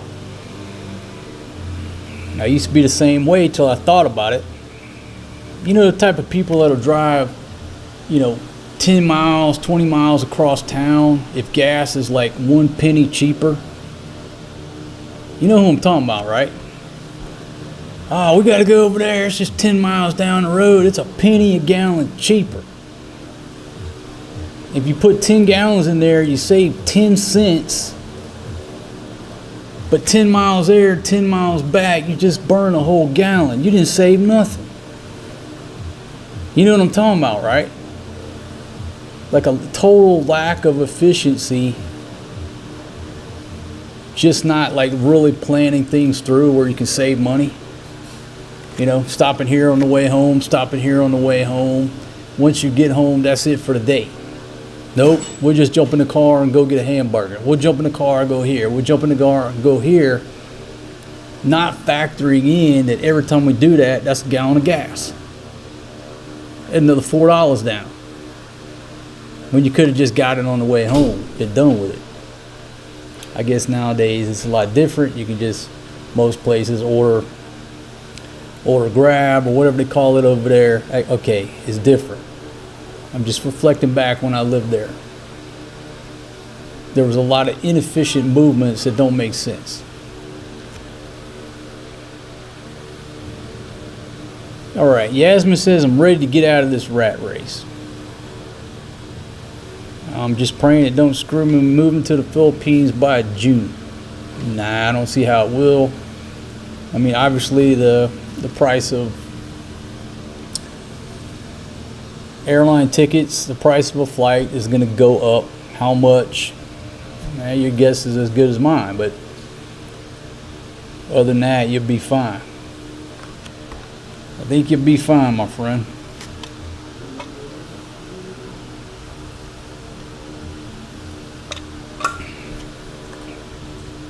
Okay, a couple more points in these articles. All right, so here's one from the Philippine News Agency. Gas stations being monitored to prevent hoarding and profiteering. That's from March 7th. Talk about the government's intensified efforts to address the possible impact of rising oil prices. Okay, let's see. Closer monitoring and enforcement measures on fuel retailers. So the government says they're keeping an eye on that. Make sure nobody's trying to do any price gouging, hoarding, or anything of that nature. Okay, and this is a good point too. Let's see. They assured the public no reason for panic buying. noting that the country has an adequate fuel supply and they're actively on the situation. We urge the public to remain calm. So there you go, folks. That's pretty much the report. In a summary, what's the report? Life is no different here than it probably is where you're at. Okay? We're going to make it. Everybody's going to make it. We're going to survive. Big Pumpkin may just have to cut back on a couple of her snacks every day. You know, instead of getting 2 ice cream cones, cut her back to 1. Little things like that to offset the rise in gas price. Not a big deal. Okay. I'll take a few more comments, folks. What is it? 1:07 p.m. here in the PI. And man, what a beautiful, it's just so cool right now. That little 3-second rain, and there was like about a 2-second rain.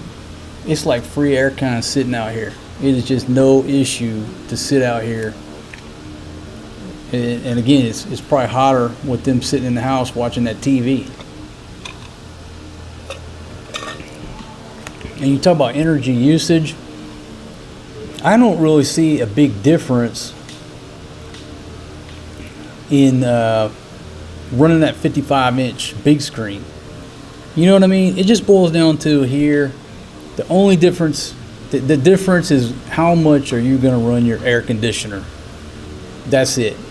She runs that air fryer when she wants to. She runs that induction burner when she wants to. It's just like the major impact to our bill is the air con. Period. Full stop. Full stop. We save $2,000 by cutting it from 24 hours to 12, and I could probably save another $2,000 if I just turn the air con off, or even more. And I think a lot of that in our light bills are a lot of fees too.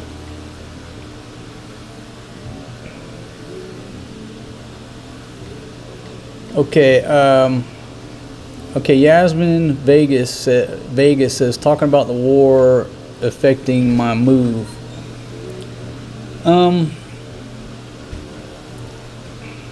You know, that's a good topic we talked about before. Let's talk about this, right? A few years ago, there were people on YouTube living in Kiev. Not that, I mean, they still are, but you had a lot of people over there on social media or YouTube doing videos about cost of living in Kiev, in the Ukraine. Everyday life was pretty good. Talking about buying condos and expat life and all this stuff. And then the next thing you know, their next videos are getting the hell out of the Ukraine.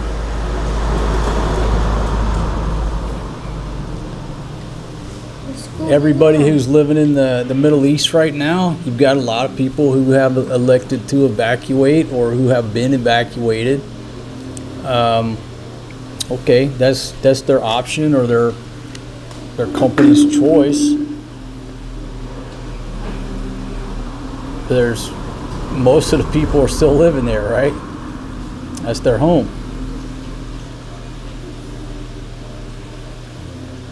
So why do I bring this up? I always give the advice here is if you're moving outside of your home country, you should rent at least for the first year to figure out, do I like this country? Do I like this city in this country? Do I want to change from Manila to Cebu? I don't like Manila, but I love Cebu. Okay, well, if you just rent a place, you can pick up your 2 suitcases, fly down to Cebu, and you can move into your new place and not lose any money. And then after a year, you say, oh man, I love this place. Now you know the lay of the land, you know the neighborhoods, you know the market, the real estate market. Then do what you want to. Go buy yourself something if that's what you want to do. So lesson number 1, don't rush into it because you might find out you don't like the country. You'd rather move to Thailand. Number 2, you might find out I don't like Manila. I love the Philippines, but I want to move to Subic. If you rent, you keep those options open. If you were in Kiev when the fighting started, you pick your 2 suitcases up, give the landlord the key, and you move to Thailand where the bombs aren't dropping. See how easy that is. But what if you bought a condo in Kiev, or you bought a condo somewhere in the Middle East? Then what? If you're one of those 401k players with 100 grand and you just put all your money into a condo, it ain't like it's going to be able to sell anytime soon when the bombs start dropping. If you rent, you got no stress. You just get the hell out of there.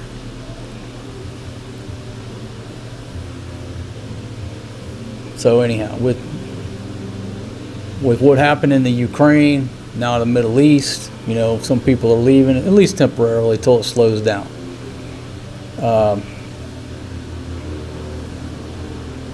You have a huge advantage if you're a renter instead of an owner, property owner. I'm not trying to tell you what to do with your money. It's your money. Never try to tell another person what to do with their money. I just hope to invoke thought, and off of recent events, what a better way to do it.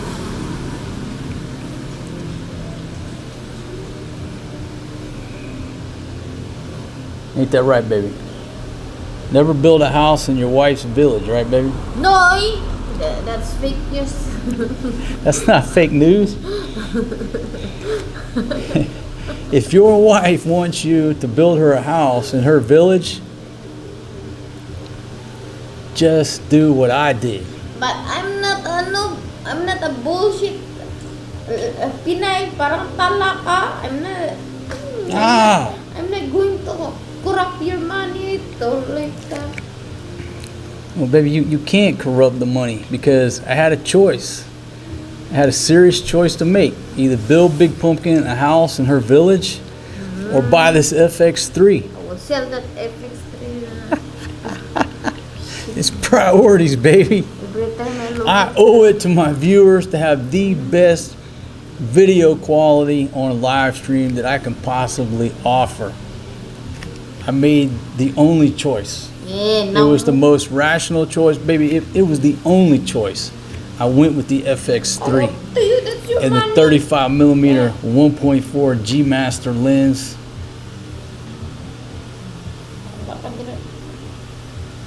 Baby, you sound like a chicken. Okay, folks. A couple more comments and then I'm gonna shut her down. Go spend some time with the kids this afternoon. Sunday. Yeah, today's Sunday.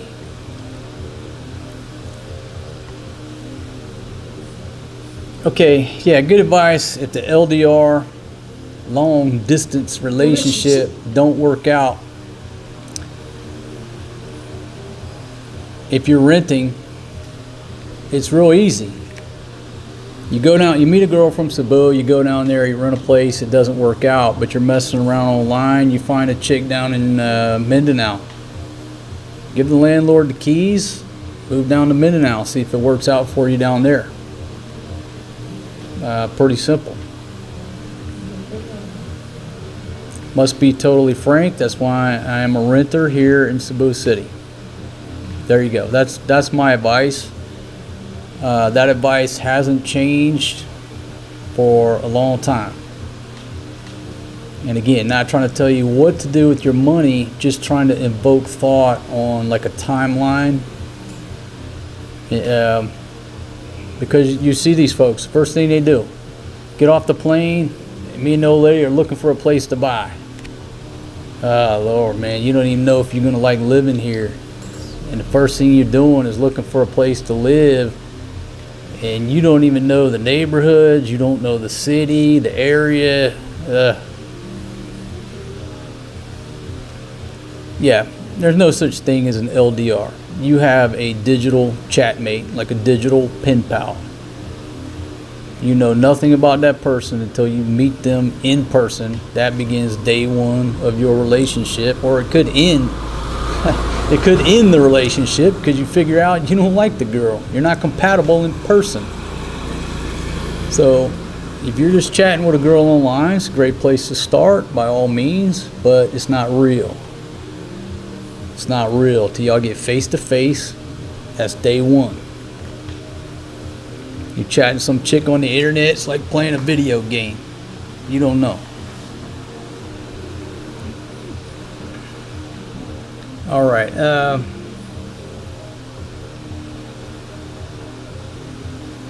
Okay, Pony Boy, what's a good plan if shit breaks bad with China? That's a good question.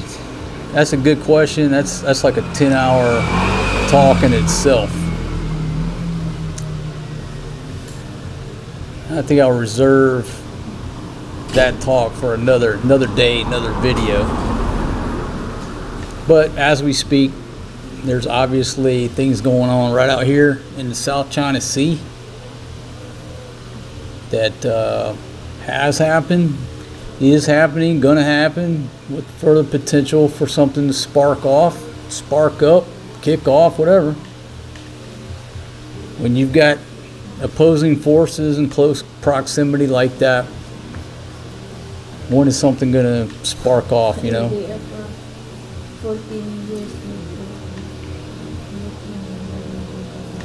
Okay, so Kirill says LDR for 14 years. Met her and married in the U.S. Very hard and spend 30 days a year with her. Make it work if the love is strong. Man, I'm glad to hear it's working out. That's not a lifestyle for me. But if it works out for you and it makes you happy and it makes her happy, by all means, I'm glad it's working out. It's all about what makes you happy. It's not about what makes me happy or anybody else.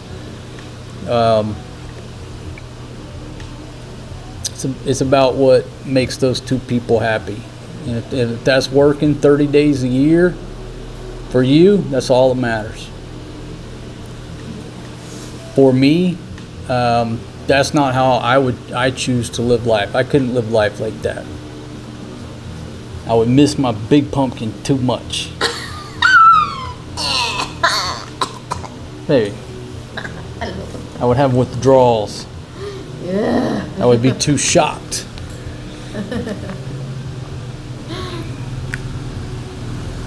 Okay, so dreaming about retiring in the Philippines, been here 19 trips. I hope it all works out for you, my friend. Hope you can get on over here and then flip the script. You spend 30 days in America every year and 11 months with your wife. But again, it's not what makes me happy or anybody else. It's what works for you.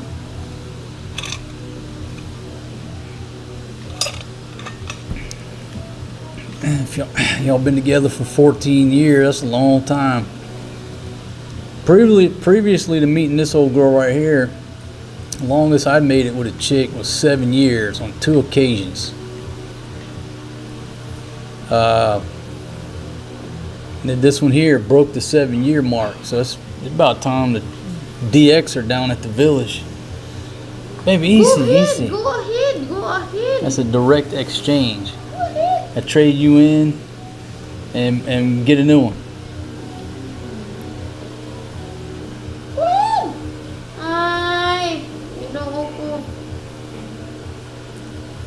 Yeah, if y'all don't know it, my old lady's sitting right here, and when she gets excited like that, it sounds like a chicken.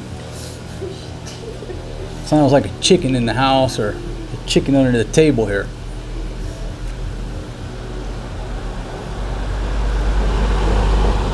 Yeah, folks, look, if your relationship is strong, your love is strong, I mean, you can make anything work. Strong like a typhoon.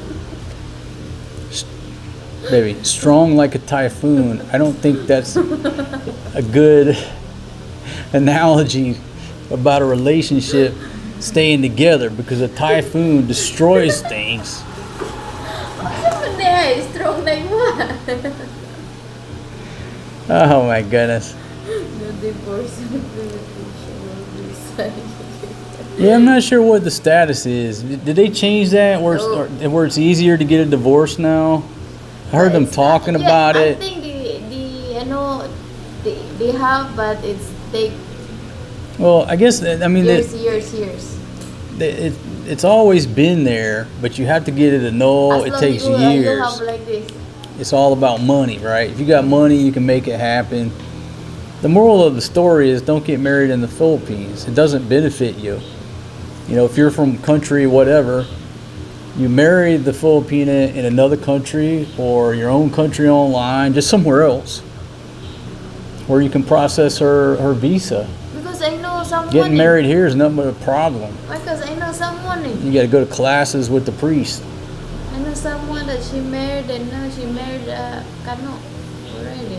Yeah, see, she said she knows somebody that's married to Pinoy, and then she married to Kano. It's very common stories. I think I did a video on a case where the guy sent me a comment and said everything was going well till he pushed her to, not pushed her, but they were going to apply for her K1. And the girl suddenly started backing out, didn't want to go to the embassy. And I said, bro, it's because she's married. She's secretly married to a local guy. She can't go to her appointment because she's scared because she's married. And like the point of that is like, if you hook up with an older girl here, there's a higher chance that she's already married to a local somewhere. So, you know, say you hook up with a 35-year-old chick, there's a lot greater chance that she's married and she's not telling you about it than a 22-year-old chick, right? Just because she's older, she's been around longer. And a lot of these girls aren't going to tell you that. But if you start applying for their visa and they need this paperwork, they start getting scared, whatever, and start backing out, well, they're probably married to a local guy. Where is he? They always say, oh, he's dead. He's not dead. He's in the next barangay playing basketball as we speak, drinking Red Horse. Yeah, I'm not married up. Well, because I met this one when you were, 19?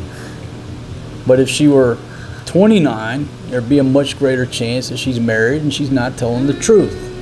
I'm not going to be married. Rich Buong, how you doing, my friend? Good to see you. Hero, that's the one that he making video or Yeah, I made that video with Janice. Folks, it's in my playlist. It's in my music playlist. Rich Buong made a great music video to an Alan Jackson song, but it's about Janice. Awesome job on the editing, my friend. Baby, can you get over here and frame? Or are you just gonna sit over there with your parts hanging out, being cool? That's why she's sitting over there. She's sitting over there because she got her shirt way up to here. She's over there just chilling cool as a cucumber. She don't want to come over here. She got to wear her shirt properly.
Baby, help me out. He was wired. Just a second, folks.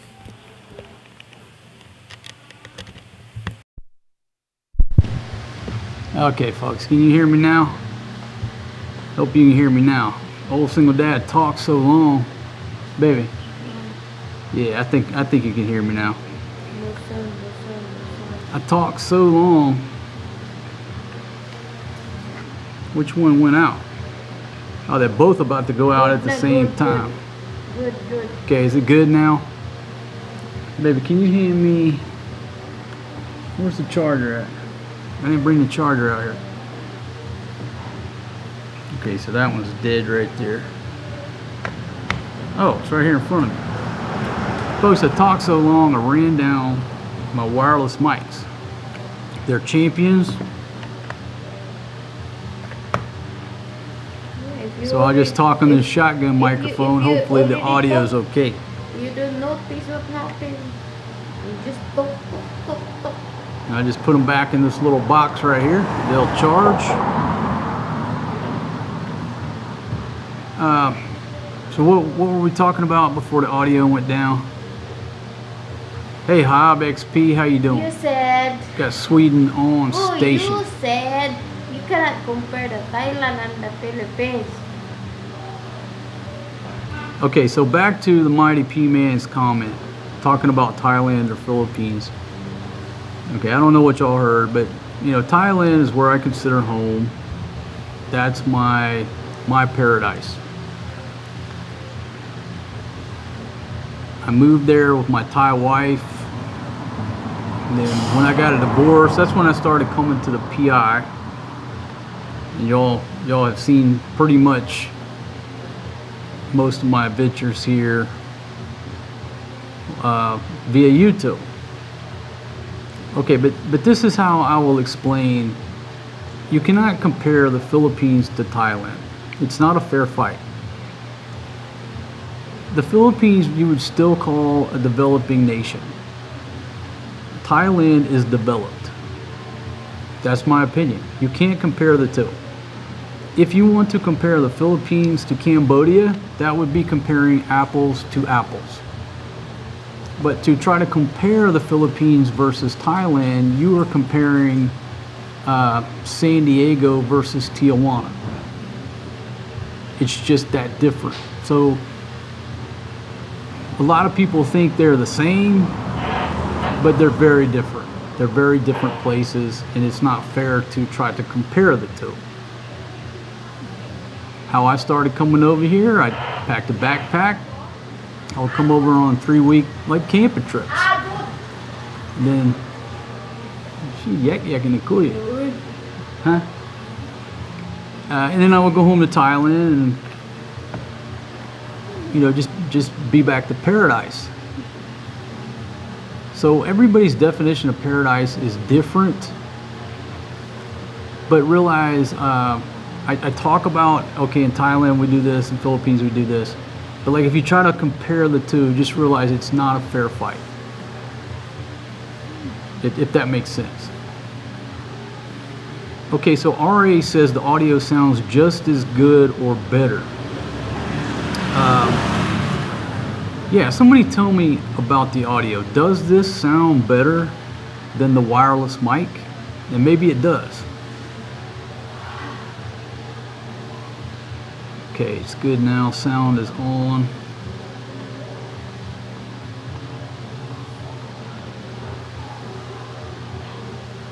Okay, just let them know the new mic picks up the fan, but no big deal.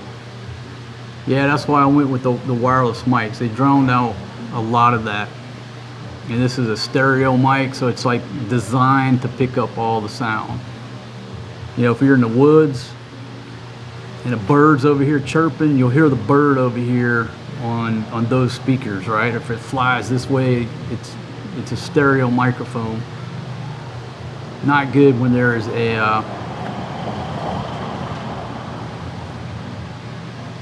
what happened here? Oh, there we go. Boom! James Miller off the top ropes of the octagon. Thank you very much. See if I can get my gymnastics. Oh yeah, look at that. Thank you very much, my friend. Certainly appreciate it. Go back to your comments. So where would I go first? That's hard. That's hard to say. I think probably, I don't know. You come here first, then you go to Thailand.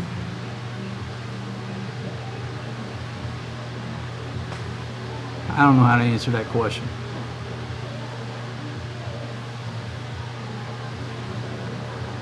Which one would you go first, baby? If you've never been to the Philippines or Thailand, would you go here first or Thailand? I want to go Thailand. I'm not saying you want to go. He's going to go to both countries. Which one should he go first? Come here first, then go to Thailand? Yeah. That's what you would do? Big Pumpkin says come to the Philippines first, then go to Thailand. That's what she says. All right, Pony Boy says this has more background sound. You can hear me? You can hear me? Yeah, so you should be hearing Big Pumpkin on that side. If you're wearing headphones, it's more immersive because you can hear her over there. You can hear Yeah, me? and some people do like to hear the sounds of the ambiance, the sounds around us, and that's what this microphone is designed to do. It makes for a richer experience. Now, that's why I got it. But here's what I found out. Okay, you know, I'm doing the research, you know, and everybody who's doing reviews are mostly in America with this microphone, and they're out in the woods and doing tests with it, and you can hear the stream over here, you can hear a bird over here. It sounds wonderful. It's awesome. And what you realize is that here it is so noisy most of the time. Now look, we live in a quiet neighborhood right here. That's why I can pull it off. But a lot of times when I tried to use this microphone down in her hometown, the noise, there was so much noise that you couldn't hear me talk. And it's not the microphone's fault. It's just that the atmosphere just overwhelmed it because it's that noisy. Not barangay Manoy, City Hall. But, what? City Hall, not a barangay. Okay, so Living Blank says you can find out real quick if a woman is married. Just go to the barangay and get a seminar. They will tell you real quick. Not in the barangay, City Hall. Okay, Big Pumpkin says City Hall. Now,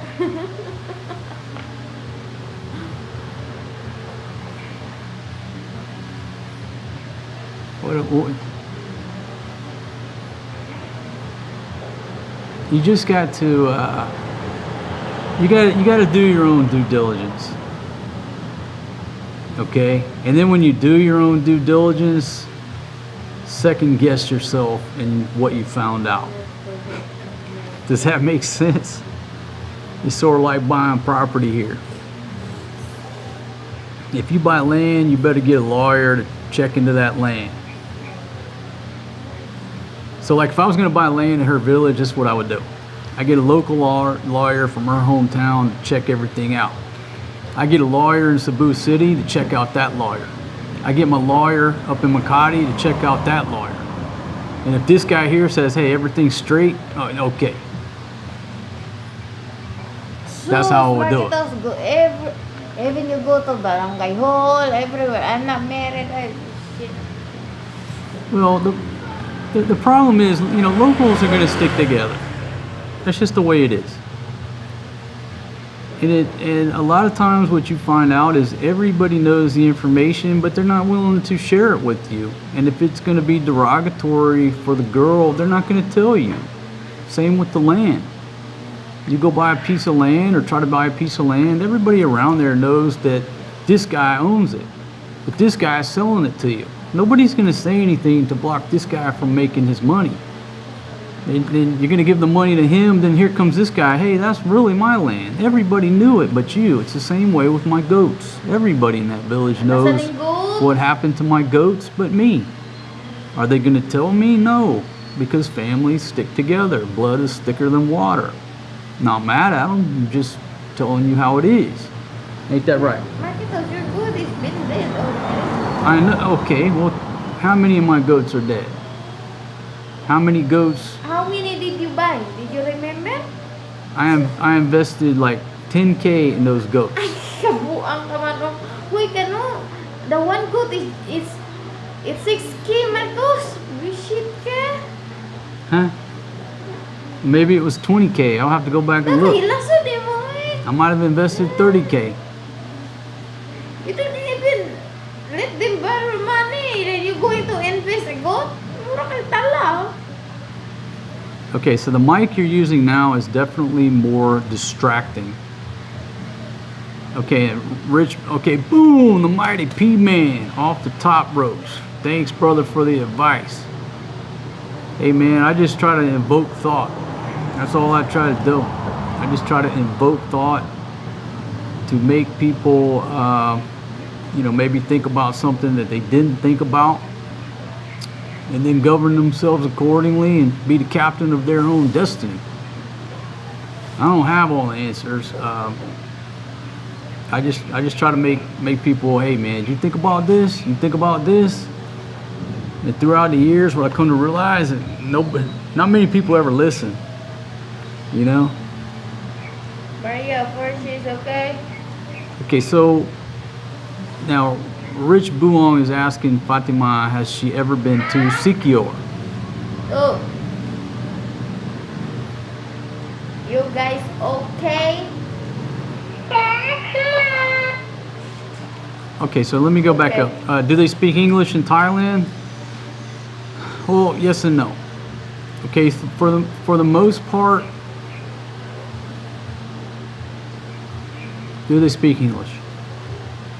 For the most part, you would say no, but communication there, for me, is easier than it is here. Okay?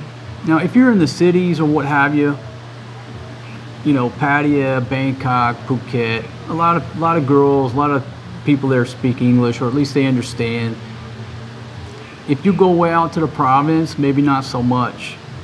But you have to understand, Thailand is used to millions and millions and millions and millions of tourists from all different countries, not just English-speaking countries. And so they're used to communicating on a daily basis with dozens and dozens of languages and people getting around and navigating the country. So it's very easy to get around there. It's very easy to travel. It's very easy just to communicate, whether or not you would say that the person speaks English or not. And what the misconception or misperception. People say, oh, I'm moving to the Philippines because everybody speaks English. That's not true. That's just not true. And that's why people say, oh, I'm not moving to Thailand because they don't speak English.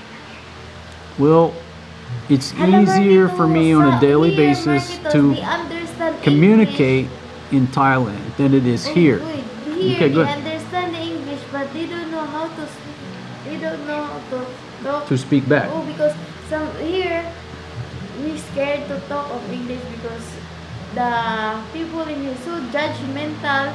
Then the grammar is not correct. So that's why we scared to speak English back. Okay, so she's saying a lot of people here understand English, but they're very scared to speak English back. So that's another perspective. But I will still maintain that a lot of people, I'm sitting there in a taxi trying to tell the guy, hey man, turn here, and he got no idea what I'm talking about. So I just want you to understand that there are many dialects here, and not everybody speaks English here. I've been with her for 8-9 years, and you listen to her English every day, but English is her third language. First, Bisaya, second, Tagalog, third is English. So the fact that she speaks three languages is very impressive. It's very impressive. 3 languages. But her English is not 100%. Not being mean. Why? You want only one. That's right. Most people only speak 1 language. So you speak 3. That's very impressive. Oh, no, not I guess my message is, okay, this is my message. Don't be afraid to move either place because of a perceived language barrier. If you move here, you'll be fine. If you move to Thailand, you will be fine. Trust me, you'll be fine. I think that's the most simplistic message is don't have the perception that everybody here speaks English and then nobody in Thailand speaks English. That's not true. Move to either place, you'll be just fine. I think that's the best message to put out there. Let's see. Greg said one of my advice was renting is your friend. That's true. But yeah, Yasmin, you'll be fine over there. And my microphone is definitely more distracting because it's picking up everything.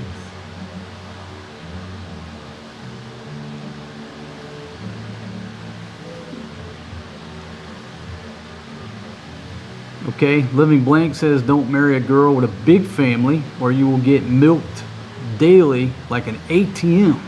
I married a Filipino with a small family and we moved away. Very good advice. Utilize the 2-island rule away from your wife's family, and that's not saying nothing bad about here. You live in America and you live next to your in-laws in a small town.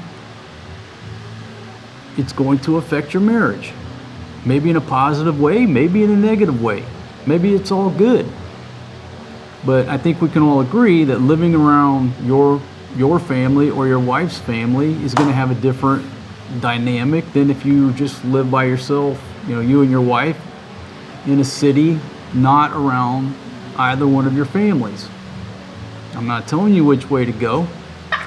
Okay, I'm just telling you my rule is you live 2 islands away from your wife's family and it works out better. Love each and every one of them. But what we've been discussing is, I said, hey, why don't we just go visit them for 3 weeks at Christmas, maybe 3 weeks in the summer. Everybody's happy about that. That's totally different than living everyday life around your in-laws. In whatever country that you're in. But you not do your promising. What's my promise? You said when we transfer in here every 6 months, I can go back in the village. Or you can go tomorrow if you want to go. Yeah, no. What I said was, if you go to the village, you have to stay for 6 months. You misunderstood me. It's that language barrier. Yeah, look. Yeah, so some people get the impression that it's culture versus culture. I'm being the ugly American. Folks, these are my in-laws. I can be any way I want to. You know what I mean? It has nothing to do with it. Again, if you're in America, now my one wife in America, I'll say this, my wives in America, I actually had a pretty good relationship with their families, I'd say. I didn't have anything against them, no problems. But your brother-in-law borrows your tools, you never get them back. It's the same thing, right? But living next to them on a daily basis in close proximity, can cause a little stress. Cause a little stress on the dog. Let's see. Romano, how are you? Truly started a dynasty. I got an award-winning cooking show, and Flo started an award-winning eating show. Man, every time I see her, when they get to chatting, it's like they're both having an eating contest that I don't know about. Some type of eating contest between Fatima and Flo. Who's winning? I don't know. It's a close competition. Ain't that right? There's a close competition going on. I don't know all the rules, but I'm starting to see some of the results in both of them. Let's see. Yasmin says, I get milked by the family and friends oceans away. Yeah. Well, you know, like I said, everybody's got a different relationship with their in-laws. It's been quite interesting. It's been quite interesting being around her family, you know, every day for 2 years. Totally different than going to visit them at Christmas and holidays and stuff like that, you know. And you see all, at least I got to see all of the dynamics. Pretty well versed in the culture at this point. Wouldn't you say? Big Pumpkin? She's not listening because she was over there thinking in Bisaya. Now she has no idea what I'm talking about.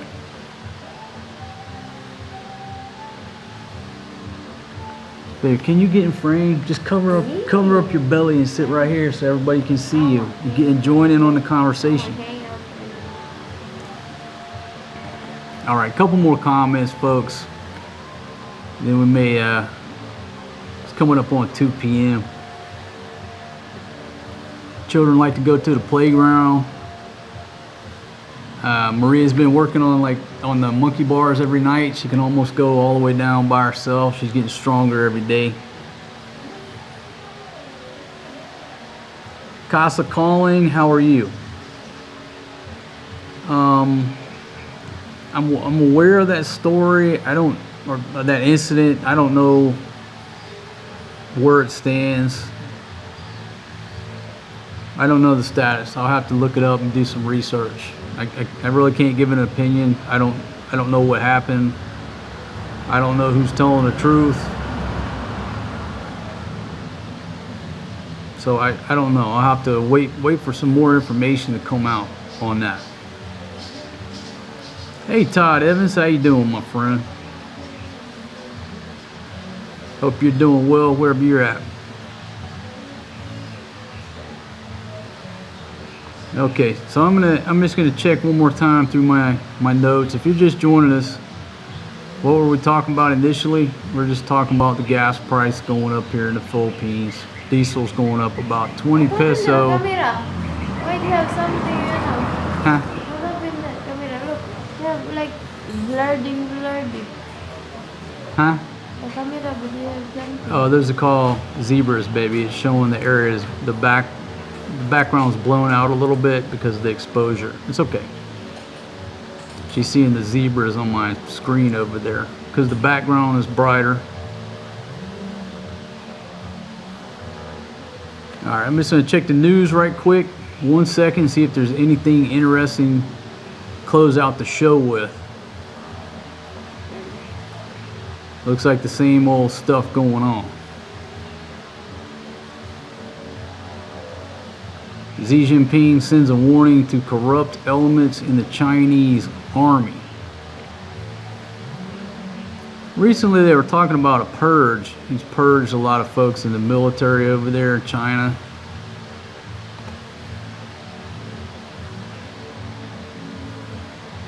I think when the U.S. went down to Venezuela, got old Z worried up. Probably snitches in to his organization, so he did a big purge just in case. I don't know if that's true or not. Beijing has initiated an anti-graft campaign targeting the top echelons of power against corruption within the military after several senior commanders were dismissed over allegations of misconduct. I think really what he's doing is just purging everybody that's close to him just in case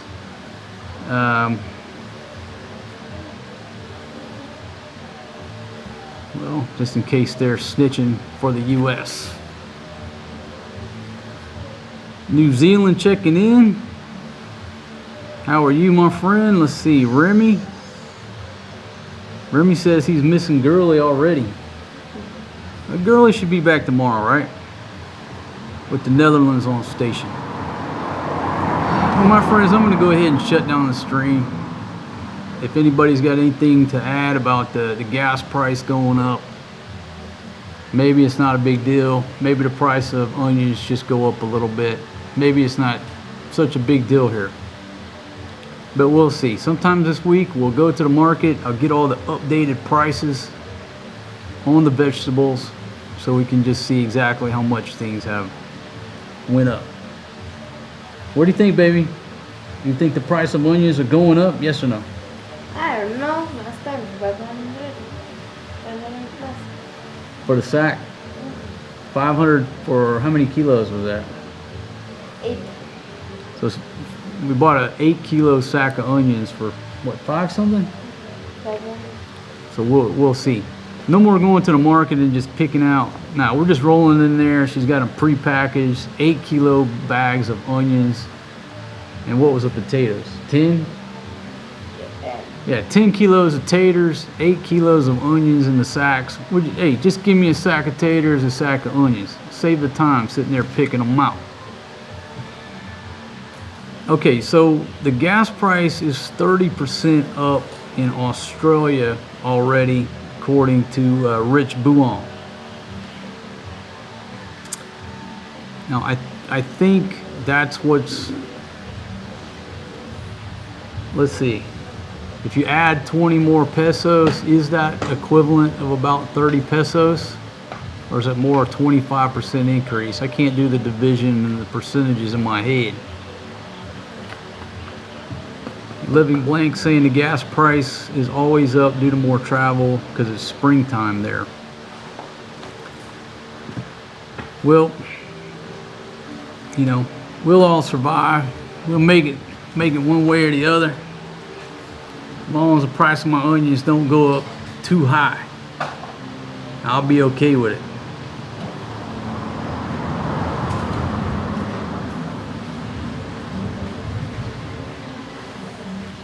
Yeah, time to resurrect the old Tesla chopper. That's what we were talking about earlier, how rumors are floating around. I don't know what's true or not. Like I said, you just hear rumors that you can't ride the e-bikes on certain roads anymore in certain places. You know, and you want to be straight. You don't want to roll out on your chopper and find out you're not supposed to be, and the police impound it. Nobody wants any trouble. You always want to be in compliance, but when it's not clear what the compliance is,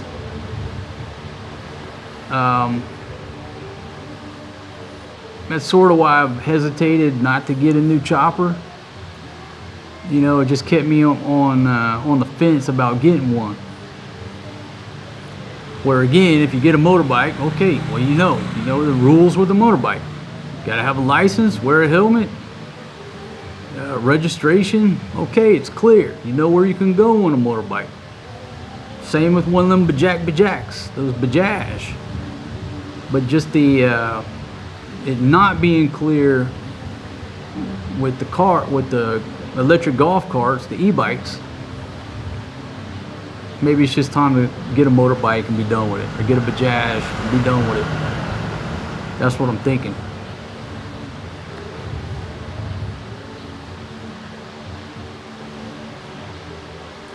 Okay, SoFlo 305, how are you? I'm a truck driver in the U.S., not looking forward to $1,000 fill-ups again. Man, my heart goes out to you, my friend. Yeah, that's just gonna, I know that just takes money out of your pocket, my friend. Toriano TV, how are you?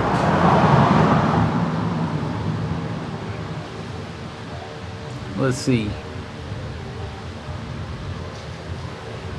Okay, making too many laws. You know, that's a good comment. And it goes back to life doesn't get easier. It always gets more difficult, right? Pretty much every way. You know, when I first started coming over to this region, and maybe some of y'all experience this too. Like when I first started coming to Thailand or in the Philippines, when I got on a bus, the bus driver had a cooler up front with him. It was his cooler, and he sold beer out of that cooler his little side hustle. The bus driver. Now he had some Cokes and some other stuff in there, but he had beer. And, you know, you're sitting on a bus, you just tell the A driver, hey man, hand me one of them beers. It was their side hustle. It was acceptable. It was cool. Nobody had a problem with it. It's just what they did. You know, the same in Thailand. And then as time went by, it was like the bus driver's cooler disappeared. They put the Wabash on his side hustle, tightening up the laws. But then you would get off at a stop, you could buy your own beer. I'd bring a little cooler on the bus. Okay, I'm drinking beer. Nobody had a problem with it. And then as time went by, like my experience now is, you know, you can't drink beer on the bus. They tend to frown on that. Or, sir, you can't bring the beer on the bus. Why not? I'm not driving the bus. You know? So, now I haven't been to Cambo in a while. I can't say whether or not the bus drivers over there are still selling beer or let you drink on the bus. I don't know. But the point is, you know, things never get easier. There's always just more fucking rules that we humans impose upon each other for no good reason.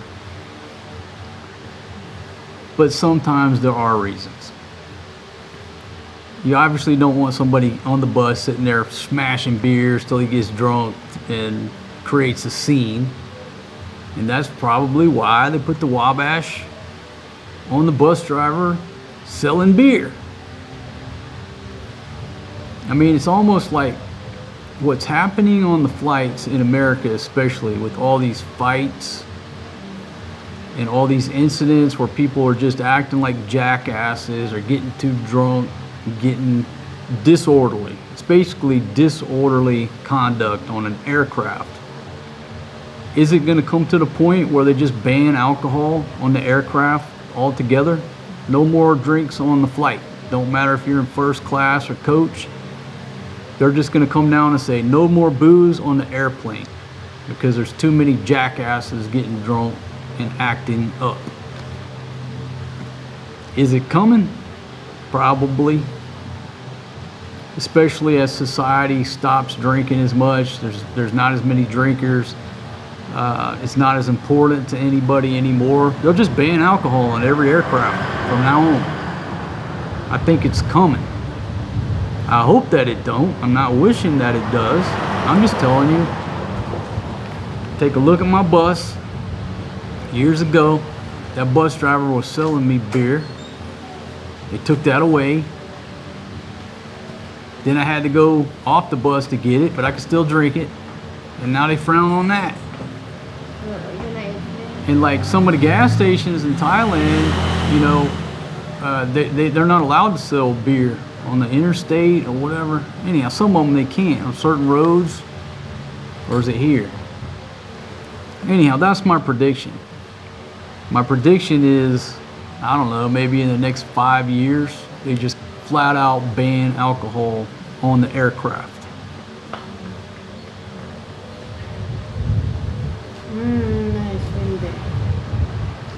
Okay, so does anybody think that's an accurate prediction, or is that way out there? That within 5 years they ban liquor on commercial aircraft? I think it's coming. You'll be able to get a drink in the airport, and then I would say another 5 years, maybe they ban bars in the airports altogether. But I think the first thing that's going to come out is no more booze on commercial airliners. Yeah, just like they did smoking. Talk about it many times. I was flying late 70s, early 80s, back when flying was beautiful. It was a beautiful experience. The food was delicious. People dressed up, but you could smoke on the aircraft back then. They got rid of that, so at some point they'll get rid of the booze. Let's see, I used to love the freedom, but not anymore. It's changed. I'll agree that it's changed, but it's changed everywhere. After the lockdown, the sense of freedom has changed everywhere.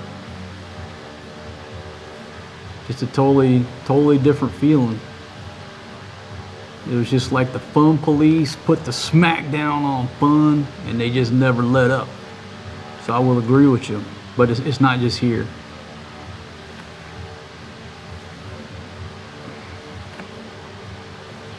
Okay, Dutchie says diesel today around 93 cents per liter of, let's see, is that 352 per gallon? Is that how it comes out to be?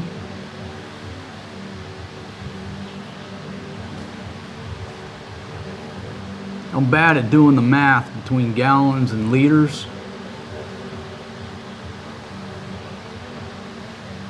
Okay, but you're saying 93 cents a liter, but tomorrow it's going to supposedly go up 20 pesos. What do you mean? How did you get so fast? What's that mean? Okay, he wants to know, Big Pumpkin, how did you get so fine, baby? Oh, you got your hair down now. You dressed up. Come over here, baby. Come on over here, Big Pumpkin. Come on over here, girl. No. Come on, you put your belly away. Come on over here. Come on over here, get in the scene. Let's go. Yeah, this girl, she's a pretty girl, folks. Come on. Come on over here, baby. Baby. Sana naman taon Marcos. And she's sitting down in the camp chair. I'm up here in the uncomfortable plastic chair. That's why she looks a lot shorter. She's in the comfortable chair. Baby, get in frame a little bit more now. Come on this way, baby. God. You see, folks, you want to run YouTube, you get zero cooperation from anybody and everybody. It's a one-man show. Nobody wants to help, See, be part of what you got going on. Don't care. Let's see. So too many people on so many kinds of pills, and the booze can be a bad, unpredictable mix on the airplane. That's true. I mean, I see these video clips coming out of the U.S. People just acting like, I don't know, acting crazy up on the airplane. But what they'll do is they'll ban the booze at some point to try to deal with it.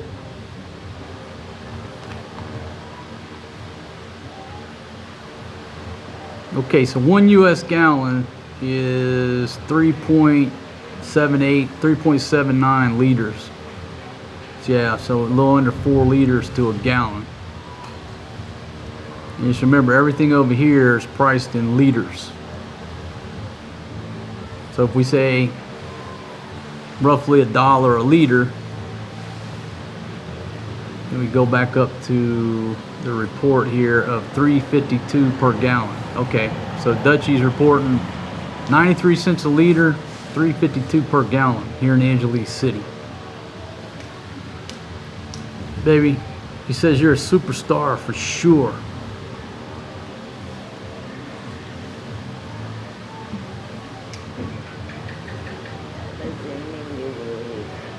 Well, any way you can save money, right? I rode a bicycle, talking about bicycles. Y'all seen my bicycle on videos. The OG chopper. I rode that chopper through the streets of Pattaya for years.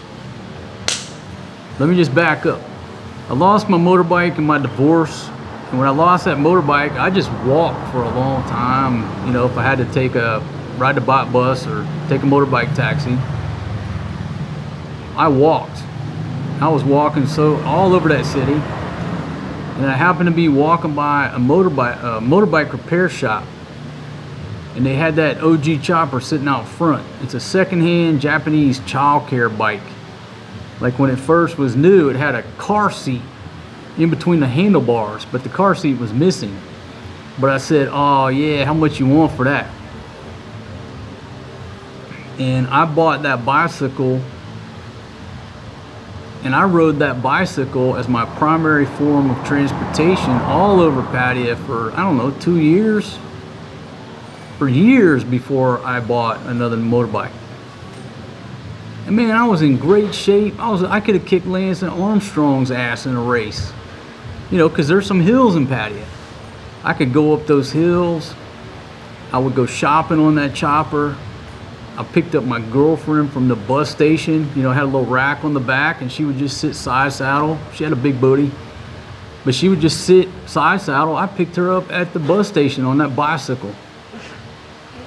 But what? What? Did you say cheap bastard or what? What'd you say? Huh?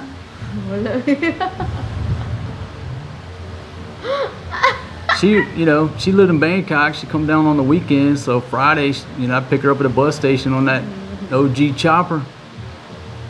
But how much money did I save riding that bicycle and walking all that time? I was in great shape. I saved a ton of money. Didn't need a motorbike. I think the motorbike, I think it was really more of a want because I like going down, you know, out in the country on Sundays to just get away from the city. And so I bought that Bad Dream. I think it was 2016. That motorbike's like 10 years old. It's just like brand new. But that was probably more of a want because I was going all over Pattaya on that bicycle, living life, didn't need a motorbike.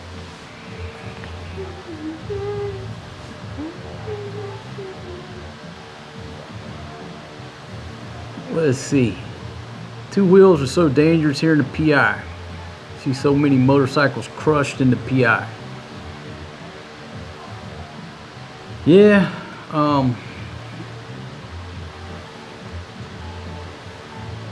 you know, you ride a motorbike over here, you got to be paying attention.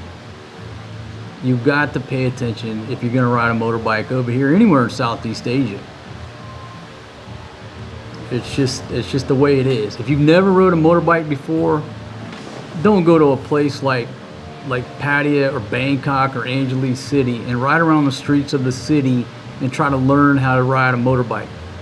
Go out in the country, go out in the province, learn how to ride the motorbike for a month or so before you even think about venturing into the cities. Again. But nobody's gonna listen. Nobody listens. Great.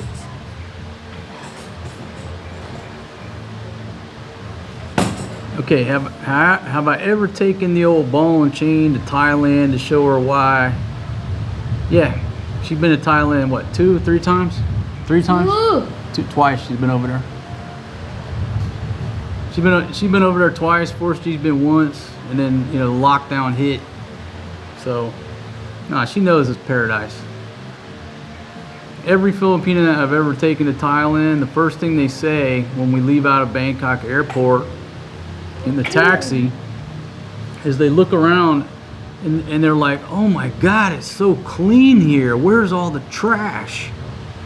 That's their first impression when we leave out of Bangkok. Every one of them. They just cannot believe how clean it is. Welcome to Thailand. So Art says, Mabuhay, Miss Conscious. Why you know my I float there. She said, why you know her name? Yes, Miss Conscious. I have unique last name. I have unique name. Where's the rest of that Coke? No more naman. You already put it there. I'm out of Coke already? We just drink that one. Folks, y'all think we drink a lot of Cokes, and it appears a lot of times that we drink a lot of Cokes, but like when we go to the store, a lot of times we get 1 Coke and it's split 4 ways. So how much Coke are you drinking when it's split 4 ways? Everybody gets like 2 drinks. Yeah, you split 4 ways too, but every day how many Coke did you finish? Okay, so on a daily basis, I probably drink the equivalent of a Coke and a half, because everybody gets a taste. So it may appear that I'm drinking a lot of Cokes. I really drink what? Maximum of 2. My gosh, and they're the small ones So too. it's already a lot. It's not like, it's like a quarter of a big gulp, if that. Maybe a fifth of a big gulp. My goodness.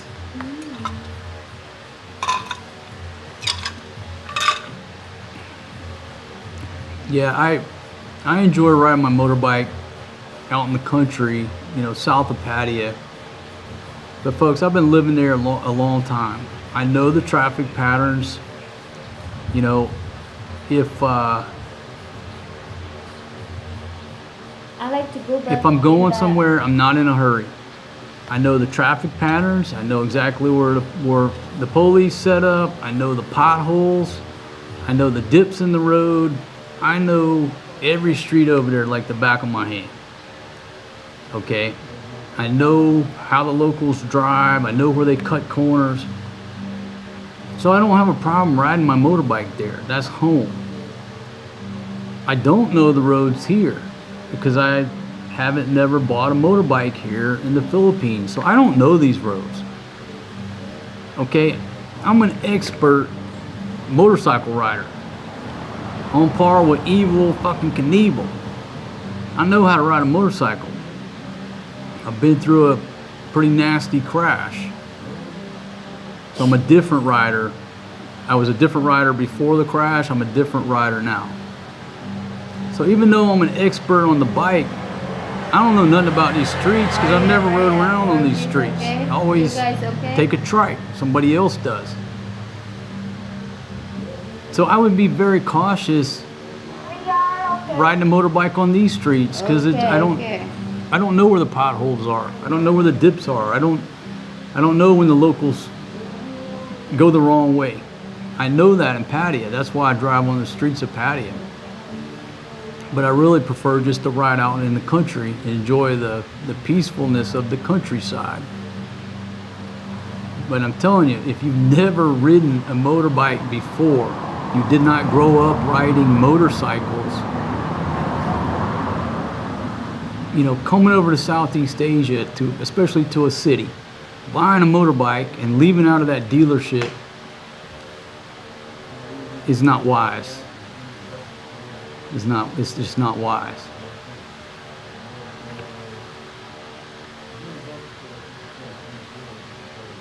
Let's see. Evil broke every bone in his body a couple of times. The rider here in Butuan don't look, they don't care if they live or die. Yeah, and a lot of them are drinking. They're half drunk on Red Horse or Kulafu.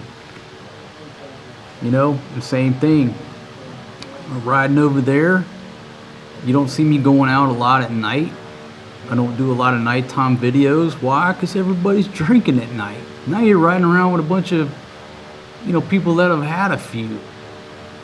I just mitigate all those risks.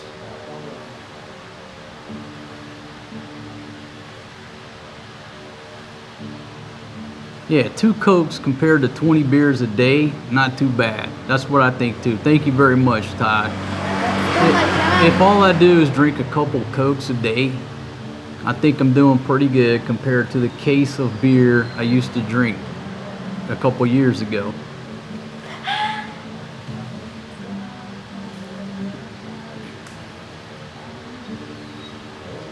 40,000 kilometers riding in the PH in the Philippines.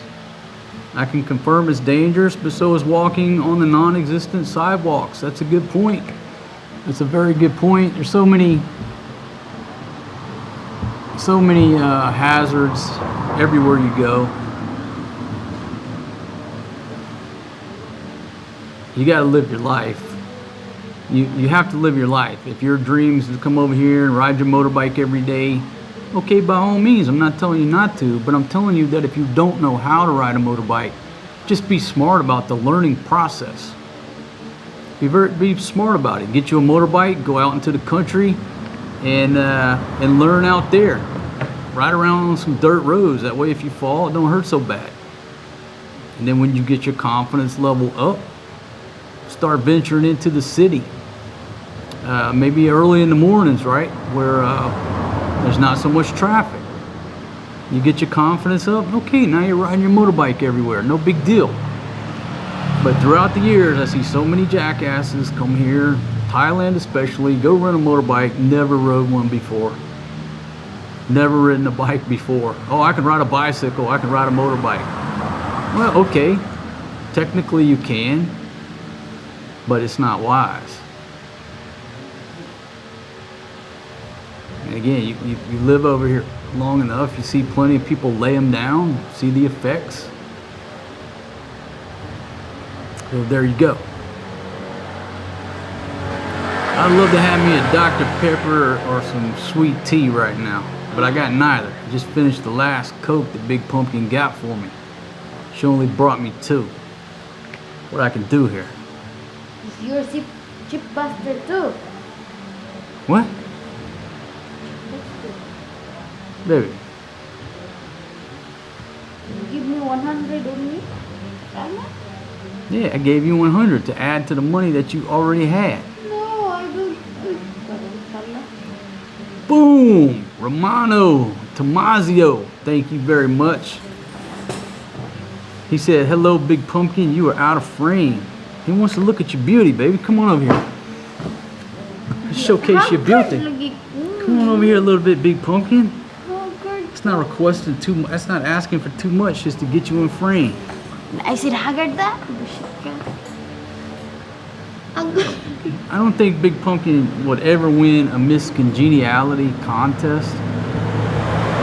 That's just not her expertise. You know what congeniality is? Miss Congeniality? It's a contest to see like who's the nicest person, the nicest lady. I'm nice man.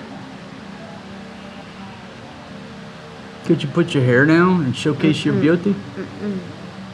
You know the reason. You know the reason. Just put your hair down. She says it's too hot to put her hair down. We have a fan right there. It rained. There's a nice cool breeze coming through. My goodness. What happened to Kalaman? Okay, does driving on the left side in Thailand mess with you, or is it no big deal? Okay, very good question. In Thailand, drive on the left side of the road. Over here in the Philippines, right side of the road, same as America. Okay, I've been driving on the roads for so long in Thailand that is now what is natural to me. It took over from America, and now driving on the left side of the road is what's normal. Now, I don't drive over here, so I don't have any training on my brain other than when I'm riding with somebody. I don't have any conditioning of my brain to drive on the right side. When I went to America and got behind the wheel of a car, it was very strange to drive on the right side of the road. Does that make sense? Because I've just been doing it for so many years in Thailand. Now I'm naturally driving on the left. So there was a shift. Now, you know, if I stayed in America, okay, in a few months it would be natural again. But as it stands now, my brain thinks drive on the left side of the road.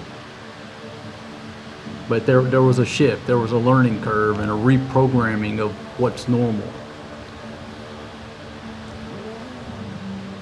I'll tell you this. Okay, driving a motorbike is not that big of a deal, but when you get behind the wheel of a car, it's a much more bigger deal. But either way, I'm good with driving in Thailand, no problem, and over here I don't drive. All right, Sky Free. What happened to Kalamansi? She's still over there in the village, I reckon. Less boats, less money. Let's see. How you doing, Joe? Boston, Massachusetts. Rico, how are you? Oh man, we had all kind of alcohol bans here. Back during the lockdown, there's all kind of alcohol bans. Buying booze was like, you know, pulling up trying to buy weed. It was a mess. All kind of different bans. But old single dad got around most of them. How many hours do you live them? Yeah, 9, 10, 11, 12, 13. I'm not sure why Big Pumpkin 6 decides to call me Or 5. a cheap bastard. I'm not exactly sure why she calls me that. You know. What? You know why? Hey BK, how are you? Hope y'all are doing well. Baby, I think I'm a most generous foreign guy. You always got big money Big money, big baby. money in your wallet, baby. Look in the. Sorry. Folks, she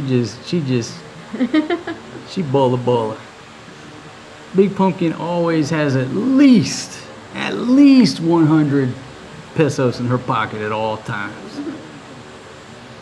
Ain't that right, baby? But not At least not 100 now. pesos. I already spent yesterday. I keep my lady's arm with at least $2 US at all times. 100 Hey, Buster, hey Stan, how you doing, buddy? Hope you're doing well. Chip Buster. So Romano dropped 25 pounds. All right, good to hear that. Hey Danny, how you doing? What did you miss? Well, man, earlier in the show we were just discussing the gas prices going up here in the PI like everywhere else in the world. Diesel going up 20 pesos tomorrow. Government's going to a 4-day work week to conserve fuel and energy and resources. What else were we talking about? Just informal conversation about Motorbike. what's going on here, and then we got off track. Now we're just hanging out. Baby, easy now. Everybody thinks it's such a stress-free life. Moving to the Philippines, finding a beautiful Filipina. I'm just gonna enjoy my life. Then you get the stress of a big pumpkin every day. Yeah, how about pouring me some more water there? I've been talking for 6 hours. Chew the ice. Yeah, she drinks all my water and tells me to chew the ice. Maybe, you know, we were discussing, a couple of days ago, that girlfriends will do certain things for you that your wife or your living won't. Why is that? Because your girlfriend don't know yet what what's on you. Oi, wife everything know. Wife know from head to feet, but your girlfriend don't know yet. That's not what we're talking about. I'm talking about my girlfriend would be bringing me drinks or beer. I don't even have to ask for it. You used to do that. Now I got to sit there and beg for a damn glass of water while I'm doing a live stream. What happened? Certain other things that girlfriends do for you without you having to ask. And then once they move in, it's like they change. Baby, can a brother get some ice water? Sit down in here. Can a brother get some ice water? Later. How about a table dance? I just sit down. I already get you Coke. Baby, that was like 4 hours ago. I drank a Coke. You already drink 2 times.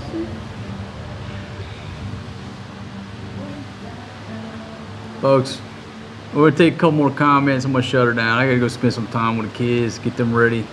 Hopefully it doesn't rain now at this point. Take them out to the playground.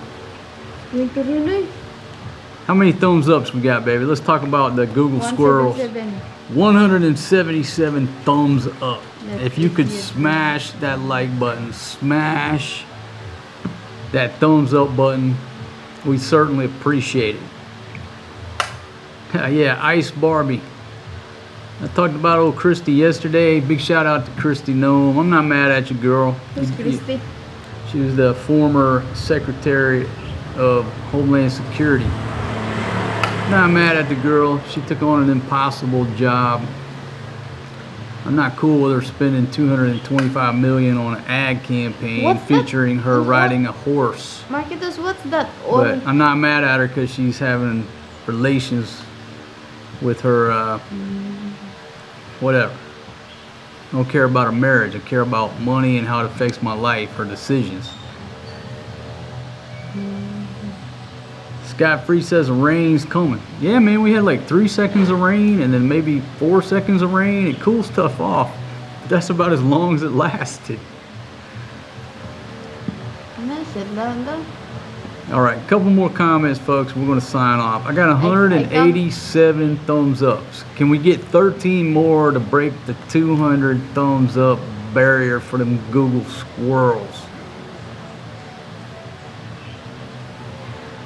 Yeah, if I told her there was some purple nasty in there with a mango, she would get up and go get that mango and a purple nasty. She wouldn't bring me nothing to eat. She wouldn't bring me some chicharrones, but she would get up and go get herself that purple nasty. And then call me a cheap bastard because I didn't get her some salt with the purple nasty. Well, that's what happens, folks. I love the mango you You're Oh Lord, so delicious. What? I saw the mango yesterday Where did you see the mango? in the market. She saw a mango at the market yesterday and it looked so delicious. Yeah, but don't buy it. But I didn't buy her the mango, so now I'm a cheap bastard. Sige na, kamu na. Jollibee tonight for Big Pumpkin. To, ay na lang, kuripot guys ka no. Text Wade, how you doing?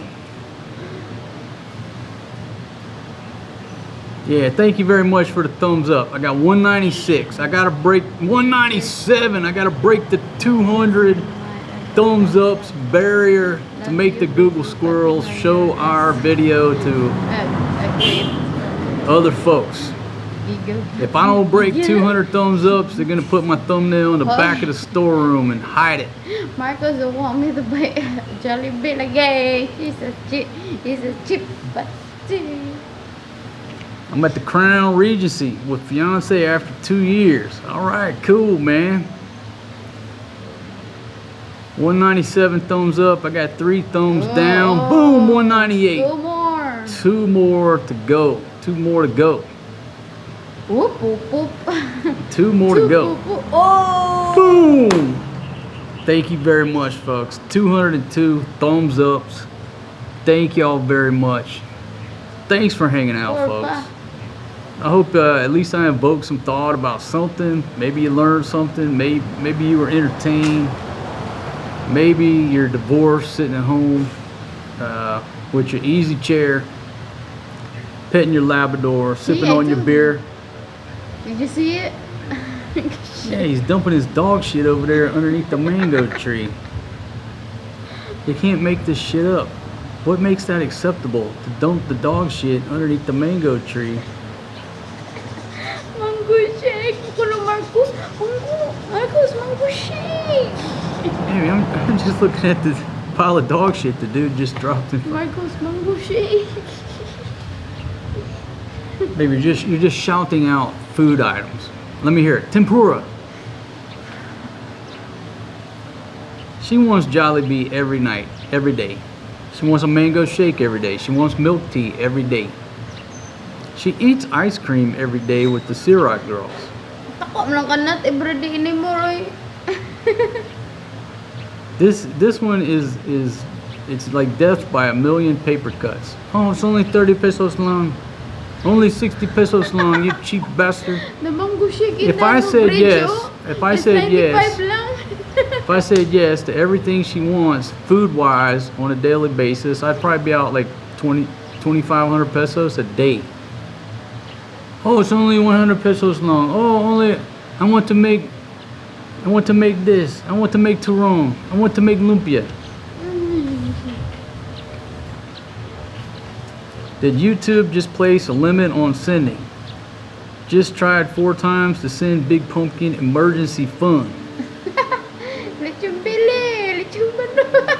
I don't know, man. I don't know what the Google squirrels do behind closed doors. You know, the other day the chat box went down for like the first 20 minutes. There was some squirrely stuff going on. Now that was like 2 days before the US hit Iran. So I think that might have got caught up in some online jamming activity. But a lot of you fine folks out there will send me comments and it'll say something like, oh, I guess you didn't want to, or I guess you blocked my previous comment. Folks, that's YouTube doing that. Okay? Mother never blocked anyone. I don't block As anybody. long you're not doing shit. I don't have time to block nobody. If your comment doesn't show up, because here's what will happen. The comment in question, I won't be able to see. Even in the hell section, I don't see it. YouTube did something to it. But I will see your comment that complains that I deleted it, which I did not. It'll be like, hey man, I guess you blocked my previous comment. I don't see it. It's not hidden, it's not held, I cannot see it. So YouTube did something to your comment. YouTube automatically sniped it, not me. And then I'll give you a heart on the one that I do see that you're complaining. That's not me. I ain't got time for that. Whatever YouTube does, they don't explain shit to me. But that happens at least a few times a week. People complaining about that. If you don't get notified, that's YouTube. I can't do nothing about it. They only send out a certain percentage of notifications, then they decide whether to send more out. The squirrels make up their own rules. They don't ask our permission or input, don't care, they just do it. But it's not me sniping your comments. I don't know, I don't have an explanation. Maybe you leave a lot of, what's the word? Maybe you leave a lot of risky comments on other channels and they're watching you closer. I don't know what the hell they're doing. But it ain't me. You know, say what you want to say. And I'm cool with it. Unless you're trying to be an asshole to somebody else or something really pointed or whatever. But usually, I don't got to. YouTube gets rid of you. Boom, scot-free off the top ropes of the octagon. Get my bar, my gold bar, did that gymnastics move. Front flip in, holds position. Whoa! Whoa! Man, something happened. Next thing you know, I didn't see this. All right, back to the comments. It's just amazing that I get these streams up and running, but I'm getting better at it. You know what happens is, it's not like riding a bicycle. You know, you haven't rode a bicycle in 10 years. You can jump on a bicycle and ride it. If I don't do this live stream stuff every day, I forget which buttons to push. I do. I forget which check boxes. It's like a totally relearning all the settings. So what it is, if I do the live streams every day, it just becomes routine. It's easy. I get it set up. I'm good. And where I go wrong is when I stop doing them on a regular basis, then I forget everything. Then it's trial and error to try to figure this stuff out. That's why I think maybe I should just go live every morning. Because then it's routine in my mind how to get this stuff. Live? Yeah, just go live every morning. Yeah, that's what. No need to edit eh. Aloha, Airman, how you doing? Steve checking in from New Zealand. Airman's checking in from Honolulu. How is the weather in both those places, my friends? New Zealand and Honolulu. Romano says I can match anyone sending to Big Pumpkin.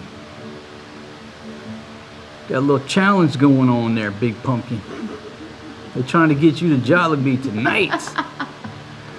Big Pumpkin wanting that mango.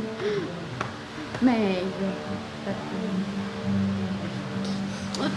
Give me a big kiss, baby. Give me. Right here, baby. Give me a kiss right here. Oh, that's not for the camera. That's for the... Why you shy, baby? You shy, you die. That's what they say in this town. That's what the ladies say. The loving is not for the camera. It's for the private property. Yeah, but wait a minute. Has it been 5 days since you ate that bagoong? Nah, you gotta wait one more day before you get a kiss, baby.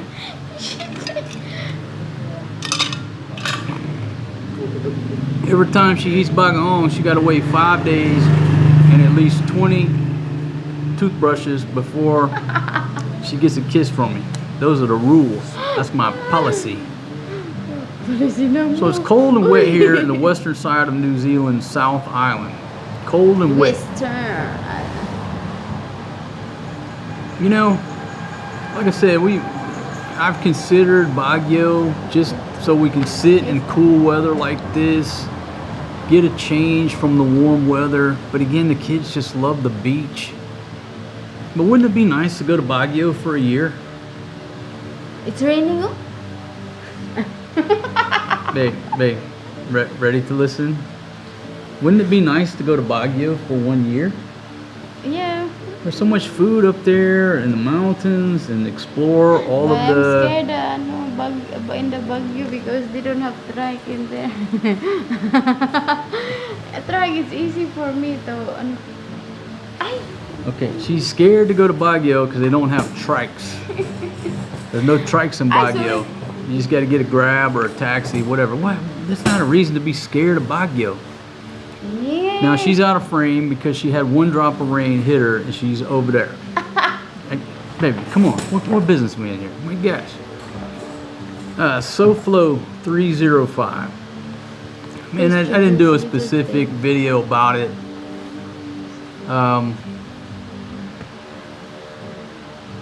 You know, a lot of people said, hey man, you know, what's your opinion on it? My buddy said, man, just go live, talk about it. And I was going to, and I said, you know what?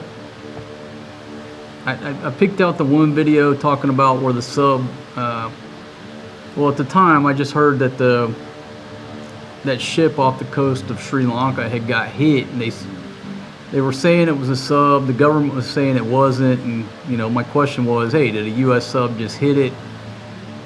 I talked about that a little bit.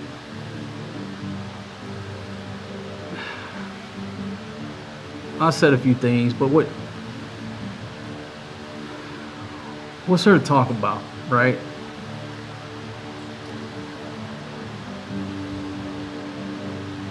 A lot of y'all folks come here, and like my buddy told me, he said,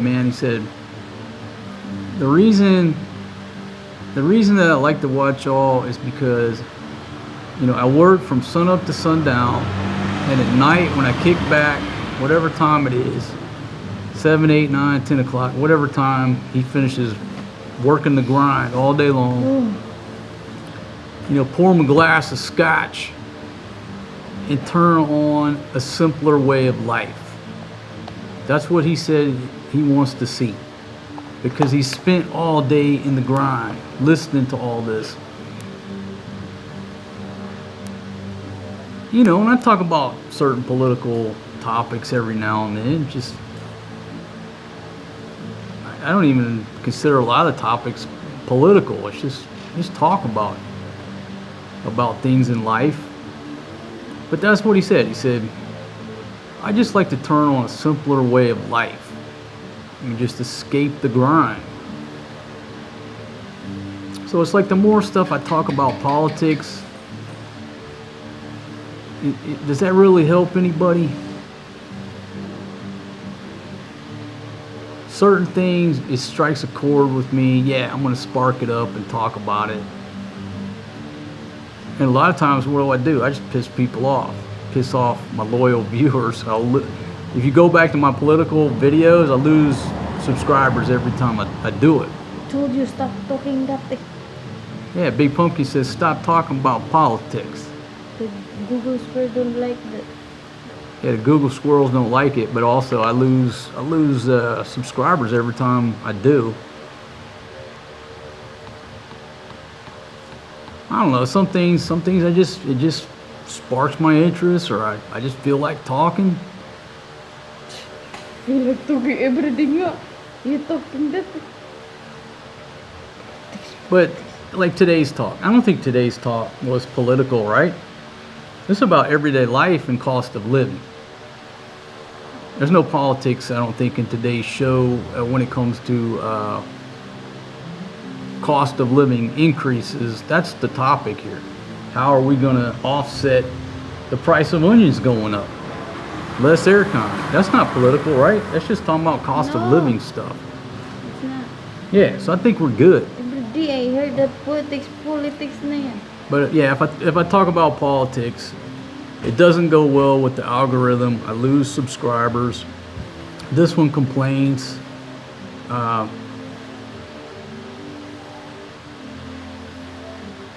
And if a dude has worked in the grind all day long for 12 hours, comes home and pours his scotch and hits play on one of our videos, probably rather hear about barbecue pork or big booty Filipinas or Jack Daniels or the beach, you know, rather than hearing politics, which he's heard all day long. You know, I get it. And what I've talked about before is no amount of news that I watch is going to affect what they're doing. Now, I don't keep my head in the sand, okay? I look at a little bit enough every day to know what's going on. I'm not glued to it. The programming doesn't affect me.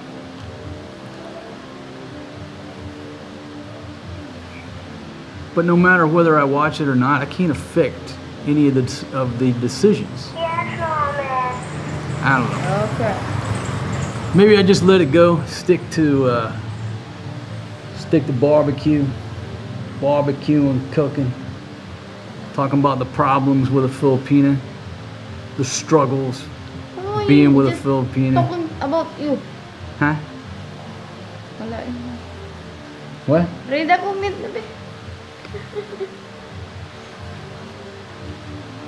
Okay, all right, let's see. So SoFlo, thank you very much. I did a video on the ship getting hit by the sub. Okay, Baguio is anti-smoking. Let's see, Harry, how are you? Brisbane, on station, 4.5 hours late. That's all right, man. Thank you for joining us. Agad, agad. Okay, now talking about earthquakes up in Baguio. A lot of times when I mention Baguio, you always say something about earthquakes, The right? other week is about earthquake. Doc M, how you doing, my friend? Can you give us an update on what's going down in Dubai? And you know what? I understand you don't want to put. You know what? Don't give us an update, man. I saw the article where Dubai has been warning influencers and people about spreading information about the damage over there. So you know what? I'm not asking for an update, dude. I just hope you're okay. Hope you're doing well over there. No need to put anything out that they might not like. They're very, you know, the UAE very tightly controls the information. They don't want anything to damage their image. So you'll see their reporting. So there's an incident at the airport, which means a damn missile, a rocket, or drone hit. And I just read an article on RT where they are, you know, put a warning out to everybody, influencers, people on YouTube, all this good stuff, about showing any of that footage that shows any of the damage or anything. You know, basically telling everybody, hey, don't put that shit out there. We'll put you in jail with a $77,000 fine. So certain countries over there, you got to be very careful about what you say. because they're trying to control the narrative. They don't want their image damaged. It's just, it is what it is. Tell Fatima that Divi Mart is still that place she used to go. They just changed the name to Better Buy. The entrance is right beside the door next to Pure Gold Barretto. Okay, well the whole place used to be Divi Mart. So you're saying, is it the upstairs? Is the upstairs is still like Divi Mart and the downstairs is a Pure Gold? Yeah. Is that what it is? All right, thank you very much, Ugly Tourist. We walked by there a few weeks ago and it just looked like the Divi Mart was gone. Her and Janice used to go shopping at the Divi Mart quite frequently, spend all of old single dad's money. Downstairs already. They even had a song called Do the Divi Mart that she and Janice used to sing. I forgot. Okay, Doc M's got us a report. A couple buildings down from my place last night. Interceptor debris hit the building. Scared the bejesus out of me and my crew. Yes, they control. I could say things, but I'll keep them to myself. Yeah, thanks. That's enough, man. Thanks. Thanks for that update. You know, again, anybody over there in Dubai, if you live there, got to stay there. Don't be putting stuff on social media. You just put yourself in the trick bag. Now, if you're a tourist and you're gonna leave and never return, well, okay, whatever. But yeah, they've made it quite clear. Don't be posting derogatory information or footage of anything that's going on over there. So if you do, you're taking a chance. You do that? They don't. Yeah, they don't want people posting on social media or Well, YouTube. why I always saw that in the Facebook? They're taking a risk. People who are doing it are taking a risk, but I always saw that. yeah, they frown on you putting any type of derogatory information on there. Very conscious about their image. Okay. Let's see, have we started looking for beach houses? Are they cheap? Depends on where you're at. I mean, yes and no, and of course cheap is all subjective. You know, and we don't have to necessarily be right on the beach. We just want to be walking distance to the beach. Can it get challenged for Big Pumpkin? What's the challenge? Yeah, give her a challenge. How about this, baby? He's got a challenge that if you give me a massage for 3 hours straight, for 3 hours straight, you get Jollibee chicken and spaghetti, but no French fries. That's extra. That's an extra hour. If you want fries. All right, man. Tell us the challenge, then we're gonna shut this down. Baby,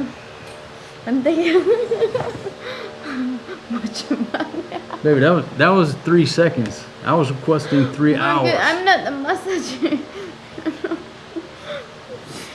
You don't massage my back, no, Hey, babe, do you realize you're not in frame? Could you get in frame for the show here? People looking at half of your head over there. The videography is reflecting on me, the producer. You just keep sliding over towards the wall like there's a magnet over there.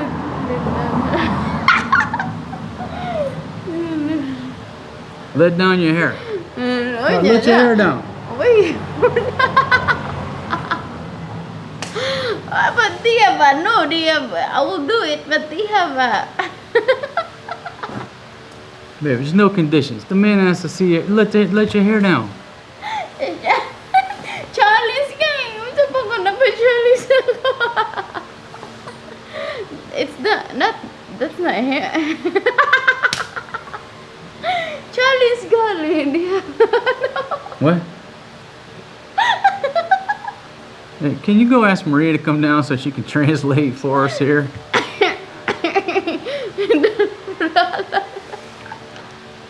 All right, listen, folks. I got to jump off here. I want to thank y'all. Boom! Off the top ropes. Got derailed. SoFlo 305 X-ray. I don't know.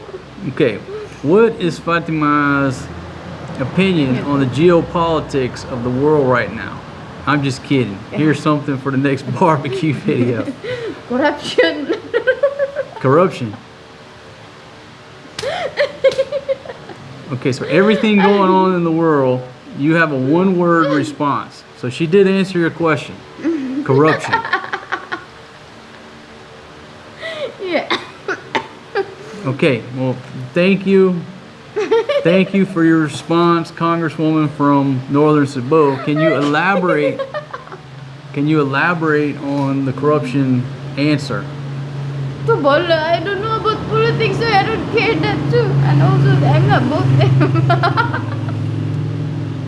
Okay, well, you asked a question. She did provide an answer. One word. What's wrong with the world right now? Corruption.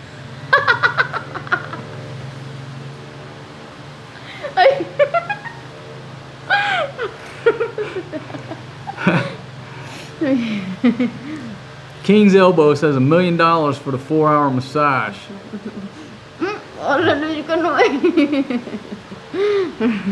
Alright, folks.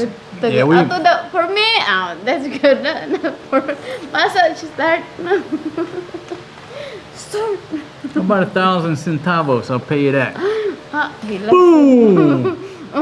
Romano Tomazio off the top ropes. Let's get started. You may proceed. Go ahead. What is challenge? He just gave me for 4 hours. You got to give me a massage for 4 hours. No, that's not he said. Baby, Go back to trust the me. comment. He said, let's get it started. 4 hours for 1,000 pesos. Let's go. That's not. Right here. You can start on this side right here. Put the comment back. Come on. Baby, I don't have to push no buttons. Look, hands free. That thing gonna do. Ah! Put the back. It does it on its own, baby. I got it set up. Old Steven Spielberg. Okay, I'm waiting. Go ahead. You may proceed with my 4-hour massage. 1, 2, 3.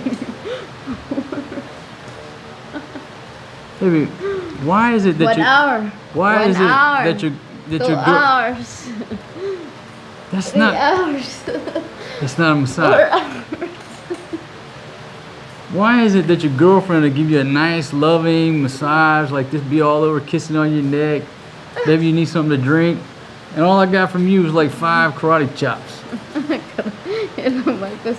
Hello, like Lee and. Trying to knock me out like that Turkish guy. You get. Hey, Leanne, how you doing?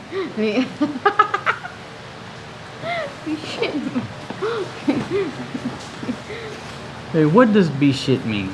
Huh? You keep saying be shit. What's some be shit mean? Shit. Is that just shit? Well, why do you put a B in front of the be shit? I don't know.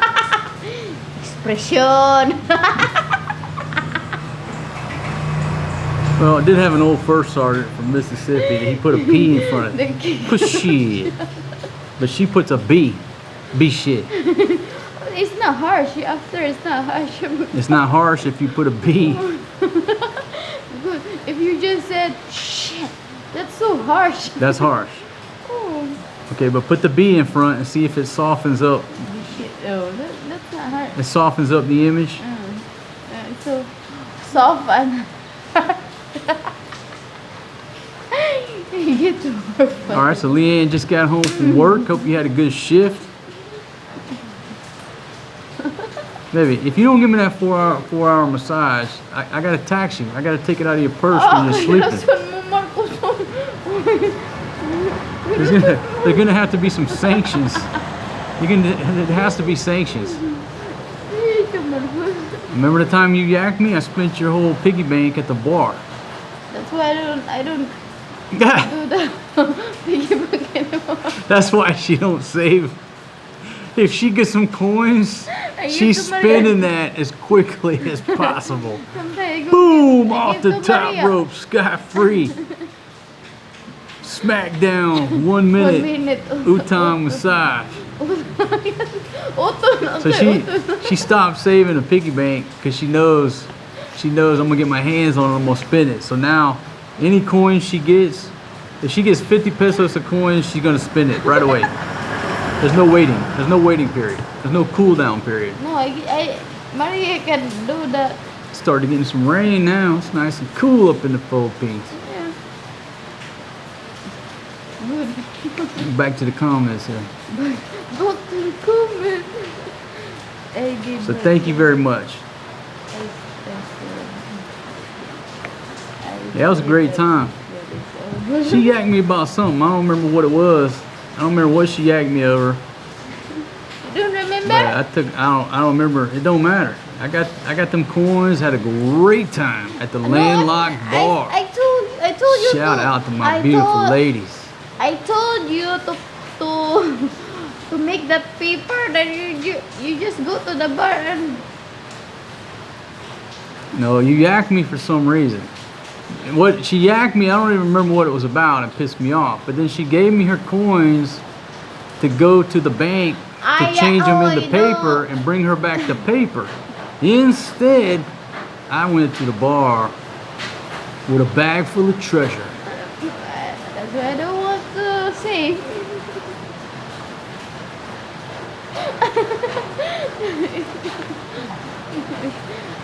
Hey Donald, how you doing, buddy? Hope you're doing well. Yeah, any money she gets now is just out, is spent. She's afraid I'm gonna get my hands on it.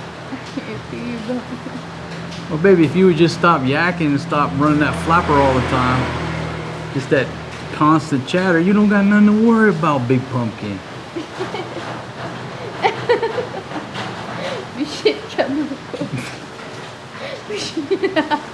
Ay, that's what you talking, bullshit. No. Okay. Alright, folks, we're out of here now. I gotta No, go. I'm still enjoying reading the comments. Well, that is a good point because, It's windy now. well, we can't take the kids to the playground. Yeah. You stay in there. Hang out. Hang out. I can't remember the ladies' names at the landlock. I wish I could remember their names. My buddy Kevin got the sign from the landlocked bar over at his place. So he's got that sign from the, I guess from the front of the bar, got the landlocked bar sign. That place is for rent. Right across from Central Park Reef. That's a big fan. So what happened to the dance after Super? Oh, you just said the dance. What's that? She got to dance. What?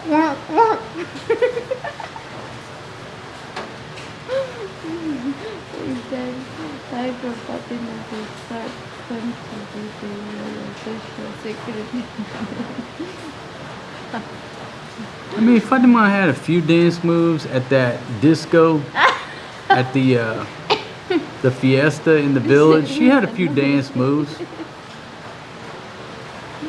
But what came out of left field was her sister and Pia shaking them booties and twerking at the bait shack while Grandma was sitting in the sink shucking corn over there.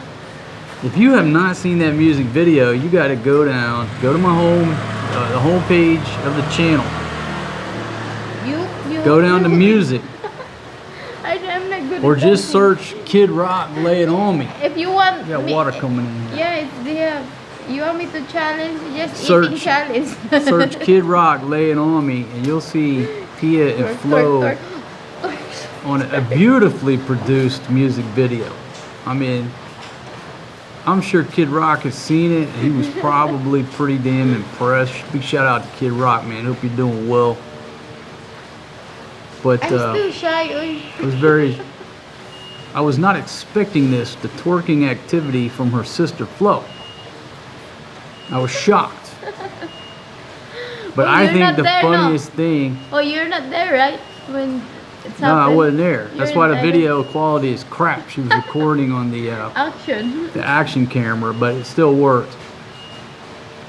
But I think what the funny thing is about the video is that your mother is sitting in the sink.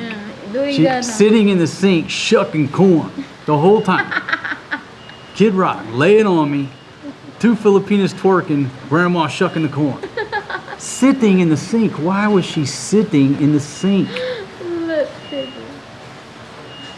My goodness. I don't know. But you got to check that out if you haven't seen it immediately after this stream ends. Homepage, scroll down you to the guys music okay? playlist. Lay It On Me by Kid Rock. Twerk. I did an excellent job on that video. I'm proud of that one. I just wish I had better video quality. Unsa man ya? Checking on the kids via radio. Grandma's dancing, it's hurting. Well, I'll tell you what, Grandma has some moves too in the one video where they were, it was the birthday party video in the village. I think that's a great video too. Got, Tatay's birthday? yeah, got Jason Aldean mixed in there, Grandma kicking it up. First time I saw her like that. Grandma gets a drink and she got some moves too. First time I saw Mama dancing lagi. Yeah, she got some moves. See y'all in Diamond soon. We're talking about going for Christmas. Go to the Diamond for Christmas. Well, actually, we have better moves than her. Yeah, Flo got some moves, but she don't got a big booty. You know, now Fatima got a big booty. She has more to work with, but she doesn't have the skill. So if you could take her booty and put on Flo's body, oh my gosh, you'd have a twerking, yeah, the perfect twerking combination. I love Grandma. She's such a... Mama? She always in the farm. Yeah, we miss Grandma. You never saw her. Baby, can you come closer and get in frame? Do you see the frame in here? Ay, naku, Marcosos. No, people are looking at half of your head. There we go. See how difficult that was? Yeah, we miss Grandma. Yeah, Much as I complain, you know, about her destroying my brand new coconut chopper, chopping up cow poop in the carport. Yeah, I miss little things like that. Old girl. Mr. Pink, how are you? You're right about those booty. Yeah, Flo needs Fatima's booty to be an expert twerker. Flo has a tent. No, she has my tent. And she can feel free to send me $6K, and then she can keep that tent. Everybody's happy. Yeah. But pretty soon I'm gonna need that tent. She already spent her money in that. See,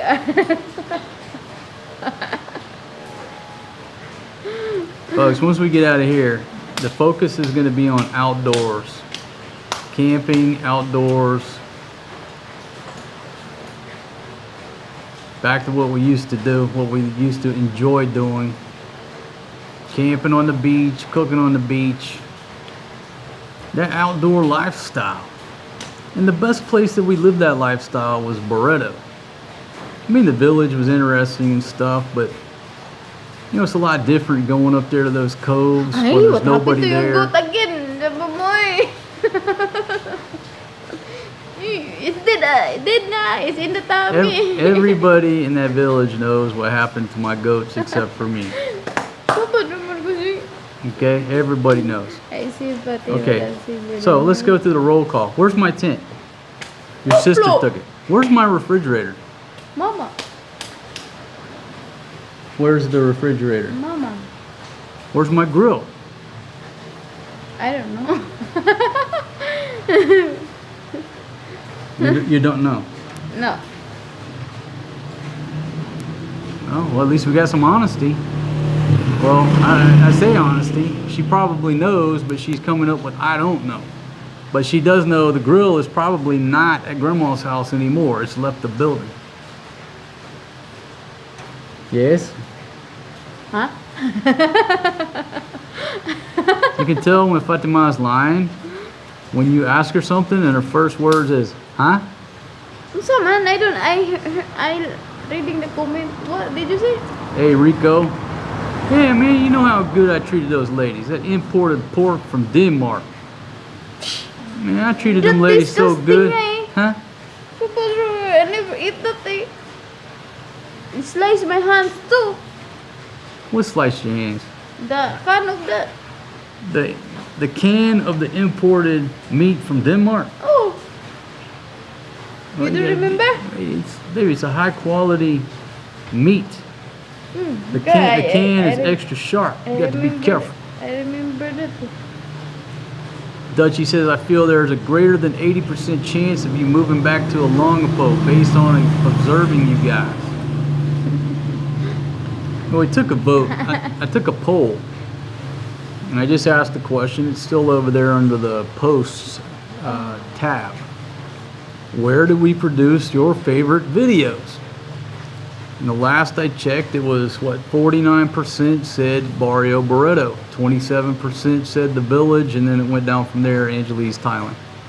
But almost 50% of you fine folks out there, at least the ones who voted, said Subic Bay. That was the poll. I'll have to check the numbers. I had a great time living in Barrio Barreto. I truly think, especially during the lockdown, that was the best place to be. Barreto. Village. Not the Subic side, the Barreto Village, side. because we have a free house in there. We have place to stay. Yeah. Maybe. Chicken white. I could go live at your sister's, put my tent up in her sister's yard, run me a big extension cord into her sister's house where she can pay my light bill, and just homestead over there in my tent. Be a squatter for about a year. Save some money. Hey Ty, I spoil these ladies, man. I saw them imported from Denmark. I said, oh yeah, all these ladies they're worth I have a job. that imported meat from Denmark. Right, Marcus, because I have a job. Fatima got a full-time job. She's a professional eater. This one. I have a job. Something that's forest, Jay. Her lips are chewing for probably about 8 hours a day on something. It's a professional eater.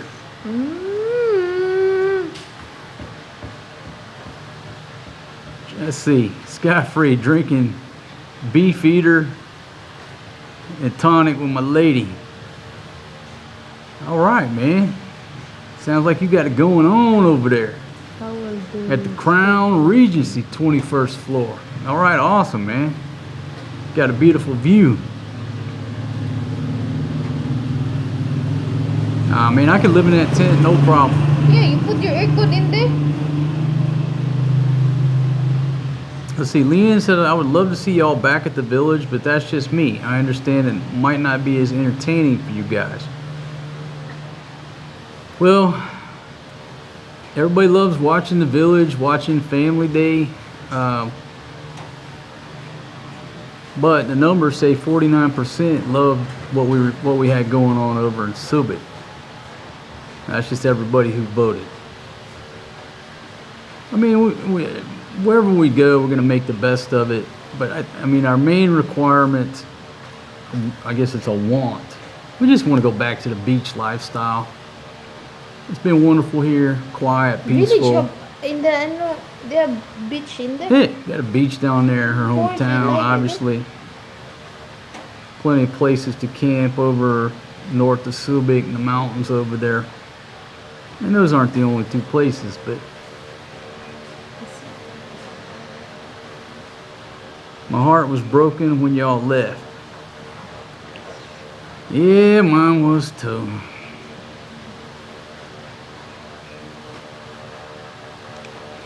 Sorta.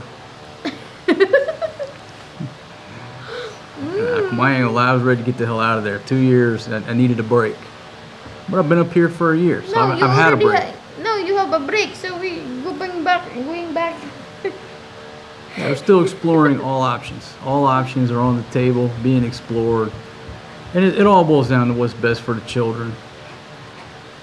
You know, and our main reservation is that we found the perfect school here for both of them.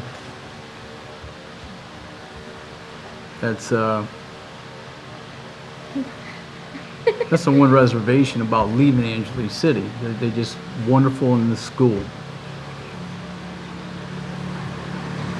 Yeah, so we'll see. So we're less than 90 days out. So in 90 days, this spot turns into a pumpkin. Time to roll on and write the next chapter in life. I'm excited too. Barreto. Barreto's there. Hey, they got a McDonald's in Barrio Bredo now.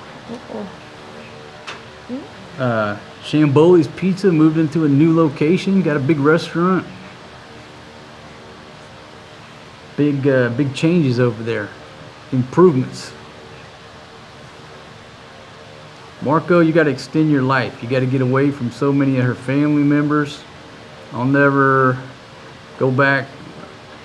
Does that go back to the province again? They're stressed to it. They're stressed to it. I mean, I talked about all the reasons why we went down there, all the reasons that I left, why I had to get out of there. But, you know, time changes. Things change, opinions change. So who knows? I mean, maybe we go back to her hometown. I go back to drinking. Maybe we go back to Barreto and I go back to drinking. Maybe we go to Baguio and I go back to drinking.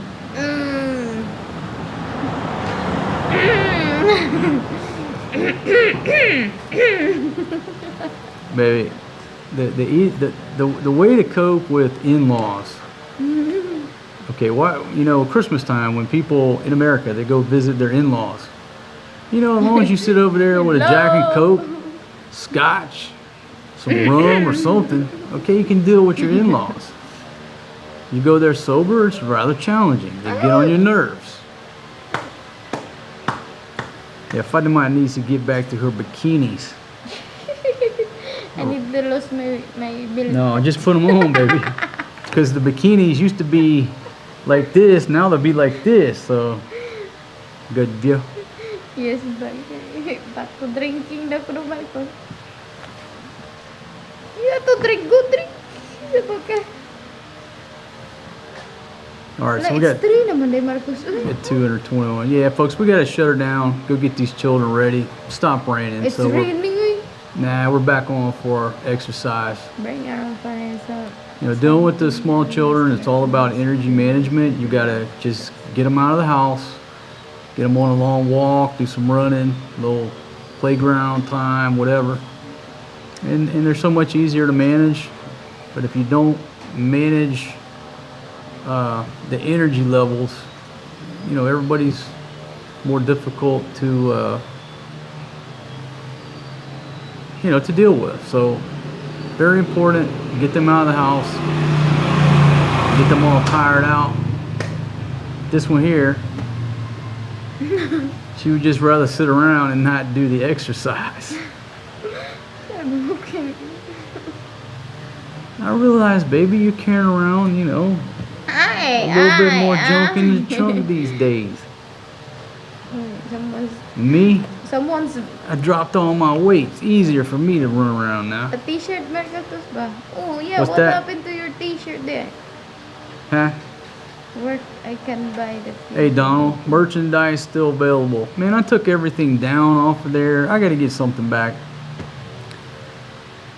You know, I just like selling and promoting quality products. And not that those t-shirts aren't quality, it's just I didn't have any visibility on it. You know, they're printed in a factory somewhere, shipped. I never see them. I design them, you upload them, and it's all automated by print on demand these days. You know, I'm just old school. Back in the day, I put many t-shirt orders together. I used to enjoy doing it. You know, whenever there was an event or something, I'd take the goat by the horns and I would go do it, and I enjoyed going up there, you know, approving or making changes to the design, and then when they run them, I would go up there and check them out, and which ones I rejected. I mean, I wanted to make sure they were right. And so when I upload these t-shirt designs, I have zero visibility. And I'm like, how can I go back to running 50 t-shirts and sell them myself and make sure they're good quality and the print is on there perfectly? And it's damn near impossible. So I guess I just got to trust the on-demand system until I can come up with some better way. You know what I mean? Like, my vision is to go buy some really high quality branded t-shirts, print them here, make sure they're all right, then put them up for sale. Like And we this. ship them out ourselves. It's going to cost more, but it'd be a quality product. And again, I'm not saying they weren't. I just didn't like not having visibility on quality control. Does that make sense? A couple of people sent me a message and said, it's a little bit this. I don't know. I don't see them. I'm not shipping them. You place the order, they print it at the factory, they ship it. I never saw it. Okay. Leanne, have a good night. Thank you for joining us. Get some rest. Make a shirt of Fatima standing in the street with a bulldog. Yeah. One day, baby, you gotta tell me the truth about why you didn't like the bulldog. I'm not sure why. Out of all my ladies, that's the one that you threw us out in the street that night. Forced us to go to the ABC Hotel. Had no choice. And I found it at the time, I still find it quite unreasonable that you did that to us. Why? I don't know, there's something about the bulldog she didn't like. Hindi na, Marcos. It's already treated, Marcos. How long did you like? Alright folks, I gotta go. Thank y'all very much for joining us. Bye-bye, guys. And Thank you. Yeah, thanks to everybody who sent super chat. We certainly appreciate it. Bye-bye. Probably go live again in the morning. I think we got the Searite girls coming over. Oh, we just only quick time tomorrow. Why? It's third quarter. Oh, they got some tests going on. Okay, so maybe not. Maybe the Searite girls aren't joining us tomorrow. But maybe I go live. I'll pick another topic. Yeah. Cost of living. No something. need to film drawing. Just live and then you always complaining to She me. keeps telling me stay away from the politics. Don't talk politics. Oh, because Google Squid don't like. Yeah, the Google squirrels aren't real kind to us on the metrics when it comes down to political videos. Peace out. Bye-bye, everyone. All right, peace out, my friends. We're out of here. We'll see y'all tomorrow. No, haggard na ako eh. Hey, you look haggard because you didn't Hello, put your hair down. 5 hours they gonna like, no? Okay, but you see that? You see how haggard you look? Why you don't just put your hair down? Look at me. I look like a superstar. I make this look good. You showed up. You look like the Yaya. Bye-bye, everyone. Peace out, everybody. See y'all on the next one.